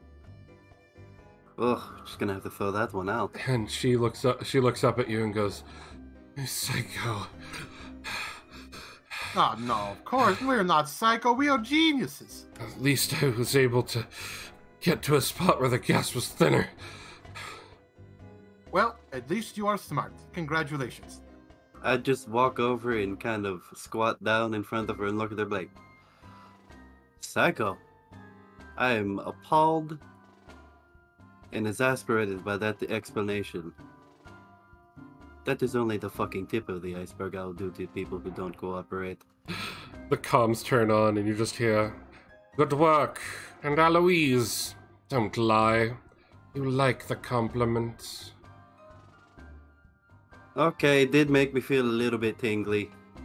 Why don't I mean, you and the good doctor go see the med bay? What were you saying, Professor? Nothing, I'm good. You can speak. I forgot what happened. Honestly, the gas is a bit much. Okay. Let's go Lionel, to the medbay. Lionel, take Zach back to his room.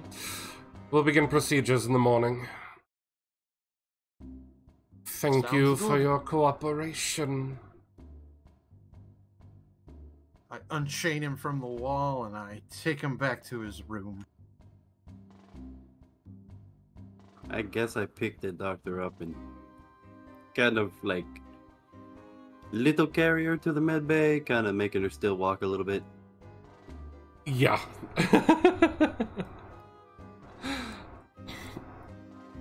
I'll just drag you two off the map for now.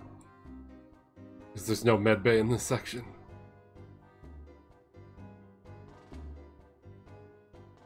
Ba, ba, ba, ba, ba, ba.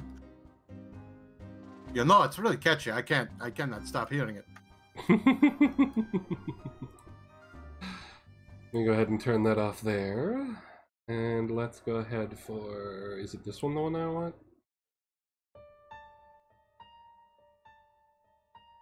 Yeah, we'll go with this one for now. You take him back to his room. You two can feel free to move all the way over there.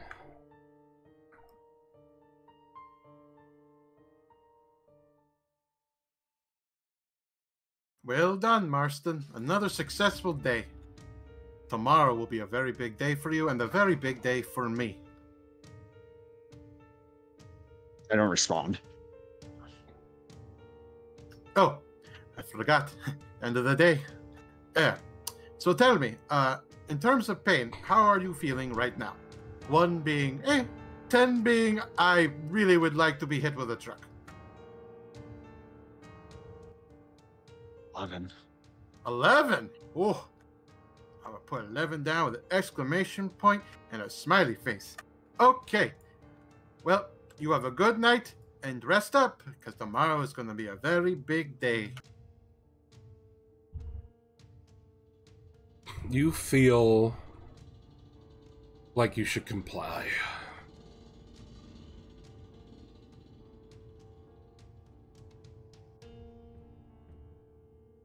As you sit in your bed, not tired yet, and just sort of sit there, sort of blank staring, as you feel pieces of you just slowly drift off. Lionel? Yep. I'm following you right now. Oh. I guess I'm meeting back up with the higher-ups, I guess? Or do If I need you to go are. to the med bay? Yeah, I'm going to go. You can meet up with the higher-ups. I enter the room. Good work, Professor. Today is probably the greatest day of my life. We have made huge progress. I would say 100% success. Yes, it was good. We recorded it all. Do you feel he's lying? Or do you feel you've finally gotten through? Lying in terms of what? His cooperation. And you can I see... think watching the doctor almost die, I truly believe he is currently broken. And trust me, I've broken many a man, and he is showing positive signs of being broken. Around this time, Eloise and the doc return from the med bay. And I'm assuming come also over to here, right? Yeah. Okay. Come in and you can see on all of the screens, the camera up here, pointed straight at Zack in his cell, which was left open, as he just sits there staring off blankly, unmoving. Did I forget to close it? Oops. No. I remotely opened it to see what he'd do. He hasn't noticed. I mean, is that not further proof that he is broken? I think he's ready for the procedure. Doctor, will you be ready to work tomorrow? Yes. Given the information you've given me and my prior experience, I think this will succeed. Oh, happy day. Finally. This project will finally be successful. The fools at Jupiter think they're leading the research when it comes to new types. They never wanted to believe in my theories. I'm so glad, Professor, that you had such a like mind to mine. Of course. Xeon laughed at me with my theories.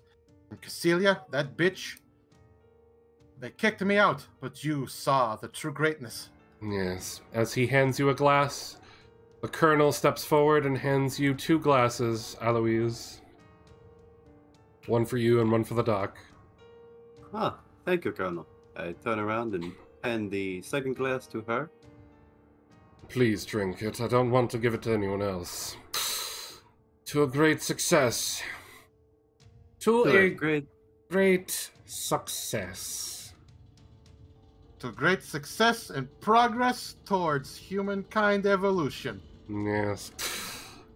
This is a momentous day, where mankind proves evolution can be done without nature.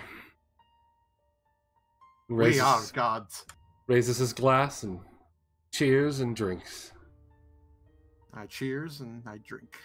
Cheers and drink. Camera fades on that day. Zack, in your sleep. In your sleep. Not that one. I want this one. Yep. In your sleep, you're in the void once again.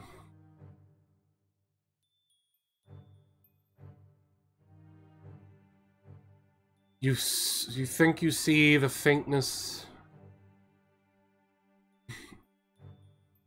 of many people in the distance.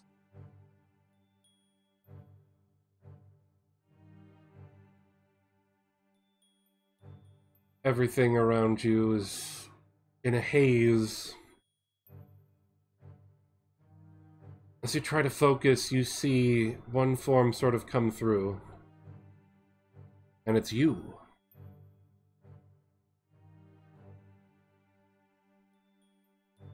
just slowly walking up to you from the darkness.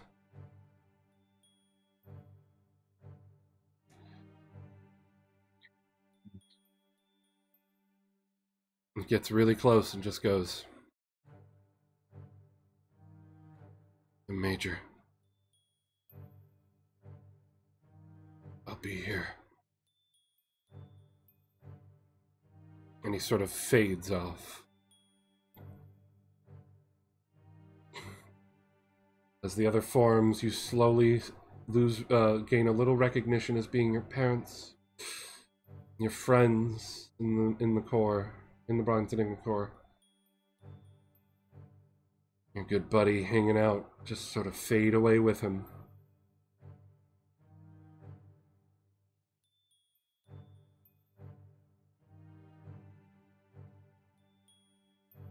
And the only thought that comes to your mind is the strength that will come, the power.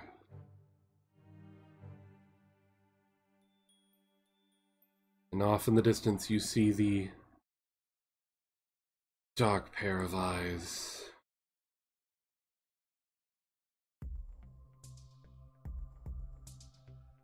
Just staring at you, quizzically.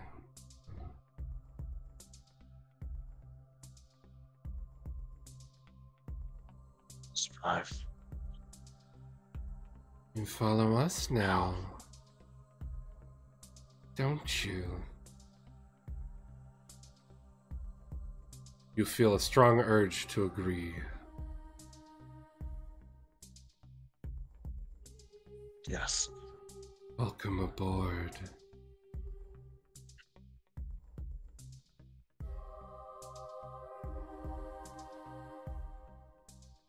Just be strong and survive tomorrow.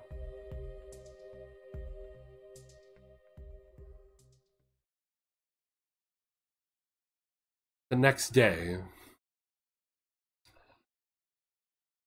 if the two of you want, you can move yourselves into the lounge.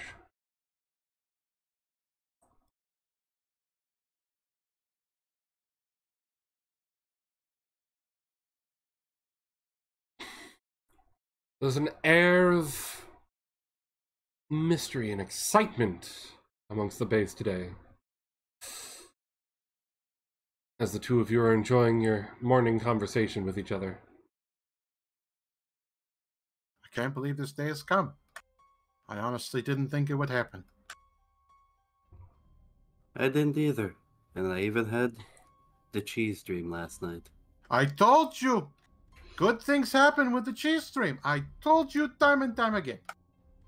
I didn't want to believe you, but apparently I cannot deny the facts that I had it after the successful day we had yesterday. That's what I'm saying. But I am a little nervous. I'm worried, what if we get so far and then it fails at the last hurdle? I mean, did you see what it took to broke him? I have feelings he's going to make it, maybe, probably. I hope so. I really hope so. I really want to have the first cyber new type. It will be a great achievement on your record.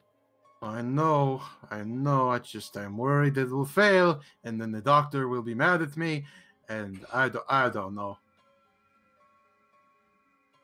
I'm also worried he wants to put him immediately to work. I don't know. I'm worried he might need recovery time. And also we need to make sure that he is integrated well with his suit. I don't know. I am a little concerned with the speed up on the project. Yeah, but you know they're going to move deadlines. As long as he does not do what the old man did, we'll be fine. Well, I highly doubt he'll do what the old man did. That doesn't make much sense. I mean, we've gone too far. There's no way we're going to lose him. No, judging from a retrospect, what I did to the old man and what I did to him, entirely different. This was much more artistic and better. I even had a volunteer from the audience to torture half to death. You're right. You're right. Maybe I'm just getting cold feet. Can I help you? Eloise, it's your attendant. Oh, Jules! How was the torch bar? It was good, sir. It was good. I wanted to let you know it's about that time. They're waiting for us in the surgery room. Well, it's now or never. Yeah, better not keep them waiting. On this day, they might be a little bit angry if we're too late. He salutes and sort of bows a little and goes, "Sir, I'll meet you over there." Very good, Jules.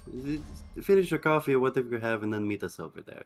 It's a good day. Make sure you enjoy it. Yes, the good doctor wants you and me to be in charge of making sure if he flails about, we hold him down. Professor, I believe he plans to have you assist in the procedure with the two doctors. All right. I mean, I'm not exactly medical doctor, but I will do my best. I think his plan is just to have you watch the monitors and make sure his brain is good. Right, of course. Brain activity, I understand. Yes. All right, I will see you both there.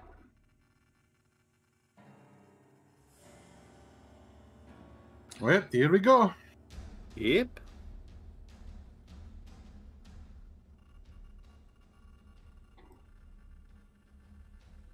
You guys need to go get him. Oh, I thought he was already in the room. No, he's still in his cell right now. My bad, sorry.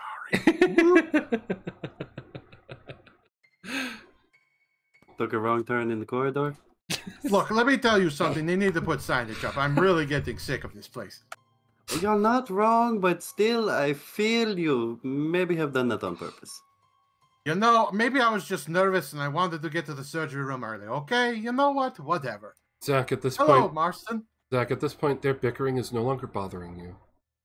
In fact, right now, for some reason, you feel ready and psyched. And happy to see them. All right. Well, obviously, as always, I need to get a score of current pain. 1 being, I don't feel shit. 10 being, man, this really hurts. 0.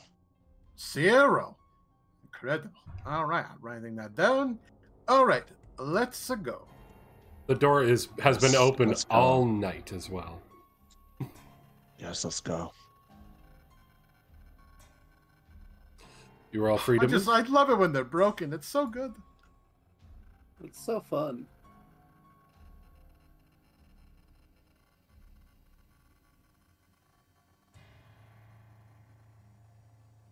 My God, is he still in the bathroom?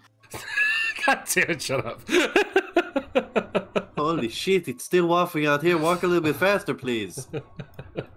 Fuck's sake, dude. I've had enough of gas for 2 days. I don't need more. God damn it. God, maybe I should fill a canister with that shit. You know, I'll write that down. The guard at the door salutes and opens it for you. I went into the wall. Ouch. Should probably watch out for the wall. So excited he can't walk straight. All right, let us go in. As you enter the room, it is a bright white and bleach-smelling room with multiple of those blinding lights in the room. Everything is painted pristine white. You see a surgical table. Nope, you can stay right here for right now. You see a surgical table with some implements on the sides of it. One of them being a weird sort of device that sort of goes over the head. Different tools are in the tables on each side with cabinets with more materials and things needed behind where the doctor and the colonel are. With a monitor over on this side. You see 2 grates in the ground with some blood that didn't fully clean on the ground towards the grates. Yes. Welcome. Are you ready for the procedure?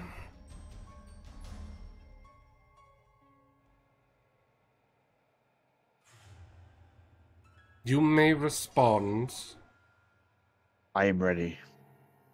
Good. Your good doctor friend and I will be the ones working on you. Professor, I will have you monitor the computer over here and let me know how his brainwaves will do. If you will have a nice lie down on my table, please. Eloise, will you and your attendant please stay by his side in case he has any involuntary spasms? You can hold him down. We don't want him harming himself. Yes, good doctor. Colonel, you may witness. He steps to the side.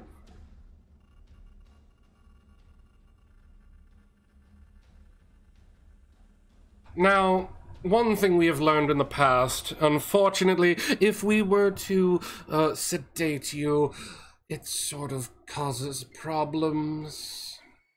We need your heart to be very aware in order to keep pumping blood while we work, so we will be giving you some adrenaline. Do try to keep control of yourself. They strap you down to the table, affix different monitors and tools to you, and begin to work. You feel your heart race as the procedure goes on, and you are wide awake and conscious of every bit of the procedure, which takes hours as they poke and prod into your brain, adding different bits of machinery into it. After a while of extreme pain, I want you to give me a con save.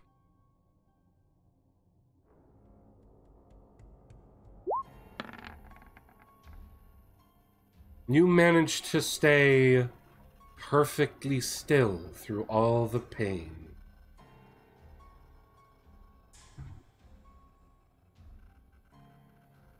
This is good, yes.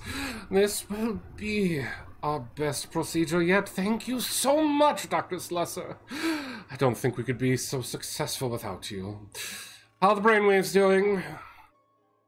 Everything is normal and functioning as expected. Great. Any spasms, you two? No, none that I can see so far, Doctor. Marvelous, marvelous, marvelous. We are almost done, boy. Just a little further. As they finish up the work of the next hour and start to put you back together, you feel yourself very different as you now feel that you have some extra abilities that you've already added to your character sheet. Yep.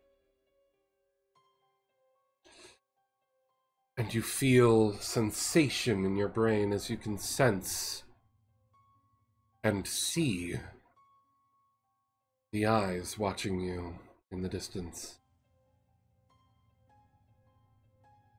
Though you don't feel fear to them, you feel like they're a wanted sight. Now, Professor, can you do your post-tests, please?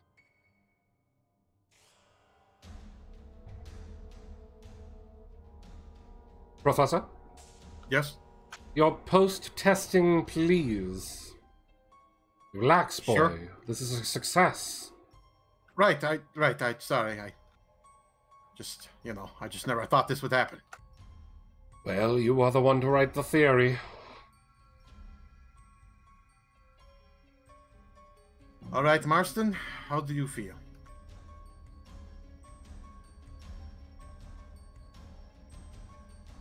Better. Good. On a pain scale of 1 to 10, how do you feel? No pain. Wow. That's incredible. Okay. Do you feel any strange side effects? Perhaps voices that shouldn't be in the room or anything like that? Any hallucinations?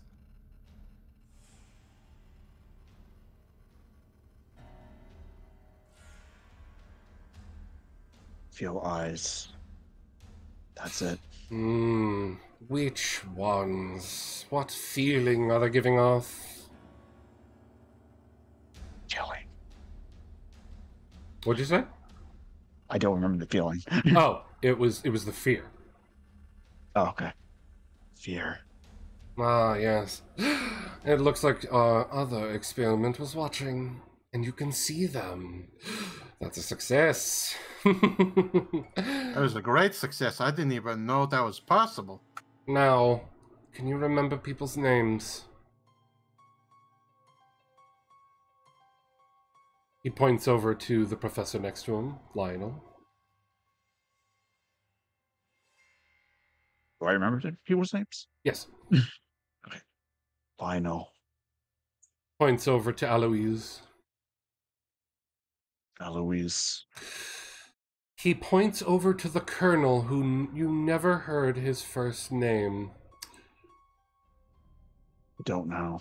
No, hold on. And you instinctively go to say, Colonel Pancras Jochen. What's it?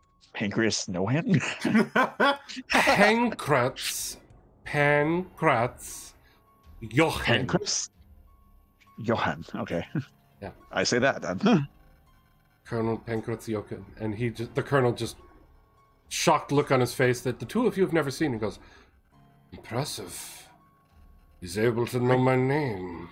I mean, he's a note type, more or less.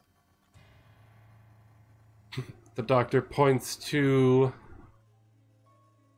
Carolina. Elena Slusher. And then he points to himself. And the only thing that comes to your mind is father. Oh, God. It's creepy. Father. Perfect. It is a success! And what about the soldier in the corner? It's Jules. Yeah. It's helping you out. I never knew. I guess I know his name instinctively. Yep. Too. Yeah. Jules. This is quite impressive, sir. I've never met him. Eye to eye. Very nicely work, everyone. I'm sorry for breaking candor, Colonel, but I'm so proud of your work. It's fine, it's fine. This is a glorious day. How do you feel? Do you need to rest? No. Are you ready to test? I'm ready. What abilities did you gain? I'm asking you out of game. Again, psychic illness, affect mind, new type perception, psychic touch, and then new type imposition, and then new type illumination. What does psychic illness do? Or new type illness, whichever one it was. The illness. You reach out and apply psychic pressure to one target within 2 meters. The target must make a wisdom saving throw or suffer 1d6 psychic damage. Great. You feel instinctively like you want to use that on Jules. Okay.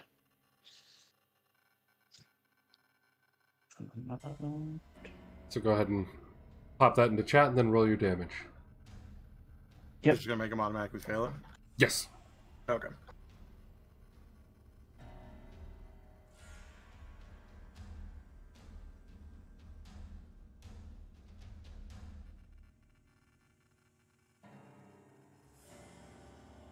Okay. As you reach out towards him with your hand, you feel this ability in your mind sort of pierce through his. As Jules just starts getting very nauseous, it's like, oh, sir, I don't feel so good. He falls to his knees and starts vomiting into the grate. Oh my goodness. All right, Jules. Can you give me a rating of 1 to 10? 1 being I don't feel that I feel a little or 10 I'm like, man, I really am in a lot of pain. Oh, sir, I feel like a 9. I'm not dying, but that hurt my brain so much. Running it down.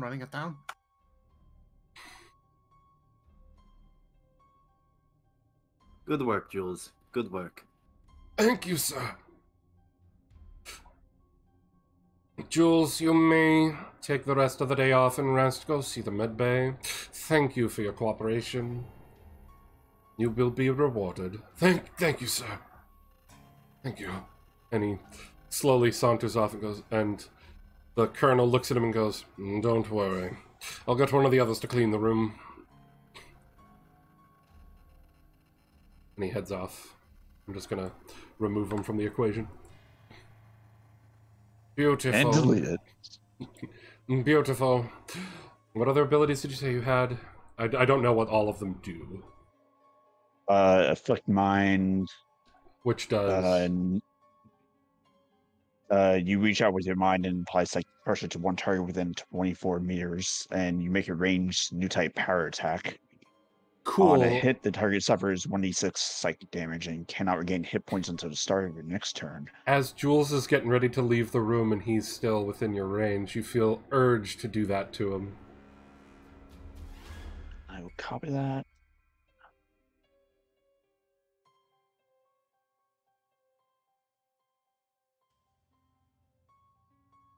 And roll the damage.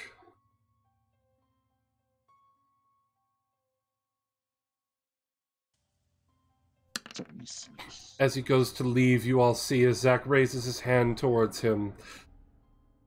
As a pressure leaves your mind and enters his, giving him a massive, massive pain in his skull. As he just heels onto the door, holding himself up, and just goes, "Ah!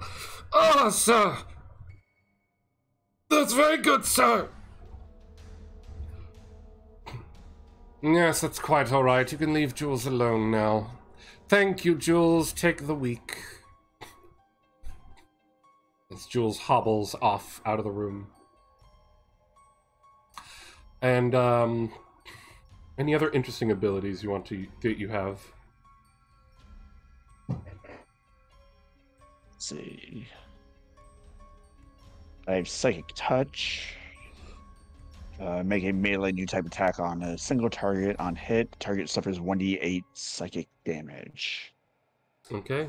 You use that on Eloise.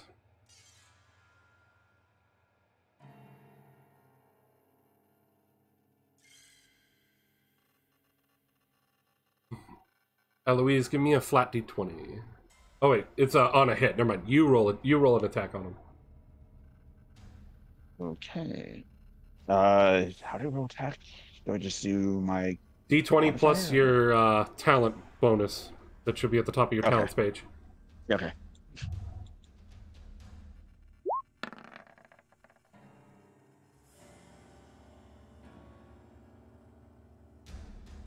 All right, roll your damage.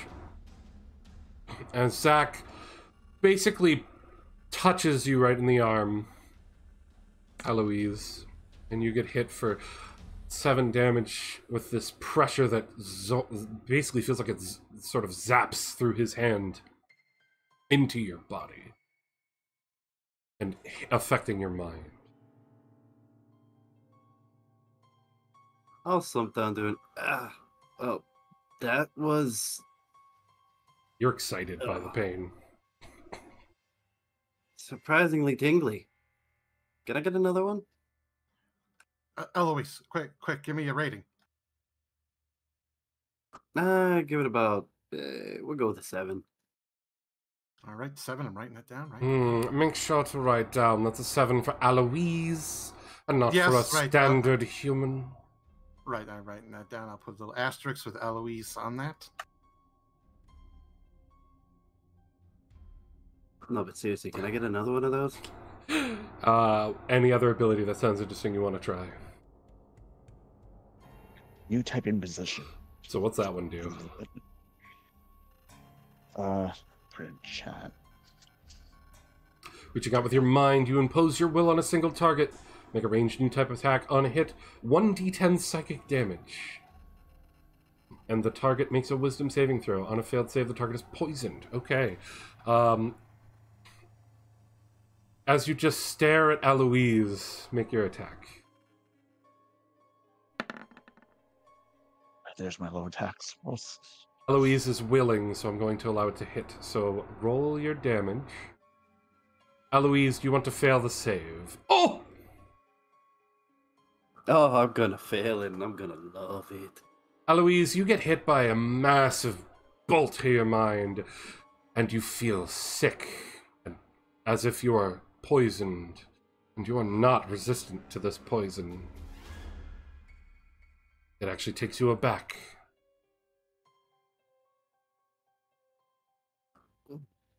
That one hit a little bit different.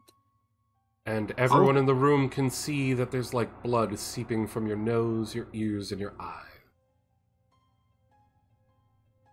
Please describe the pain. Yeah, we'll go with the initial. That one felt a little bit spicier. We'll go with the 7.5. For an Eloise, that might be the highest he's felt in quite a many months. Yes, definitely. Also, aftertaste, it feels like 2.5.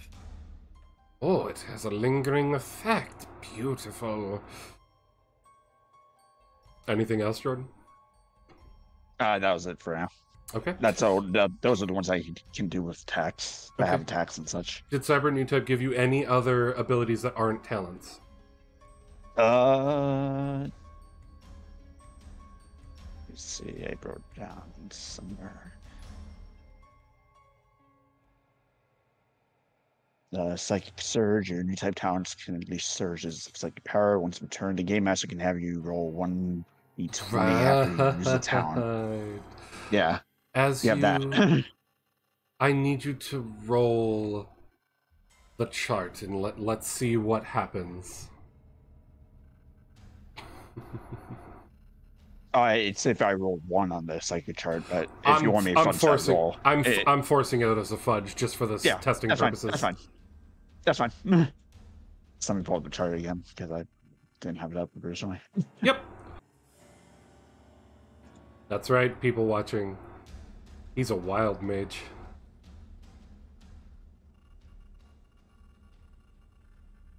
Okay. So that's a D100. 27. What is 27? Right, 27. Copy that into chat for me.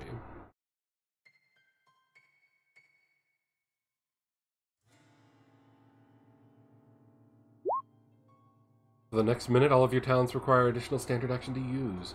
Everyone sees as you sort of slow down. A bit unstable, it seems. No matter, it's still quite impressive. I mean, perhaps he just used up all of his energy. How about you try and force one more time? Roll again the D100. Okay. 15. What is that one?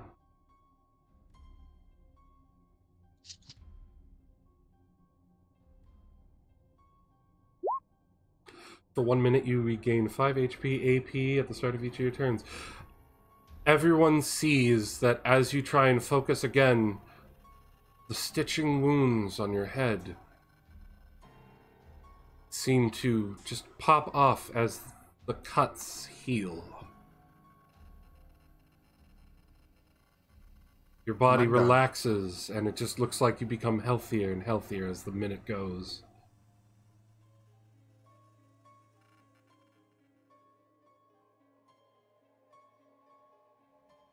Impressive. Interesting. What were you trying to use there, Zach? Just say one of your, like, at-wills.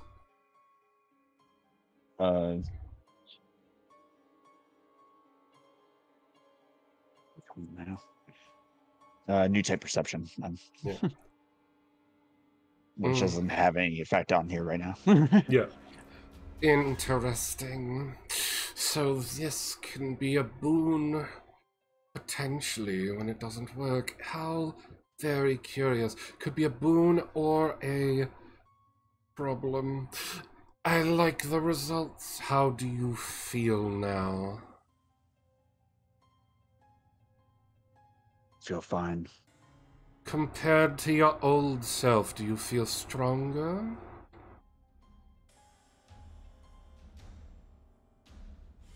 There is no old self. Well, writing that down. Interesting. You see the Doc's eyes just water up as tears slowly fall. Very interesting. Would you like to go to your room? No. Where would you like to go?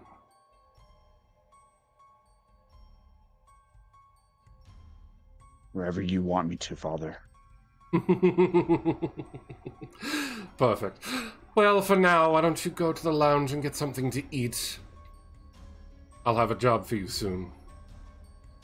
And it looks like we don't have to worry about his recovery time, Professor. He took care of that on his own.